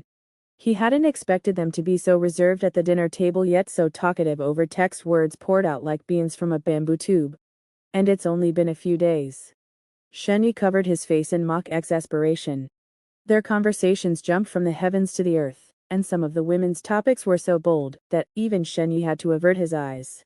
Changjin was the most mischievous, often sparking discussions, though she was also the one most likely to derail them. Shu Yongyi maintained her usual meticulousness, crafting messages with perfect grammar and punctuation. She preferred video calls over texting with Shenyi. Funanzi was the most playful, cracking jokes, using emojis, and being the liveliest of the three. Shaking his head, Shenyi closed his phone and murmured, "Simulator." Exactly 5 days had passed. He hadn't opened the simulator much during this time, quietly letting the affection points accumulate. 5 points had naturally accrued, adding to the 10 he'd saved earlier, just enough for another dose of the serum. Opening the shop, he saw the glowing bubble still floating there. Without hesitation, he claimed it. As the light dissipated, he stood and left his room. Upstairs, Shu Yunli was hunched over her desk, organizing materials. Her face was illuminated by the desk lamp, the cold glow of her laptop screen reflecting off her glasses as her slender fingers danced across the keyboard. Knock, knock, knock. The sound made her pause. "Hold on, coming," she called, rubbing her temples before rising to answer. Opening the door, she found Shenyi standing there with a cup of hot tea. Shu Yunyi blinked in surprise. "What are you doing here?" Shenyi grinned. "What, can't I visit?" Without waiting for an answer, he stepped past her, tea in hand. Shu Yunyi couldn't exactly block him, so she let him in, though her curiosity lingered. Watching his back, she voiced her question. Shouldn't it be Nanzi's turn today? They'd agreed on a rotation, one person per day. By that logic, Funanzi should have been the one with him tonight. Tomorrow was her own turn. Shenyi set the tea on her desk before turning back. "About that, do you want the truth, or a lie?" Shu Yunyi scoffed, crossing her arms. The fitted black sweater she wore accentuated her curves. She nudged the door shut with her heel, eyes narrowing playfully. "Let's hear both." Shenyi didn't drag it out. "The lie. She has an early medical checkup tomorrow, and needs to rest to stay in top condition." "And the truth?" Shu Yunyi tilted her head. "The truth." Shenyi chuckled, looping an arm around her waist. "The truth is she's on her period." "Get off?" Shu Yunyi swatted his hand away and plopped into her chair, scowling. "Oh, so when she's unavailable, you come running to me? You really can't stand missing a single day, can you?" Shenyu leaned against her chair, feigning offense. "That's not fair. Nancy was the one who said you've been swamped lately. She asked me to keep you company, help you unwind." Sure. Shu Yongyi's lips twitched, though she tried to maintain her stern expression. "I can't even be bothered to call you out. Is this really your idea of relaxing? Day in and day out, fussing over this, and that don't you ever get tired?" Shenyi chuckled to himself, recognizing her subtle way of showing concern. He reached out to massage her shoulders and said, "How is this not relaxing? Let me help you unwind right now, okay?" The second one. Shenyi placed both hands on her shoulders, feeling the bones beneath without discomfort. The softness yielded under his touch, the sensation through her black sweater remarkably pleasant. Shu Yongyi sat before the computer, her gaze fixed on the screen, but her mind elsewhere. She shrugged lightly, unable to shake him off, and eventually let him be. "Massage properly if you're going to do it. No funny business, or I'll kick you out." Shu Yongyi shot a glance at the hands on her shoulders, voicing her warning. "Relax," Shenyi assured her. "Top-tier service guaranteed, you'll feel amazing, all right." With that, he began kneading earnestly, his movements strictly professional, focused solely on relieving tension. Shenyi's strength and skill were undeniable, his fingers pressing deep into her muscles, working their way down to the bones. Gradually, Shu Yongyi's body relaxed. Her lips parted slightly as she exhaled, her back slumping lazily against the chair. Her fingers drifted absently over the keyboard, failing to type a single coherent word. Done. After just a few minutes, Shenyi stopped and patted the top of her head. "How's that? Still sore?" Shu Yongyi rolled her shoulders and tilted her neck left and right, testing the sensation. "Wow, it's actually gone. No more stiffness." She'd been hunched over her desk for days, and her neck and shoulders had grown uncomfortably tense, such was the nature of her work. Though she appeared youthful, her body wasn't as resilient as it had been in her teens, where a good night's sleep would fix everything. Shenyi perched on the armrest beside her, and handed over her teacup. "Glad to hear it. Here, take a sip. It's just the right temperature." A small smile tugged at Shu Yongyi's lips as she accepted the cup. The warm tea slid down her throat, spreading heat through her chest. "Ah, much better," she sighed, setting the cup down with a contented exhale. "Hey, you barely drank any." Finish it, Shen Yu chided, tapping the desk. Shu Yongyi pulled her laptop closer, clicking distractedly. What's the rush? I'll drink it later. Later. It'll be cold by then. Shen Yu wasn't having it. He wouldn't rest until he saw her drain the cup. It's not even that much. Down it, and I'll refill it for you. He lifted the cup to her lips himself. Hold it steady, don't spill it, she grumbled, too stubborn to resist. Fine, fine, I'll drink it, happy. Despite her protest, warmth bloomed in her chest. She tipped her head back and gulped the remaining tea. See? All gone. Amazing. Shu Yunyi, you're incredible, Shen Yu teased, taking the cup back with an exaggerated thumbs up. Childish. Shu Yunyi rolled her eyes, torn between irritation and amusement. Get lost. Can you see I'm busy? Stop distracting me. Shen Yu stood, smirking. Wow, kicking me out already. Should I really leave, then? He took a slow step toward the door. Shu Yongyi's annoyance flared at his act, but the thought of him actually walking out gnawed at her. She turned her head away and snapped. Stay put. Go sit over there, and wait quietly. I'll finish up soon. Without another glance at him, she bent over the keyboard, typing furiously. Shen Yu chuckled, but dropped the act, his expression turning serious. Understood. He then sat to the side, resting his chin on his hand, his eyes fixed intently on Shu Yunyi. People often say that a focused man is the most attractive, and the same holds true for women. The more Shu Yunyi immersed herself in her work, the more captivating she became. Shen Yu couldn't help but admire the scenery before him. The room gradually fell silent, save for the faint tapping of the keyboard. Shu Yunyi sat upright, her spine straight, her shoulder blades slightly drawn in, forming a perfect inward curve that flowed all the way down to her hips. The dim, yellowish glow of the desk lamp spilled over her sweater, its black mesh revealing glimpses of her cool, pale skin beneath. Lost in her work, Shu Yunyi occasionally paused to jot something down in her notebook or tuck a stray lock of hair behind her ear with her pinky. The longer Shen Yu watched, the more enchanted he became. Unable to resist, he stood up and approached her, leaning in to whisper by her ear. Yunyi, it's getting late. Leave the rest for tomorrow. It's time for bed. Shu Yunyi shivered slightly at the warmth of his breath and turned her head away, refusing. Tomorrow has its own tasks. I'm almost done. If you're tired, go ahead and sleep first. Shen Yu wasn't about to let her stay alone. He shook his head firmly. I'm not tired, but you are. With that, he scooped Shu Yunyi up from her seat in one swift motion. Her soft, 100-pound body pressed against him, her delicate fragrance filling his senses. Ah! Shu Yunyi gasped as she was suddenly lifted into the air, caught off guard. Once she regained her bearings, she quickly wrapped her arms around Shen Yi's neck, and smacked his shoulder in playful annoyance. You're terrible, you scared me. Ha ha ha. Shen Yu laughed heartily in response, carrying her all the way to the bedroom.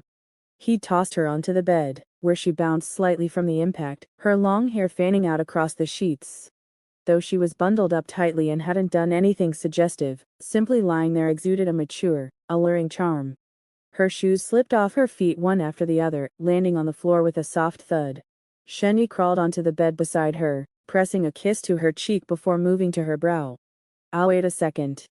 Shu Yunyi suddenly remembered something urgent and pushed against Shen Yi's chest, though he didn't budge. Flustered, she propped herself up on her elbows and hurriedly said, The drawer, it's in the drawer. Go get it. The next morning, Shen Yu woke up right on schedule. His internal clock never failed him. Last night had been quite the ordeal. He'd even had to get up in the middle of the night to shower. But Shu Yunyi wasn't like Finanzi. Though she was at that age where desires ran high, she wasn't as insatiable. The reason he'd gotten up at midnight was because, as he held Shu Yunyi in his sleep, he realized she had also shed her skin. Unconsciously, he had rubbed flakes from her shoulders, startling himself awake. So, he ended up carrying a drowsy Shu Yunyi to the shower, washing her thoroughly from head to toe. Afterward, it took some coaxing and sweet talking to finally lull her back to sleep in his arms. In the bathroom, Shen Yu towel dried his damp hair, revealing a tousled, short cut. 5 or 6 days had passed since then. Taking advantage of a grocery run, he'd stopped by the barber to trim the overgrown locks that had nearly covered his eyes. Although it hadn't been long since his last haircut, Shen Yu was used to keeping it short. Even a little extra length made his scalp itch, and sleeping on it often left the strands sticking up awkwardly. This cut was neat and low maintenance, just a quick tussle with his fingers in the morning, and he was good to go. He headed downstairs to the kitchen to prepare breakfast for everyone. Today's meal was simpler than the past few days. After frying some eggs, Shenyi boiled water for noodles. He decided on Yangchuan noodles, just enough for 3 people. Funanzi had a medical checkup scheduled today, and needed to fast to avoid skewed results, so her portion wasn't necessary. Noodles couldn't wait, so while the water heated, Shenyi went back upstairs to wake the others. By the time they finished washing up, breakfast would be ready. When he reached Funanzi's door, he pushed it open and stepped inside. She lay curled at the edge of the bed, her peaceful sleeping face a pleasant sight though the blanket had slid askew, revealing a less than graceful sleeping posture. Shenyi chuckled softly, crouching beside the bed to nudge her arm. Wake up, time to get up. MMM. Her eyelids fluttered slightly, but she only let out a faint murmur, still not opening her eyes. Shenyi tried again, leaning closer to her ear. Come on, Nancy, wake up. You have that medical checkup today, remember? Physical examination. Perhaps the 2 keywords medical checkup had triggered Funanzi's awareness. She drowsily opened her eyes, forming an O with her mouth as she yawned. So sleepy. Funanzi murmured softly, lazily sprawled on the bed. What were you doing last night? Robbing a bank. You're this tired. Shenyi reached out to brush away the strands of hair covering her face. Tickled by the hair, Funanzi batted away Shenyi's fingers, eyes still closed, and mumbled. Can we just not go? No way. Shenyi shook his head, refusing. He coaxed her further. We already made the appointment. You have to go.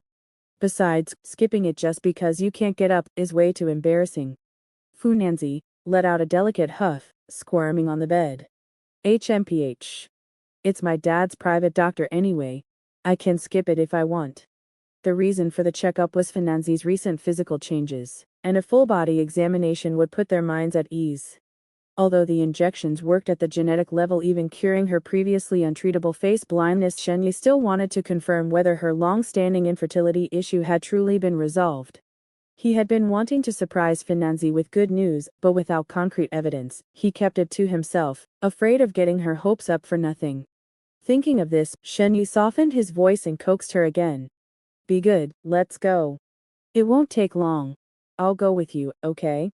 Funanzi's eyelids fluttered.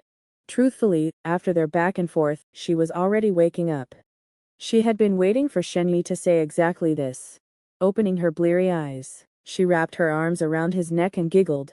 Fine, I'll reluctantly go then. All right, go wash up. You've got sleep in your eyes. Shenyi tapped her forehead and gently peeled away her fair arms with a laugh. What? Funanzi immediately rubbed her eyes, only to realize she'd been tricked. She turned to swat at Shenyi's back, but he dodged effortlessly. You're the worst. Ha ha ha.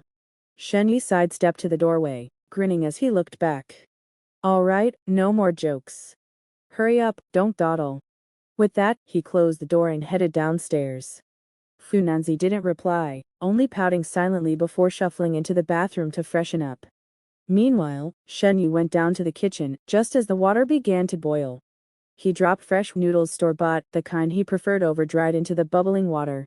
Setting out 3 large bowls, he began seasoning them: a splash of soy sauce, salt, chicken powder, and a spoonful of lard, the soul of the dish. Pouring hot water over the seasonings released an instant cloud of fragrant steam. A proper broth would have been better, but there wasn't time to prepare it. Still, this was more than decent. With one hand holding a bowl and the other chopsticks, Shenyi portioned out the cooked noodles, finishing each with a sprinkle of scallions. Carrying the bowls to the dining table, the aroma alone made his mouth water. This was the perfect breakfast, quick, hearty, and just rich enough without being greasy. Back in middle school, his mom used to make this for him before school. Even with humble ingredients, he'd still crave it if he went along without it. Smells amazing. What did you make? Right? I could smell it from upstairs. Funanzi and Chungjin descended the stairs together, drawn by the savory scent wafting from the dining area. Shenyi, unable to wait, was already seated and digging and slurping noodles between sips of broth, utterly content. Chungjin draped her coat over a chair and sat down, teasing. Wow, the chef's sneaking bites, ha. Which bowl's mine? Shenyi gestured with his chin. Take any. They're all the same. Chongjun grabbed the nearest one. Fu Nanzi, now seated across from them, reached for the last bowl. Stop. That one's for Yunyi. Shenyi quickly intercepted, sliding a glass of water toward her instead. Here, this is yours. Ha. But I want noodles too. Fu Nanzi took the glass with a pout. Plain water was bland and unsatisfying. Normally, it wouldn't bother her, but watching Shenyi enjoy his meal while the aroma taunted her was pure torture. Just hold on. After the checkup, I'll treat you to a feast. Shenyi tried to console her. Or you can wait in the living room out of sight, out of mind. What's the point? Fu Nanzi slumped over the table, fiddling with her glass, dejected. I can't exactly plug my nose. Chongjun covered a laugh, eating daintily to avoid rubbing it in. Shenyi didn't respond, swiftly polishing off his noodles and downing the last of the broth. Jun, take your time. You're on dish duty. Wiping his mouth, he stood to rescue Fu Nanzi from her misery. Got it. Once Chongjun acknowledged, Shenyi turned to Fu Nanzi. Done eating. Let's go. Okay. Fu Nanzi's stomach growled. She'd been starving and eager to leave. She sprang up and followed him out. Shenyi ducked upstairs to grab his coat, and by the time he returned, Shu Yunli finally made her appearance. She looked radiant today, cheeks flushed, eyes bright with a playful glint. The three crossed paths in the living room, and Shenyi pointed toward the dining area. Go eat before the noodles get soggy. I'm taking Nanzi for her checkup, so we're heading out. Oh, sure. Go ahead. Shu Yunli waved them off, tossing her laptop bag onto the couch before heading to the table. Shenyi drove Fu Nanzi to the hospital. The entrance was bustling cars and crowds, as always. Hospitals never had slow days, but thanks to their appointment, they bypassed the line. A quick call later, a staff member hurried over to escort them inside. After brief introductions, the doctor led them upstairs. The standard full-body checkup involved numerous tests. Fu Nanzi was soon ushered in, leaving Shenyi to wait outside. Liver function, blood sugar, lipids, kidney function, abdominal ultrasound, blood tests, chest x-rays, ECG, and exams. The list went on. It was exhaustive, but the private clinic ensured a streamlined process, sparing them the chaos of crowded public hospitals. Shenyi sat quietly, staring through the glass at the sterile white walls. The cold, clinical aesthetic gave him unsettling vibes like something out of Umbrella Corporation. Back when he was in school, the medical checkups were pretty basic, and the conditions were rather crude. During certain tests, the smell was so strong, it could knock you off your feet if you weren't careful. Shenyi sat there playing with his phone, occasionally catching glimpses of Fu Nanzi coming and going. After about 2.5 hours, the entire process was finally completed. Seeing Fu Nanzi walk out holding a sheet of paper, Shenyi stood up to meet her. All done. Did you get the results already? The tests are finished, sure, but the results? No way they'd be ready this fast. Fu Nanzi nodded, then shook her head, waving the paper in her hand. It depends on the test. Some come back right away, others you'll have to wait for them to notify you. Shenyi gave a slow nod in response. Blood HCG. So what now? Should we head back first? Shenyi asked Fu Nanzi. Fu Nanzi handed him the medical report and said, let's wait a bit. Some test results come out right away, so we might as well go ask about them. Shenyi took the report from her and skimmed through it briefly. He wasn't a medical professional, so most of the data listed was beyond his understanding. Still, whether in reality or simulations, he'd undergone enough physical exams to recognize the general categories. All right, let's go then. Shenyi agreed readily. Cold numbers on paper were one thing, but getting answers from a real person was always better. Come on, we can also go see the old lady. The old lady. Fu Nanzi turned back to explain. Yeah, someone you know, Consort Mei. She's an old friend of my father's. Oh, her. Shenyi nodded in recognition. Consort Mei, full name Mei Wanyi, had been Fu Yuanyu's personal physician over 20 years ago. Over time, their relationship had transcended mere doctor and patient, becoming something much deeper. As for why he thought of her as an old lady in his past life, when he first met her, he was already in his 30s, and she had long since retired. His memory painted her as a kind, perpetually smiling elderly woman. The two took the elevator down and wound their way to an office door. Funanzi knocked. Come in. At the response, Funanzi pushed the door open and greeted cheerfully. Consort May, busy as always. Behind the desk sat a petite woman, her dark hair streaked with silver and neatly coiled. She appeared to be around 60, peering through reading glasses at something in her hands. When Funanzi entered, she set the glasses down and smiled warmly. Oh, Nanzi. Come in. Sit down. Funanzi took a seat beside her, leaving space for Shenyi to step forward. And this is? Consort Mai's gaze flickered toward Funanzi, her smile unwavering despite the questioning tone. Funanzi pressed her lips together before introducing. My boyfriend, Shenyi. Then, turning to him, she added pointedly. This is Consort Mai. Shenyi played along, feigning first-time acquaintance as he echoed the greeting. Already have a boyfriend? Wonderful, just wonderful. Shenyi, was it? Don't just stand there, have a seat. Once Shenyi sat, Consort Mai took Funanzi's hand, her face alight with joy. What a change. Your parents must be over the moon. Yeah. Funanzi dipped her head slightly in acknowledgement. Consort Mai patted Funanzi's hand, sighing nostalgically. Back then, the state you were in it broke my heart to see. The hardest battles are always the ones we fight with ourselves, it's exhausting. But you've come out the other side. That's what matters. Back then, Funanzi's struggles had been severe enough that Consort Mai had been consulted. But much of it stemmed from psychological and innate temperamental issues, leaving even her powerless to help. Having watched Funanzi grow up, Consort Mai regarded her, almost as her own child. Seeing her in such a state had been agonizing. Funanzi, unsure how to respond, simply smiled and squeezed the old woman's hand in silent comfort. Fortunately, Consort Mai didn't linger in the melancholy. Releasing Funanzi's hand, she waved it off. This is just what happens when you get old. Don't mind my rambling, Nanzi. Not at all. How could I? If anything, Funanzi cherished her too much to ever find her words bothersome. Enough of that. Let me see the report. Consort Mai clapped her hands together, shifting gears with practiced ease. Shenyi, seated nearby, quickly handed over the documents. Consort Mai put her glasses back on and began flipping through the pages, murmuring as she went. My, Nanzi, you're in excellent health. These numbers couldn't be more normal.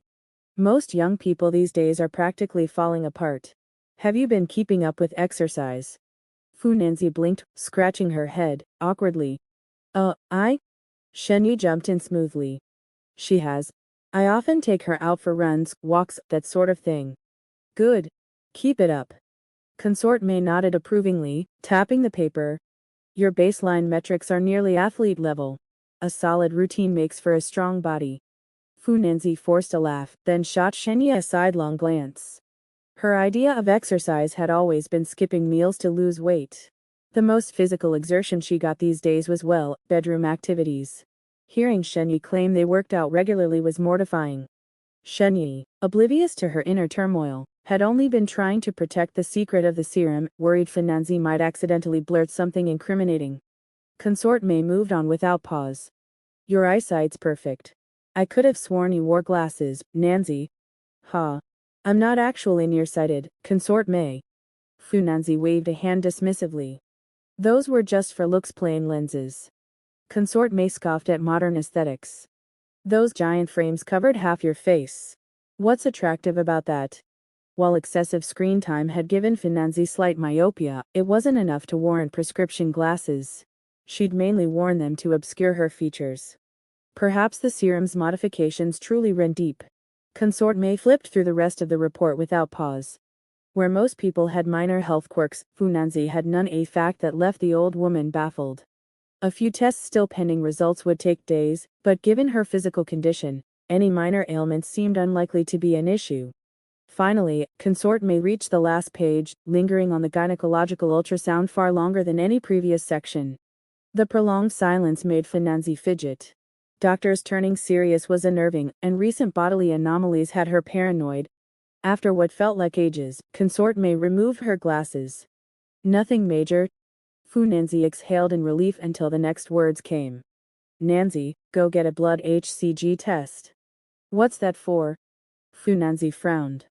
Nothing to worry about. Might just be my eyes playing tricks. It's quick results in an hour or two. Consort Mai's tone was light, nudging Finanzi's elbow playfully. The reassurance only heightened her anxiety. Hesitating, Funanzi glanced back at Shen Yi, uncertainty written across her face. Consort Mai burst out laughing. Look how scared she is. Oh, it's not an illness. Just go when you're told to. Since Consort Mai said so, you might as well get checked. It'll give you peace of mind. Come on, I'll go with you. Shen Yi stood up and took Finanzi's hand as he spoke. Only then did Finanzi relax, pouting in protest. Consort Mai, you're so mean, teasing me again. Her complaint was met with Consort Mai's light laughter. After leaving the office, the two headed upstairs, where everything had already been arranged in advance for Finanzi's arrival. The examination sounded oddly familiar to Shen Yi, though he couldn't quite place it at the moment. Still, in the age of information, anything unclear could be looked up online. Though there was a saying water boils at 100 degrees, but if a person searches too much. Not wanting to unsettle Finanzi, Shen Yi resisted pulling out his phone to check. The results would come soon enough anyway. Joy. While Finanzi went in for her examination, Shen Yi, sitting on a chair, pulled out his phone to look something up. A quick search reminded him the blood HCG test checks for human chorionic gonadotropin levels. In simpler terms, it determines whether the subject is pregnant, though the results can reveal much more: early pregnancy, ectopic pregnancy, miscarriage risks, and other conditions. It's widely used because it's the fastest and most accurate method. Most people wouldn't be familiar with this, but in his simulations, Shen Yi had already fathered several children, accompanying his partners through countless checkups, so he had a vague recollection of it. Given the prior use of the serum, Shen Yi couldn't believe Finanzi had any gynecological issues, which left only one possibility. His hands trembled slightly as he considered it. Consort Mai might enjoy teasing Finanzi, but she wouldn't play such a cruel joke. If she'd sent Finanzi for this test without reason, she must have noticed something. Could luck really be on our side this quickly? Shen Yi scratched his head, counting the days on his fingers. From the moment he'd administered the serum to Finanzi, only 7 days and 1 night had passed. Timing-wise, it wasn't impossible, but the sheer fortune of it left even him unprepared. Just then, Finanzi emerged, pressing a cotton swab to her fingertip. The whole process had taken mere minutes. Meeting her gaze, Shen Yi opened his mouth to speak, but excitement surged in his chest.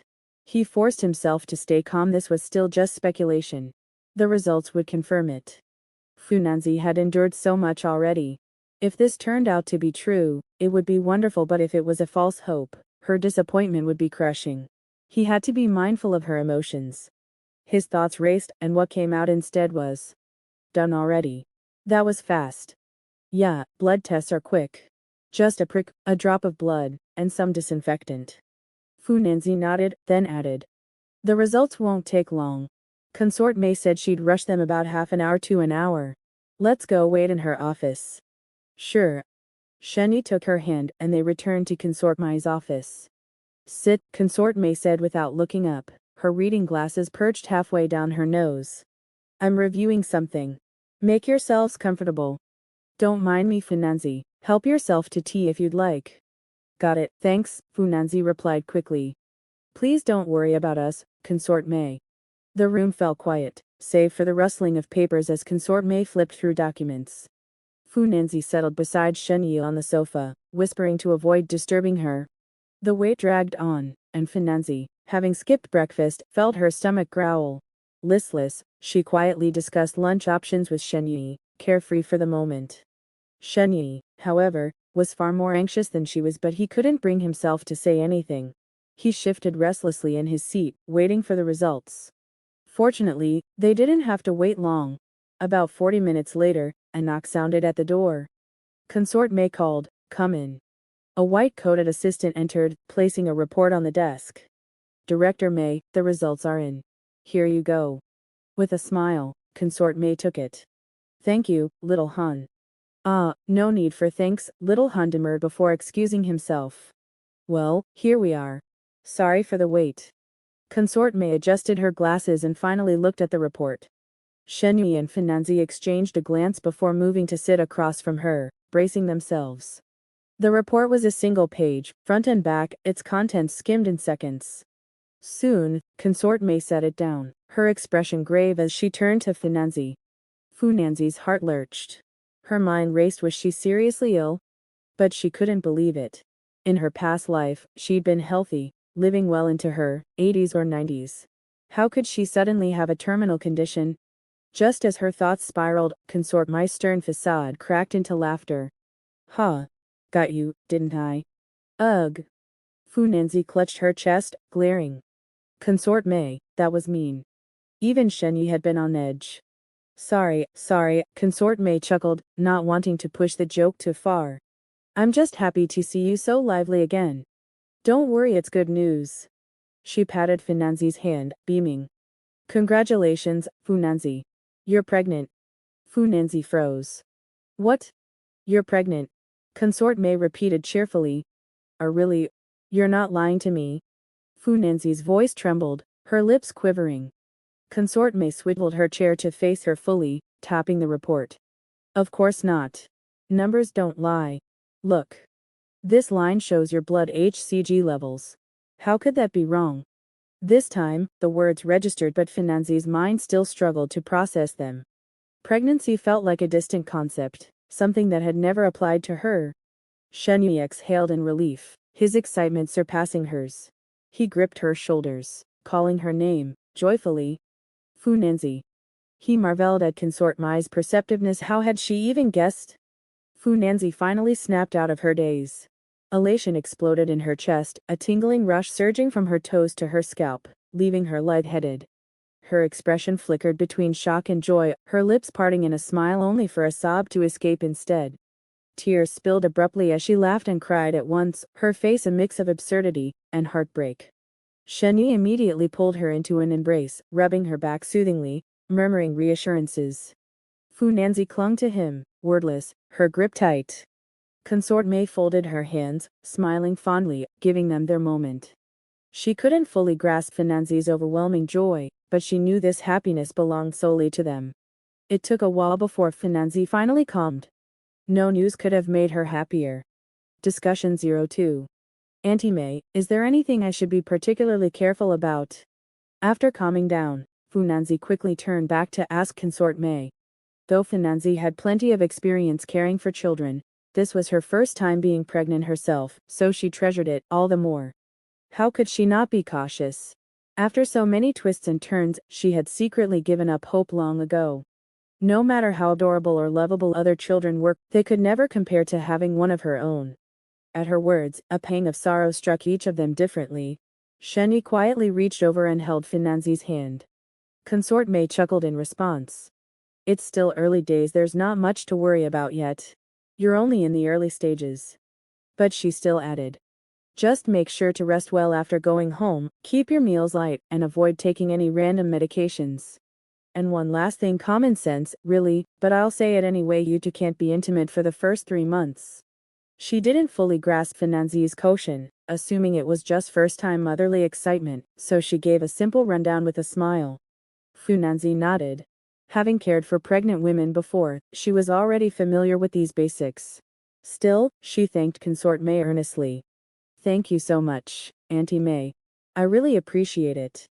Shenyi also hurried to express his gratitude. Without her, they might not have realized Finanzi was pregnant until weeks later when symptoms appeared. And in the meantime, there could have been risks. Their thanks were well deserved. Consort May shook her head with a laugh, her short, salt and pepper hair swaying softly. Oh, come on, silly girl. No need for thanks. Just keep an eye on things at home, and come in for regular checkups. Got it, Funanzi replied. In a couple of days, when the other test results come in, I'll have someone send them to you. Or if you don't mind the trouble, you can come pick them up yourself. With that, Consort May slid the report toward Funanzi and said. All right, off you go now. Go share the good news with your parents. Funanzi took the report and nodded firmly. Then she and Shenyi bid farewell and left the office. Once outside the medical center, Funanzi's face still glowed with joy. Clinging to Shenyi's arm, she cooed. Honey, I feel like I'm dreaming. Pinch me, quick. Shenyi laughed and tweaked her nose instead. Pinch you? I'd never dare. Stop overthinking it. Even if this were a dream, It's one that's come true. Fu Nanzi scrunched her nose, her voice muffled. How did it just happen all of a sudden? After so many times before with no luck. I thought. Her voice caught. Decades of life past and present flashed through her mind. She had long since resigned herself to disappointment, never expecting this miraculous turn of events. Shen Yi offered the prepared reassurance. That was the past. This is reality, of course, it's different. If the tests couldn't find anything wrong, then there's nothing wrong. See? You're pregnant now, so just relax. Fu Nanzi considered this and found it reasonable. Over time, the events of her past life had increasingly diverged from reality. With such a major shift, it made sense that some things wouldn't align. Now, with this joyous news, she didn't dwell on it and quickly accepted his words. This way, watch your step. Shen Yi guided Fu Nanzi into the parking lot, treating her with the care of escorting a princess. PFFD, you're being so dramatic. Fu Nanzi couldn't suppress her smile. Though she found his attentiveness exaggerated, she secretly reveled in it. Glancing down at her still flat stomach, she murmured, "It's not like it's noticeable yet." Shen Yi circled to the passenger side, opening the door with a flourish. "Doesn't matter. We should start practicing now. After you, my princess." "Oh ho, Xiao Shenzi, you know just how to please me." Fu Nanzi's eyes sparkled as she lifted her chin and settled into the seat. Shen Yi couldn't resist teasing. "That's little eunuch to you?" "Same difference." Fu Nanzi huffed, buckling her seatbelt before adding sweetly, "I want some fruit." "Done. Let's go right now." Shen Yi agreed without hesitation, tucking the report into the center console. Off we go. The car pulled away, heading straight for the nearest fruit shop. On the way, Fu Nanzi set down her phone, recalling Consort Mai's last words. Hesitantly, she asked, "Honey, should we tell Mom and Dad about this?" Of course, she wanted to share the happy news, but this wasn't just about them. They had to consider Chongjun and Shi Yanyi's feelings too. Since they'd only recently come together and with emotions still fresh, it was best to discuss things first. Shen Yi felt a warmth in his chest. He knew Fu Nanzi was thinking of him, but he replied, "We have to tell them. Even if we don't, Auntie May will spill the beans once you start going for checkups. Hiding it would only make things worse." "You're right." Fu Nanzi saw the logic in that. After a moment's thought, Shen Yi proposed a compromise. "How about this, we wait a few weeks before saying anything. Once the pregnancy stabilizes, we'll share the news. That way, even if they find out earlier, we'll have some wiggle room." This gave them a buffer of a month or so, though they couldn't delay until her bump showed. If Chi Shulan found out, she might not throw a fit, but she'd undoubtedly rush them into marriage at lightning speed. "All right. If Mom doesn't ask, we'll leave it at that. If she does, I'll explain it just like this." Fu Nanzi nodded in agreement. "As for Yongli and Chongjun, we'll tell them tonight when we have time." "Yeah. We're all family now. It's best to discuss things together." These two were the last people they could keep this from. Fortunately, they'd navigated similar scenarios in their past experiences. They knew each other inside out. There were no real secrets between them. The only difference was that this time, Fu Nanzi was the one expecting. But for now, the most important thing was taking care of Fu Nanzi. Her mind was wholly preoccupied with the pregnancy. Shen Yi had noticed how often she'd unconsciously touch her stomach during the drive. This was her deepest concern, so Shen Yi remained vigilant. "Here we are, the fruit shop. What do you feel like having?" Shen Yi unbuckled his seatbelt and turned to her. Fu Nanzi pursed her lips, thinking hard. Cherries. Anything else?" "Can think of anything else. Let's see once we're inside." "Let's go." With that, Shen Yi led her into the shop. They'd come for Fu Nanzi, but as they browsed, they decided to pick up some treats for Yanyi and Changjun too. Before long, their haul grew. Shen Yi ended up carrying two hefty bags back to the car. Fu Nanzi, of course, trailed behind with her hands clasped behind her back, strolling leisurely like an old man. After loading the fruit into the trunk, they headed home. Sous chef. The medical checkup took quite a while, and by the time Shen Yi drove home, it was nearly 11:30. After bringing Fu Nanzi back and setting their things down, he immediately had to start cooking. Time was tight, as Chongjun and Shi Yanyi would be back from work soon. Truthfully, slacking off and ordering takeout for once wouldn't have been a big deal, but since they'd already made plans, Slacking so soon would feel irresponsible. Besides, Shenyu genuinely enjoyed cooking, especially for the three of them. Just the thought of it filled him with motivation. He poured out the cherries he'd bought, washed them, and placed them in a large bowl before carrying it to the living room. Here, try one and see if they're sweet. They were pretty expensive, Shenyu remarked as he set the bowl in front of Funanzi. Of course they're not cheap, it's not the season for them yet, Funanzi replied, sitting up from where she'd been lounging on the sofa. She plucked a plump cherry and held it to Shenyu's lips, cooing sweetly. Husband gets the first bite. Touched by the gesture, Shenyu couldn't refuse and obediently opened his mouth to accept it. Funanzi pulled off the stem and watched him expectantly. Not bad, pretty sweet, Shenyu said after chewing a couple of times and spitting the pit into the trash. Oh. Only then did Funanzi pick up another cherry for herself. Wait, you weren't just using me as a taste tester to make sure they weren't sour, were you? Shenyu teased, his earlier warmth fading as realization struck. Of course not. Funanzi's expression flickered briefly before she covered her mouth, giggling. You? Shenyu sighed and lightly tapped her forehead in mock exasperation. I'm going to start cooking. You just relax. Helpless against her antics, he turned and headed to the kitchen. Truth be told, when alone, Shenyu rarely ate fruit. It wasn't that he disliked it, he just didn't have the habit. Most of the time, he simply forgot about it, and when he did remember, he couldn't be bothered to buy any. The closest he got was snacking on cucumbers back in his hometown, if those even counted as fruit. Opening the fridge, Shenyu surveyed the ingredients, planning out the dishes for lunch. All right, let's do this. As he mentally mapped out the menu, he began pulling items out and setting them on the counter. Just then, Funanzi walked in, rolling up her sleeves. I'll help with prep work. Shenyu shook his head. No need, just go rest. What, afraid I'll tire myself out? Funanzi grinned at him. I'm not that fragile. If I don't pitch in, who knows how long you'll be stuck in here. Yonyi and the others will be back soon, we can't have everyone waiting around hungry. What about the fruit I just bought for you? Shenyu raised an eyebrow. A few cherries are enough for now. We can all enjoy the rest together after the meal, Funanzi said breezily. Besides, if I eat too much now, how will I have room for your cooking? Shenyu chuckled. Always so quick with the sweet talk. Fine, you can wash the vegetables while I handle the meat.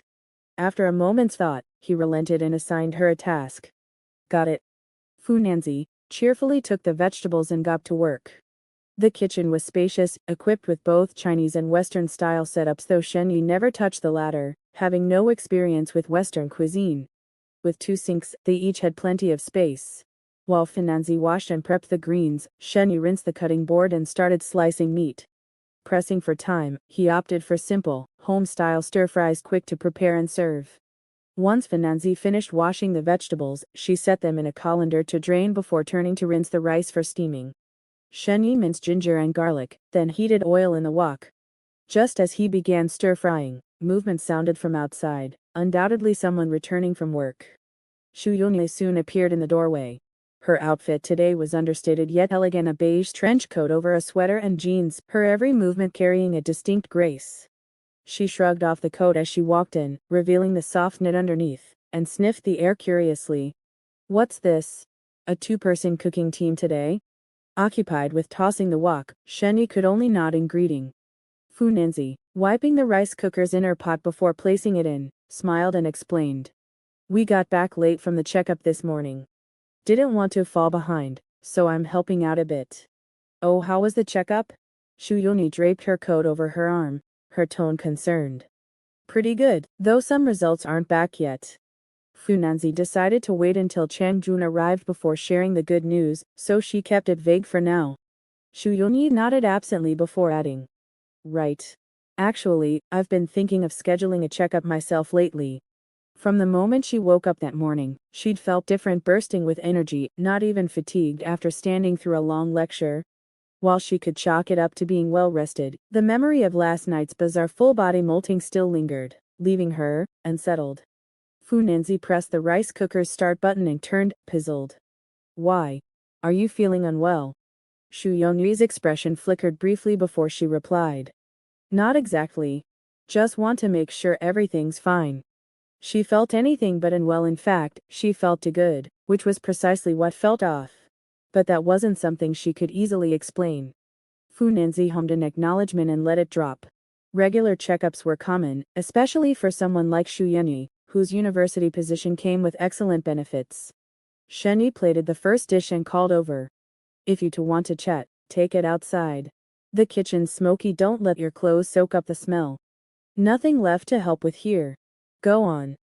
Fu Nanzi looped her arm through Xu Yunyi's and grinned. Come on, let's not distract the chef. We can snack on those cherries, they're huge. As the two women left, Shenyi turned back to his cooking. He'd already finished the stir-fried pork with peppers and now moved on to sautéed water bamboo shoots. To save time, he simultaneously steamed a fish. Next, he chopped the prepped vegetables for a cold salad, leaving only a tomato and egg soup to round out the meal. With Xu Yunyi already back, he didn't want to keep everyone waiting, so he stuck to quick dishes, the fish and salad being minor shortcuts. Within 5 minutes, Chongjun arrived as well. Shenyi sped up, and soon, four dishes and a soup were laid out on the table just as the rice finished steaming. Setting down bowls and chopsticks, he called out, "Wash up, dinner's ready." Confession. At the dining table, Shenyi held his bowl and said, "The dishes today are a bit simple, hope you don't mind. Didn't have much time to prepare, but I'll make it up to you all tonight." Xu Yunyi picked up a piece of water bamboo and chewed it before replying, "It's fine. We don't eat much anyway, 4 dishes are more than enough." Chung Jun chimed in, "I don't mind either. As long as it tastes good, that's what matters. Definitely better than what I could whip up." Usually, lunch was either eaten out or ordered in, so this rare homely atmosphere with home-cooked food was something she actually quite enjoyed. Shenyi laughed, suddenly feeling a little bashful at the praise, and quickly urged the three to focus on their meal. Fu Nanzi, however, remained quietly picking at the fish in front of her. She couldn't handle spicy food, so she hadn't touched the stir-fried pork with peppers. Noticing this, Shenyi placed a piece of the dish in her bowl.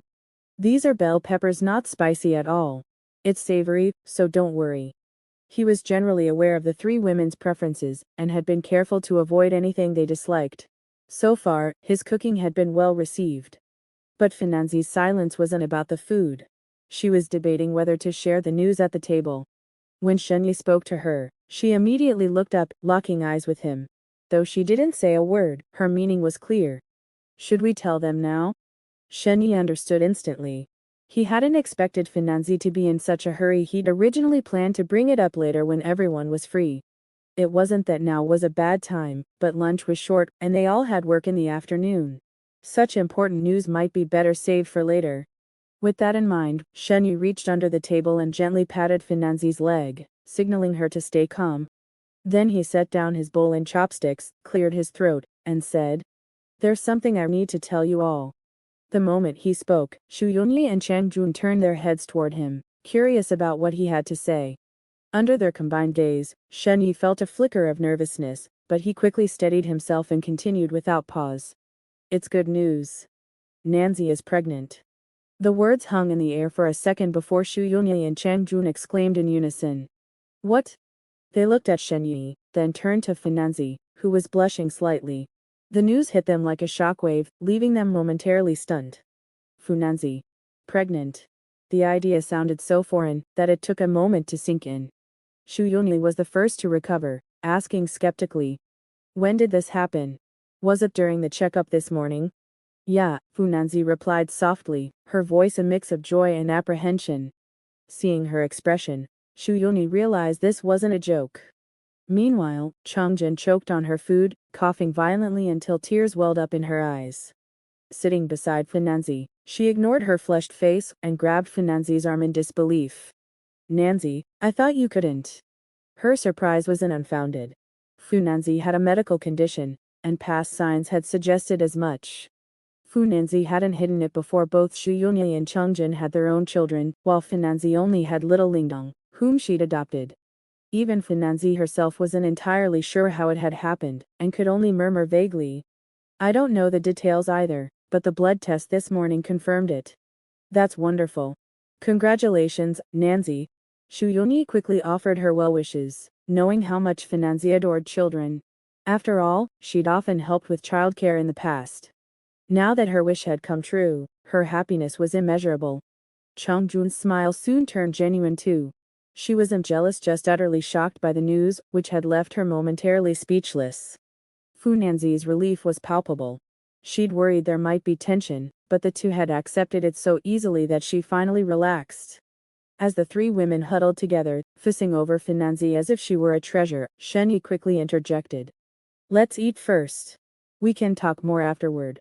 Otherwise the food will get cold. He then tempered their excitement slightly. Actually, it's only been a week. We just happened to find out early, otherwise we wouldn't have known for at least another month. After this little interlude, none of them had much appetite left. They absent-mindedly took a few more bites before abandoning their bowls and gathering on the living room couch, whispering among themselves. Shenyi called after them, but they ignored him. When he asked them to help with the dishes, they all insisted they needed to take care of Funanzi, the expectant mother, their excuse so lofty he couldn't argue. With a resigned sigh, Shenyi shook his head and started clearing the table himself. What could he do? When they ganged up like this, he had no choice but to retreat. After swiftly tidying up and drying his hands, he walked into the living room. What are you all talking about? The moment he appeared, their chatter stopped. Not telling you, Chongjun teased, sticking out her tongue before turning away. Yeah, go away. No eavesdropping on our secrets, Shuyuni added, lounging with one foot dangling in a slipper as she shooed him off. Funanzi, sandwiched between them, hid behind a cushion, blocking Shenyi from view. Clueless about their little secret, Shenyi snorted. Fine, don't tell me. I don't even care. With that, he turned and walked away. 10 years. Time passed day by day in a slow, unhurried manner. Life was peaceful and warm, with Funanzi being well taken care of, under the watchful eyes of her loved ones. After a few weeks, she began experiencing occasional bouts of nausea and dry heaving. Shenyi made sure to take Funanzi for regular checkups, keeping a close eye on her condition. However, the truth couldn't stay hidden forever. As Funanzi's pregnancy began to show, she finally confessed the situation to Fu's father and Fu's mother, after a family gathering. The elderly couple froze for a moment before the news sank in. At first, they were reproachful, but as they gradually accepted it, joy began to color their expressions.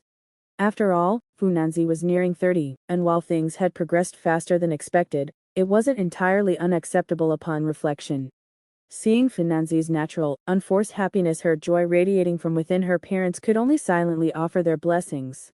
Time waited for no one. With the situation now clear, both families met to settle the arrangements.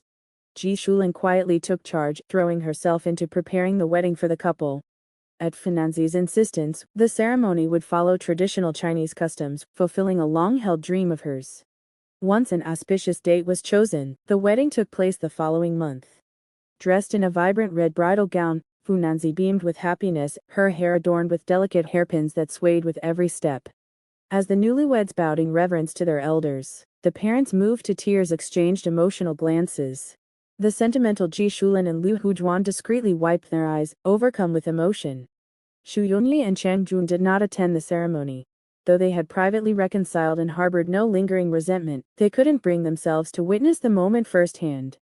The wedding, arranged in haste, wasn't as grand as one might imagine, but for Funanzi, who had already been married once before, it was more than enough. Married life continued smoothly, with Funanzi's belly growing day by day. Fortunately, thanks to the injections that improved her physical condition, she could eat and sleep well, and she moved about with far less difficulty than most expectant mothers. Her pregnancy was relatively comfortable. Before long, the 10 months of pregnancy culminated in the birth of a pair of twins, a boy and a girl. The arrival of both a son and a daughter brought double joy to the families, and Funanzi couldn't get enough of the two little treasures. Fu Yuanyu, as the grandfather, naturally claimed the privilege of naming the children. After much deliberation, he settled on the names Jubai and Tingji. The boy would be Shen Jubai, and the girl Shen Tingji, names that were not only melodious but also rich in meaning, truly excellent choices. Under the doting care of their large family, the children grew up healthy and strong. In the blink of an eye, 10 years had passed. One evening, as Shiyuni parked the car after picking the children up from school, the doors flew open before the vehicle had even fully stopped. The kids tumbled out, chattering and chasing each other in excitement. Shu Yanyi, unable to keep up with their boundless energy, could only trail behind, calling out. Slow down, be careful not to trip. Okay. Got it. Got it, Mom Yin. The first three were already racing ahead, lost in their play, but Tingji, the most well-mannered, paused like a proper young lady to respond properly. As the children grew older, they gradually became aware that their family was different from most, and they began adjusting their manner of address accordingly. Shu Yunyi smiled and nodded, leisurely making her way back into the house.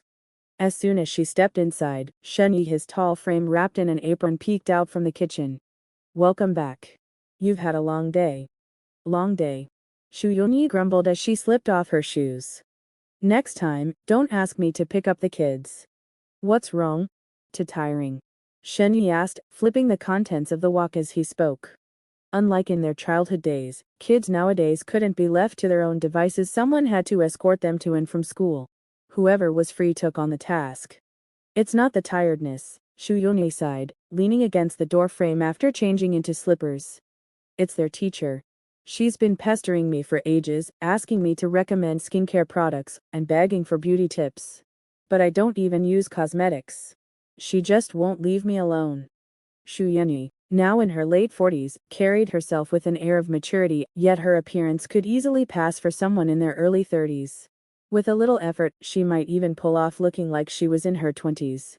Leaning against the door, her jet black hair cascaded flawlessly, and her skin was so smooth and tight that not a single blemish could be found. No wonder the teacher was so insistent. If it's such a bother, just recommend something random, Shen Yi said offhandedly. Whether it works or not won't be obvious until much later anyway. Shu Yongyi's eyes glinted with amusement. That would be cheating her. I won't do that. Shen Yi paused mid-stir, then chuckled in realization. Ah, so you're just fishing for compliments, aren't you? Shu Yongyi didn't answer. Instead, she flashed him a playful glance before turning away with a parting remark. I'm going to help the kids with their homework. Shen Yi shook his head with a smile and returned to cooking. As dusk settled, Fu Nanzi and Chang Jun returned home under the dimming sky. In recent years, Fu Nanzi had gradually shifted her focus back to Jinhyung, taking on the responsibilities passed down by her father's generation. Chang Jun, too, had her own struggles. After defiantly bearing Shen Yi's child, she had clashed with her family for years. But as Yixing grew older, Cheng Tianwei finally relented, grudgingly accepting the situation. Just as Shen Yi finished cooking, the rich aroma of the meal filled the house. Cheng Jun pulled off her hairpin, letting her hair tumble free, then clapped her hands in the middle of the living room. Enough playing. Go wash your hands, it's time for dinner. She gave her son Yixin a light pat on the backside. Come on, hurry up. The four children, who had been sprawled across the sofa after finishing their homework watching cartoons or playing with toys, immediately scrambled up and stampeded toward the dining area. Cheng Jun sighed in amusement, bending down to gather the scattered toys and tablets before following after them. The table was soon crowded. Jubai and Yixin, ever the mischievous pair, began play fighting with their chopsticks. Fu Nanzi cleared her throat sternly and rapped her knuckles against the table. Quiet down. Look how well behaved Jin Yao is. Eat properly, and don't rush. And if I catch anyone holding their bowl but not eating, mark my words, they'll go hungry. No snacks. And don't even think about begging Dad. Fu Nanzi's words carried weight. As the disciplinarian of the family, her warning instantly brought silence to the table. Meanwhile, Shu Yunyi entered the bedroom and scooped up little Lingdong, who had just woken up, placing her in the high chair. At just 2 years old, the toddler babbled cheerfully at everyone, her tiny feet kicking excitedly beneath the seat. Shen Yu returned from the kitchen with a bowl of greenish paste. Freshly made baby food. Not sure if she's hungry yet, but let's try a little. I added vegetable juice. Ugh, that looks unappetizing, someone muttered. Sitting nearby, Shen Jubai, never one to mince words, glanced at the baby food and then at his own meal, suddenly feeling like his dish was a gourmet feast. Fu Nanzi took the bowl and shot him a glare, saying, Just eat your food. She then picked up a spoon and began feeding little Lingdong bite by bite. Perhaps the lively atmosphere made the meal more enjoyable. The two boys were squabbling over dishes, while Shen Tingji remained the quietest. Jinyao, being petite, had Shen Yu reach out with his chopsticks to serve her and the others, urging them to eat more. The ending. The family enjoyed a lively meal together, after which the three women stayed behind to wash dishes and clear the table. Shenyu retreated to his room to handle the children's homework. Schools nowadays have high expectations. Some assignments require check-ins, others need to be photographed and uploaded. If deadlines are missed, teachers promptly send reminders in group chats. This task had always fallen to Shenyi, and with multiple children in the household, he immediately got to work uploading each one's homework after dinner. Otherwise, the constant pinging from various group chats on his phone would become unbearably distracting. Fortunately, Xu Yanyi had already supervised the kids earlier, saving Shenyi the time needed to review and correct their work. Within half an hour, he wrapped everything up without much trouble. As soon as he stepped out of the study, Yuxin rushed over, pouting with grievance. Dad, look at Tingji, she knocked over my castle again. And my cards too. I was playing just fine, and she had to come and ruin it. Chibai sat on the soft mat, picking up the scattered cards, each one exquisitely designed, gifts from Changjun. These little collectibles didn't come cheap. Shenyi didn't react hastily. Smiling, he patted Yuxin's head and said, "How is it that you two boys always end up in tears because of Tingji? What kind of look is that?" Then he turned to his daughter and asked, "Tingji, what happened?" Though the eldest daughter was technically the big sister, she and Chibai were twins, born mere moments apart. She was barely a year older than Yuxin, but her quiet demeanor belied a far more assertive personality. When Shenyi questioned her, Tingji set down her oversized tablet, revealing her delicate but serious face. "I already apologized to Yuxin, it wasn't on purpose. As for Chibai, he started it." With that, she turned away, lips pursed in silence. "Seriously? I haven't even spoken to you since I got home." Before Shenyi could respond, Chibai fired back from below. "Oh, so now you remember you have a home. Why didn't you say anything at school?" Sure enough, the peace lasted all of 2 seconds before the bickering flared up again. Though siblings, the two were perpetually at odds at this age, squabbling over the smallest things. Chibai, ever the schemer, loved dragging Yuxin into his alliance against Tingji. Shenyu raised his hands, gently lowering the volume. "Keep it down. Speak one at a time. This isn't about who's louder, it's about who's right. What's all this noise? Let me hear it too." Fu Nanzi's voice cut in as she emerged, having just lulled little Lingdong to sleep. At the sound of their mother, both children instantly fell silent. Years of stern authority meant they feared Fu Nanzi far more. Shenyu usually played the softer role, the two parents balancing discipline between them. Fu Nanzi leaned close to Shenyu and murmured, "Jin Yao's waiting for you to read her a story. Hurry along."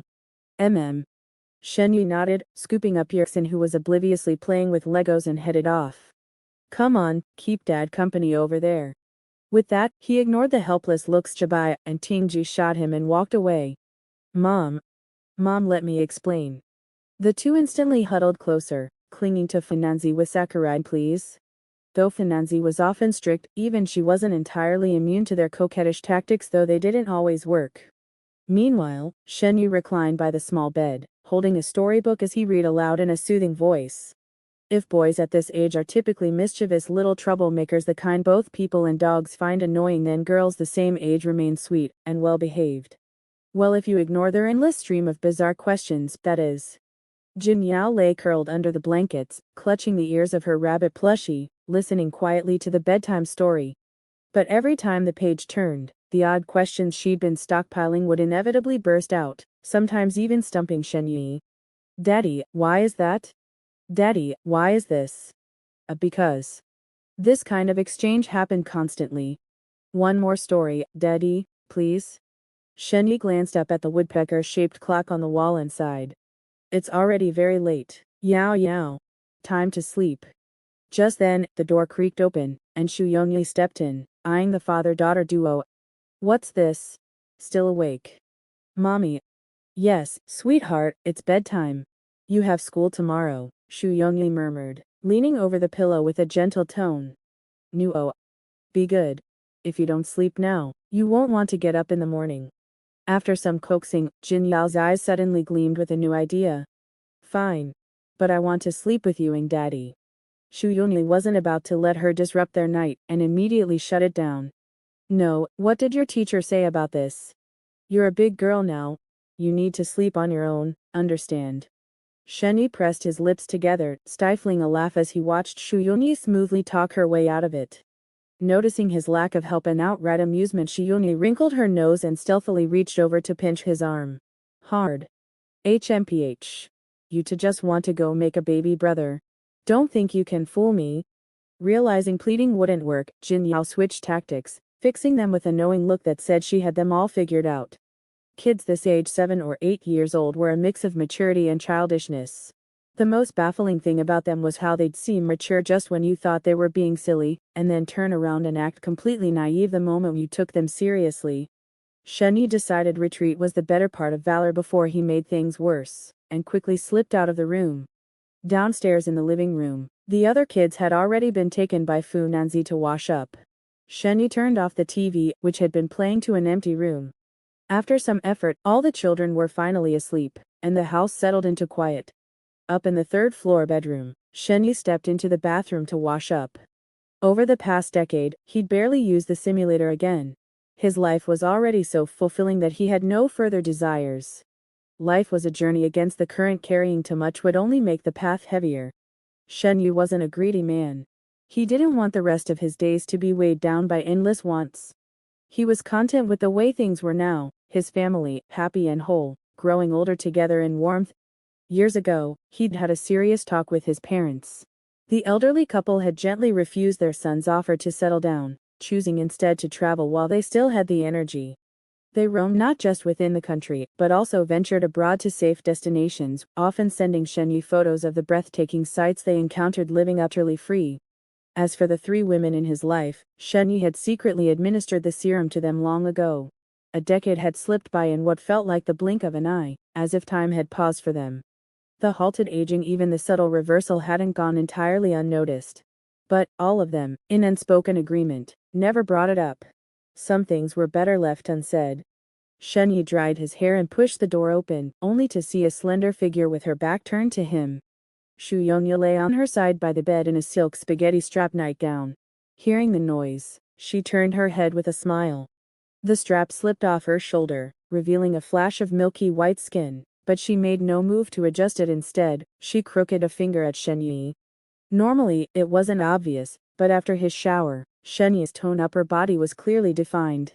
He plopped onto the bed, hooked the strap with his index finger, and raised an eyebrow. Sly old fox. Ugh, you're the old one. Shu Yunyi scoffed and yanked the towel around Shenyi's waist, tossing it off the bed. After years of marriage, she saw no need for pretense and got straight to the point. Shenyi, about that. Just then, the door swung open, and Finanzi walked in. She froze at the sight of the two on the bed. Though momentarily stunned, she quickly regained her composure. Sorry for interrupting. With that, she closed the door and retreated. The whole exchange lasted mere seconds. Shenyi and Shu Yongyi exchanged a glance before Shi Yongyi smacked his back and urged, "What are you waiting for? Go get her." Ha. Oh. Shenyi snapped out of it and dashed out, catching up to Funanzi before she could take more than a few steps. Funanzi's heart raced, but she frowned and whispered, "You should at least wear something at home. What if the child sees?" "It's fine, the kids are asleep." Shenyi grinned, offering a weak excuse. "I won't disturb you too. I'm going to bed." "Don't go. You can sleep here." Shenyi quickly blocked Finanzi's path. "No, I'm worried little Lingdong might wake up in the middle of the night." Funanzi rubbed her hands hesitantly. Sensing her reluctance, Shenyi pressed. "She's not a baby anymore, she won't wake up. Even if she does, I'll handle it." With that, he scooped Funanzi into his arms. Nice try, running away. Funanzi barely managed a soft yelp before Shenyi carried her back to the room. The moment she hit the bed, Funanzi snatched a pillow to cover herself, while Shu Yunyi tugged at the other end of the blanket. Their eyes met. The battle was about to begin. At the critical moment, a knock came at the door. Chongjun peeked in, hesitating at the scene. "Am I interrupting?" "No, you're right on time." Before Shenyi could react, Funanzi and Shu Yongyi leapt out of the bed with mischievous grins, grabbing Chengjin from both sides and dragging her back in. Shenyi's heart sank. This was bad. Behind the women's backs, he secretly summoned his simulator and dumped his last remaining attribute points into stamina. Instantly, he felt revitalized, energy surging, eyes gleaming. The three women shivered under his gaze, exchanging glances before unanimously yanking the blanket over Shen Yi's head and shouting in unison. Get him.